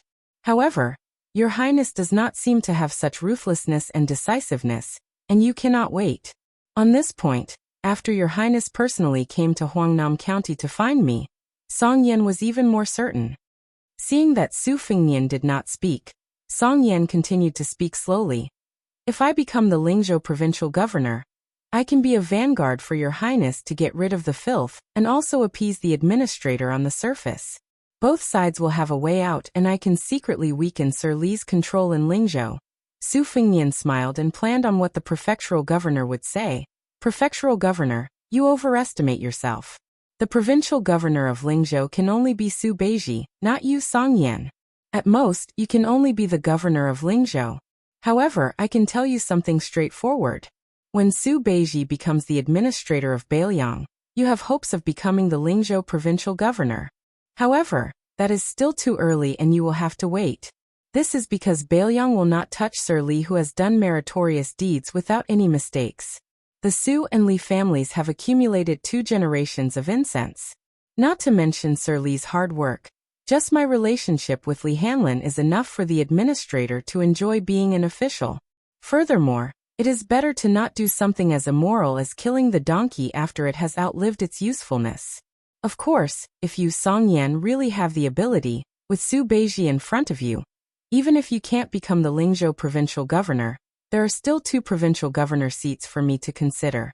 There are 30 provinces in Liang. Let's not talk about Su Beiji, who is an anomaly. Count them, how many of them are under 40? Sir Song, you should be content. Song Yan's expression was uncertain. In the end, Su Fengnian said something that made Song Yan not know whether to laugh or cry. Also, there are many people who want to be promoted to Lingzhou provincial governor. If you, Song Yan, want to be promoted, you have to give me half of the books in the building. Many scholars have come to Bailiang, and I can use them to buy people's hearts. Without waiting for the governor to nod, Su Fengnian stood up and muttered to himself, Motherf ******, no wonder so many people want to be the emperor. They can be so righteous when they are selling their positions for money. Chapter 898. It was probably because this self-proclaimed Lingzhou general was too direct that Song Yan, who had been immersed in officialdom for many years, found it refreshing. At the same time, he also felt a fear that the governor did not want to admit. For a moment, he was speechless and did not make a sound. The tea had already turned cold, but Song Yan still sat there and swirled the cup lid. Su Fengnian did not care about this kind of harmless rudeness. There was a secret report that Li Fuzhen had also come to Huangnam County. He did not want to meet her. If that happened, it would be difficult for both sides, so he prepared to leave this manor that was indeed filled with a gloomy aura. Song Yan was not so conceited that he would not move from his chair. He stood up and sent him to the door. Su Fengnian told him that he would stay in the county capital until tomorrow morning. Song Yan nodded his head and stood in place for a long time before walking back to the chair with heavy steps. He gently pressed one hand on the armrest of the iron pearwood chair. The steward, who had been rejected by the honored guest of the manor, carefully stood at the door. He could not help but be worried. Everyone knew that the heir of Bailiang was a strange and absurd person. Now that he had placed the title of Lingzhou General on his head, who knew if he was going to openly attack Lingzhou? His master had better not be the first. Song Yan patted the armrest and turned around to say, "Go to Wild Ape House and organize 2,000 books. Then have General Tao send them to the Lingzhou General's manor today." The steward could not help but ask, "Master, how will you divide them?" Song Yan's face was filled with helplessness, as if salt had been poured onto his wound. He sighed and said, "Other than the 40 or so rare books that are kept in yellow rosewood boxes, choose the best ones and move them out of Wild Ape House." The steward made a sound of acknowledgement and quickly left. Song Yan rubbed his forehead and said with a bitter smile, "It really is more painful than marrying off a daughter." Su Fingnian brought Su Yambing and Hong Shuwen along the small path of the Song Manor. Huyan Guanyin did not enter the manor and remained in the carriage outside the manor. The reason why Su Fingnian chose Huangnam County's Song Yin was mainly because this prefect was quite knowledgeable, but he did not have the temperament of an old scholar. Back then, Song Yin had purposely criticized Su Zhao's unclear rewards and punishments in public. It was just a ploy in the officialdom to attract Su Zhao's attention. It was not really Song Yin who did not understand the rules of the officialdom. It was a pity that he met Su Xiao, the king of Baliang, who did not know how to read the customs. Of course, Su Fingnian also began to suspect that Su Xiao had intentionally left this stubborn Lingzhou rock for him to subdue. While Su Fingnian was thinking, he raised his head and saw a tall servant girl from the manor. She was dressed simply and strangely had a long sword at her waist. She had an unfriendly expression towards them. After she blocked their path, she pressed down on the hilt of her sword and asked sternly, "Who are you? You had bad intentions on the street outside earlier. Why did you barge into the backyard without permission?" Young people who did not wear armor, but carried cold swords in Lingzhou were definitely those hedonistic sons who did not know the immensity of heaven and earth.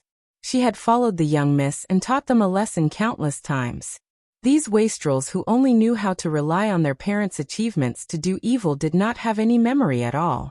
This time, they actually dared to barge into the prefectural governor's manor to show off. Su Fingnian glanced at her. Hong Shuwen behind him was eager to try. His eyes were dark and cold, and he was about to use the scabbard to knock this girl unconscious. Su Fingnian threw a look at Hong Shuwen, indicating that he should not cause trouble. He smiled and explained to her, "I am a guest of your manor. The carriage is parked at the back door, and I am about to leave. It is not what you think. Barging into an official's manor is not a small crime. I do not have the courage to come to the prefectural governor's manor to cause trouble." Su Fingnian finished speaking, and was about to walk around her. He did not expect her to take 2 steps to the side and block his path again. Hong Shuwen rolled his eyes. This girl really did not know how the word death was written.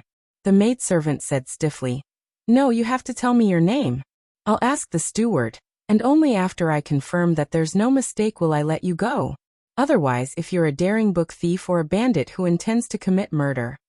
Hong Shuwen could not help but scold, "Scram." The maidservant, whose temper was not much better than Hong Shuwen's, was furious and wanted to draw her sword. However, what scared her out of her wits was that no matter how much strength she used, her sword could not leave the scabbard. It was as if it was nailed to the scabbard. Su Fingnian knew that Hong Shuwen did not have this ability, but to Su Yambing, who had once suppressed Wang Xiu, it was just a small trick. Su Fingnian directly brushed past her. Su Yambing, who was as calm as an ancient well, followed closely behind. Hong Shuwen had a mischievous expression on his face as he swaggered past her. The maidservant, who had practiced swordsmanship for many years, only thought that she had seen a ghost in broad daylight. She did not dare to be rash and turned her head to look at the 3 people in a daze. Only when she found that they had shadows did she breathe a sigh of relief. She was really afraid that they were the wandering ghosts who had died tragically in this mansion. The maidservant no longer dared to move, but there was someone in the mansion who was still lingering around. His sword was like a rainbow as it flew straight towards them. Su Fingnian frowned. Hong Shuwen was happy that someone had bumped into his blade. However, with His Highness present, he did not act too ruthlessly. He quickly took out his blade and used the scabbard to stab the assassin's chest. Then he kicked the man's abdomen. Hong Shuwen seemed to feel that he had let the man off easy. He quickly walked over and was about to fiercely step on the assassin's face when Su Fingnian spoke. That's enough. Hong Shuwen took back his boots that were only an inch away from the man's face. He put on his Bailiang blade again, and turned around to walk towards His Royal Highness who had a bodhisattva's heart. The maidservant who had previously failed to draw her sword cried out with a sobbing tone. Miss! The maidservant, who had been poked and stepped on by Hong Shuwen, struggled to sit up. She pointed at the fallen sword to the maidservant. Then she shouted towards the backs of the three people with difficulty. Hey, hey, hey, the one with gray hair, don't be in a hurry to leave. I have something to ask you. Chapter 899. But to Song Huangmei's disappointment, that guy just left without looking back. She didn't know if he was afraid that her father would help her vent her anger, or he just didn't want to talk to her. But Song Huangmei, who had the spirit of the Jianghu, didn't have the thought of being unforgiving. She was in the wrong to use her sword to keep them, and she didn't think that the other party was unreasonable. Song Huangmei's skill was inferior, and she was convinced. Although Song Huangmei's face was pale from the pain, her curiosity was far greater than her anger. But the maid Ironcliff was not so open-minded. She helped the young miss pick up the long sword, and after helping the young miss stand up, she knew that she was not the opponent of that group of people, but she still wanted to fight. Song Huangmei grabbed her arm and squeezed out a smile that was uglier than crying. Ironcliff, don't go. They are really guests of the house, and my father personally welcomed them. Ouch, it hurts, I can't talk anymore. The maid Ironcliff cried. Young miss, how can there be such guests? I have to reason with the master. Song Huangmei, on the other hand, sucked in a breath of cold air, and smiled with satisfaction. Ironcliff, we finally met a master. Go, help me to Sister Fusion. After I catch my breath, I will ask my father who that guy is. Su Fingnian walked to the front of the carriage and said to Hong Shuwen, Huangnam County has a few Beimang spies that have been rooted here for many years. Seeing that you have nothing to do, you can go and work with our spies tonight, but we won't record your military merits. Remember, you have to follow their rules. If I know that you killed people, don't think about getting involved in this kind of thing in the future. Hong Shuwen nodded vigorously, his eyes were burning, and he licked the corner of his mouth with a smile that was terrifying. Guo Fufeng sat alone in front of the brazier in the room. He did not feel that he was being looked down upon. He even had the leisure to look at the decorations in the room. If he did not have such shrewdness and broad-mindedness, how could he have made Li Fujian, one of the few wealthy women in Bailiang, fall in love with him? Guo Fufeng was not dissatisfied with his current situation. Guo Fufeng believed that his plan was flawless. If his brother-in-law Li Hanlin continued to be an unruly hedonist, it would be fine. Guo Fufeng had never been a rigid scholar, and did not mind helping Li Hanlin do evil. Now that Li Hanlin had joined the border, it was even better. In the future, when Li Hanlin returned to his hometown with glory, he would most likely take the path of a military official. A family also had to walk on two legs. Wouldn't the path of a civil official be filled by him? The virtuous son-in-law of the Li family? The two of them helped each other. With Li Gongda, who had only been the administrator for less than 2 years, guiding him, the Li family would naturally be prosperous. Guo Fufeng even thought of the scene where he would meet the new Prince Liang in the future. Now what was a little disdain? Even Li Fujian did not know that two officials highly regarded by the administrator had approached Guo Fufeng in private. They were just short of calling each other brothers. Guo Fufeng narrowed his eyes and looked at the charcoal fire in the brazier. This trip to Huangnam County was a secret. Li Fujian was thin-skinned and inarticulate. He still needed to rely on him to solve his father-in-law's problems. Huangnam County was the place of prosperity for the administrator. If there was a fire in the backyard, it would be a topic of ridicule in the prince's household. Guo Fufeng believed that Song Yin knew the severity of the situation. Previously, he was neither cold nor warm to him. Li Fujian sat down beside him.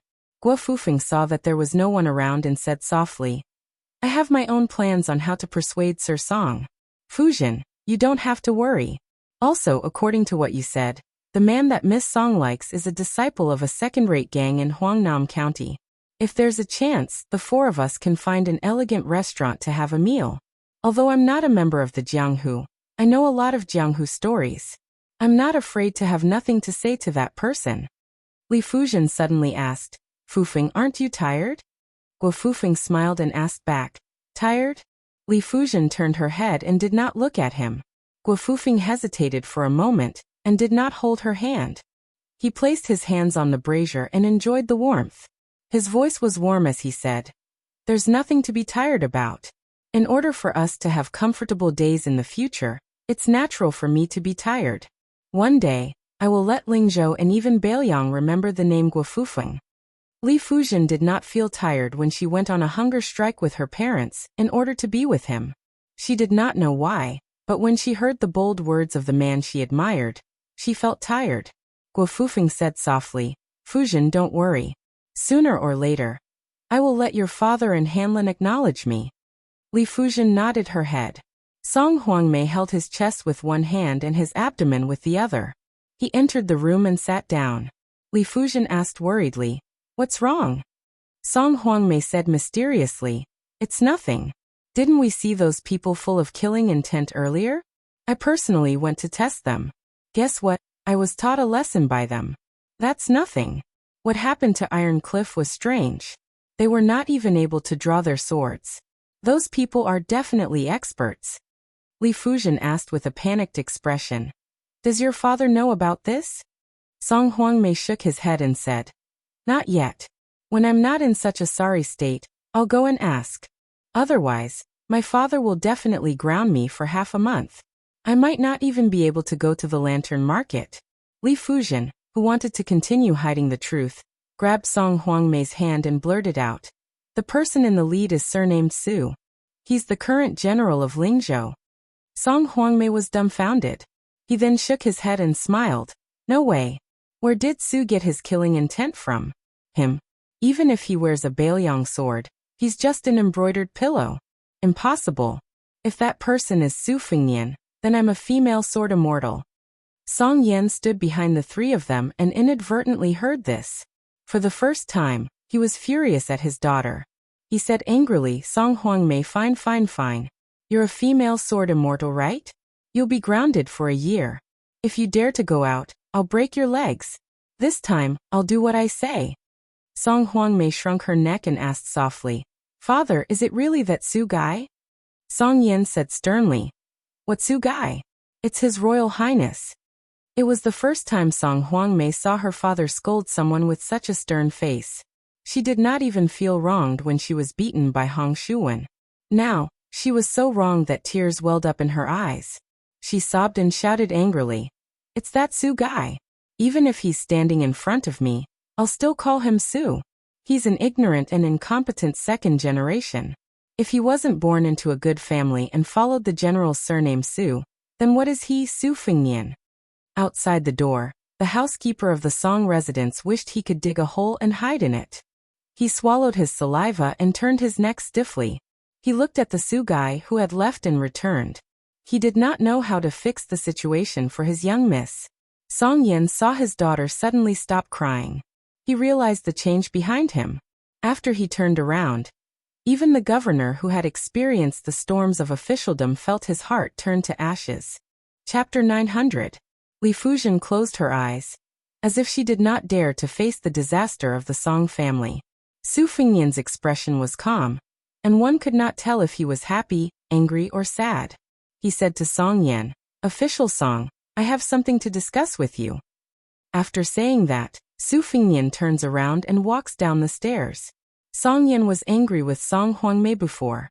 In the face of a disaster, he quietly presses his hand to his daughter, who causes trouble from her mouth. He tries his best to squeeze out a smile, indicating that she should not panic. Turning around and stepping over the threshold, Song Yan let out a long breath, which was a bit cold. He quickly followed the Lingzhou general. Song Yan had been in a high position for a long time, and his understanding of shrewdness was much deeper than ordinary people who did not have to worry about food and clothing. Many of the sons of Jianliang were not evil people who bullied men and women. Normally, they would greet and send off people. And when dealing with officials like Song Yan, who held real power, they would be very gentle and polite. When dealing with subordinates, they would also have the ability to control people. They would pretend to be profound, and their words and actions were strange, making people afraid. However, in Song Yan's eyes, this kind of shrewdness was not a high realm. They would not be moved by interests, and they would not be affected by the ways of the world. No matter how big or small, they would be able to remain calm. This was the true shrewdness. Song Yan was afraid that Su Fengnian was the former. When things were going well, he was easy to talk to, and when doing business with people, he would be fair. However, if things did not go his way, he would show his fangs and not treat people as people. Song Yan did not think that a governor of Huangnam County could make His Royal Highness, who was Bailiang, angry and not have any scruples in doing things. Su Fengnian slowed down his steps and walked side by side with Song Yan. He softly joked. In the past you scolded Su Xiao, and now your daughter scolded me. Does the Song family have a grudge with the Su family? Song Yan was a bit embarrassed. Su Fengnian smiled and said, I came back this time to tell you that your daughter and a maidservant tried to stop me from leaving the manor, and suffered a little. The Song family is in the wrong for this matter, but I'm afraid that when a woman holds a grudge, she will be unreasonable and talk nonsense. This will cause the governor to hold a grudge against me. So I felt the need to come back and make things clear. However, if it was just this matter, I wouldn't have bothered to make a big fuss about it. The main thing is that there are several Baimang thieves' lairs in Huangnam County that have been hidden for many years. This time, a large number of scholars are going to die, and there are many spies and men of sacrifice in disguise. Even some Baimang spies who were originally rooted in the Central Plains have begun to take the opportunity to infiltrate Bailiang. Tonight, someone will clean up Huangnam County. I will leave tomorrow morning. So I felt that I needed to inform you in advance so that you won't be flustered when the time comes. When I returned to the residence, I saw that the Wild Ape House had started moving books. Song Yan didn't dare to form a grudge with the young man next to him. He didn't care about etiquette and directly asked, Your Highness, are you really not angry at my daughter's rudeness? Su Fengnian asked in return, Scolding people in my own home is better than those people who stab me in the back in Lingzhou. I can still endure the latter, and haven't made a move until now. What are you worried about? If you really feel guilty, then give me another 500 books from the Wild Ape House's collection. Song Yan sighed and said, It was me who measured the heart of a gentleman with the yardstick of a villain. Su Fengnian said self-deprecatingly, What kind of gentleman am I? You guys once bitten, twice shy. Based on my bad reputation in Bailiang. Song Yan suddenly turned his head and saw the administrator's daughter, hurriedly running over. She stopped and looked at them without any intention of leaving. Su Fengnian hesitated for a moment and said softly, Sir Song, I want to say a few words to Miss Li. Go to the back door and wait for a moment. Song Yan nodded and left with quick steps. Li Fuzhen didn't take another step forward. With a cold expression, she asked, What do you want to do to the Song family? Su Fengnian didn't beat around the bush with her. You actually want to ask me what I plan to do to Song Huangmei, right? Don't worry. Li Fuzhen interrupted Su Fengnian's words and said with a cold smile, Do you really believe that I can be at ease? Su Fengnian said calmly, Li Fuzhen, if I remember correctly, I don't owe you anything. Li Fuzhen gritted her teeth and said, If something happens to Hanlin at the border, I will hate you for the rest of my life. Su Fengnian turned to leave, but he was stopped by Song Huangmei. However, the swordswoman learned her lesson this time and said timidly, Your Highness, I will take responsibility for my own actions. Don't make things difficult for my father. Su Fengnian reached out and pinched her cheek. You scolded me, and I took advantage of you. Let's call it even. Song Huangmei was stunned on the spot. After a long time, she came back to her senses.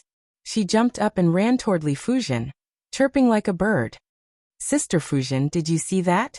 His Highness really has a murderous aura. He took advantage of me, but I didn't even dare to move. If it were a normal lecher, I would have chopped off his dog's paw. Sister, you don't know, but the two retainers by his side are very powerful. I've always said that a man with a cold blade is considered handsome. Sigh, now I feel that most of the rumors are true. Sister Fuzhen, you don't practice martial arts or swordsmanship, so you don't know that there is a saying in Jianghu that His Royal Highness is definitely an expert. I just don't know if he can fly on a sword and make a sound. Su Fengnian came to the back door of the mansion. Song Yan asked softly. Do you need me to do anything to clean up Huangnam County tonight? Su Fingyan shook his head and said, no need. Song Yan said, if your highness doesn't mind this mansion's lifeless atmosphere, you might as well stay here.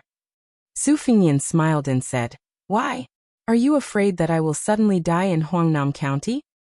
Song Yan, whose thoughts were exposed, laughed. Su Fingyan didn't let Song Yan see him out. He sat in the carriage and quietly drove out of the alley. Su Yambing drove the carriage to a private mansion located in the southwest corner of the county. Su Fingyan pushed the door and entered. The small courtyard was narrow. On the cold floor, there were more than 20 people kneeling. Su Fingyan crossed his fingers and laughed at himself in his heart. Finally, he felt a little like His Royal Highness. He said a few words and stood up. These 20 or so people wore different clothes. Some wore the brocade and marten coats of the rich, while others wore the rough hemp clothes of the countryside. There was even someone who wore a jade pendant that matched the official's uniform. Su Fingyan walked over and pulled off the jade pendant. The official wasn't low either. He was a lower 9th rank official. After stealing it, he didn't rush to return the jade pendant. The leader was an average-looking woman. As soon as she stood up, she knelt down again. With an involuntary trembling voice, she carefully picked out her words and slowly reported. Reporting to Your Highness, according to our investigation, there are 3 Baimang spy lairs in Huangnam County. 2 of them have been operating for more than 10 years. According to General Chu's arrangements, a group of Bailiang's peregrine falcons will enter Huangnam County at 5 o'clock. Another group of Bailiang's Eagle Guard, trained as crossbowmen, will arrive at 5 o'clock. Your Highness only needs to give the order, and we can uproot these 3 malignant tumors.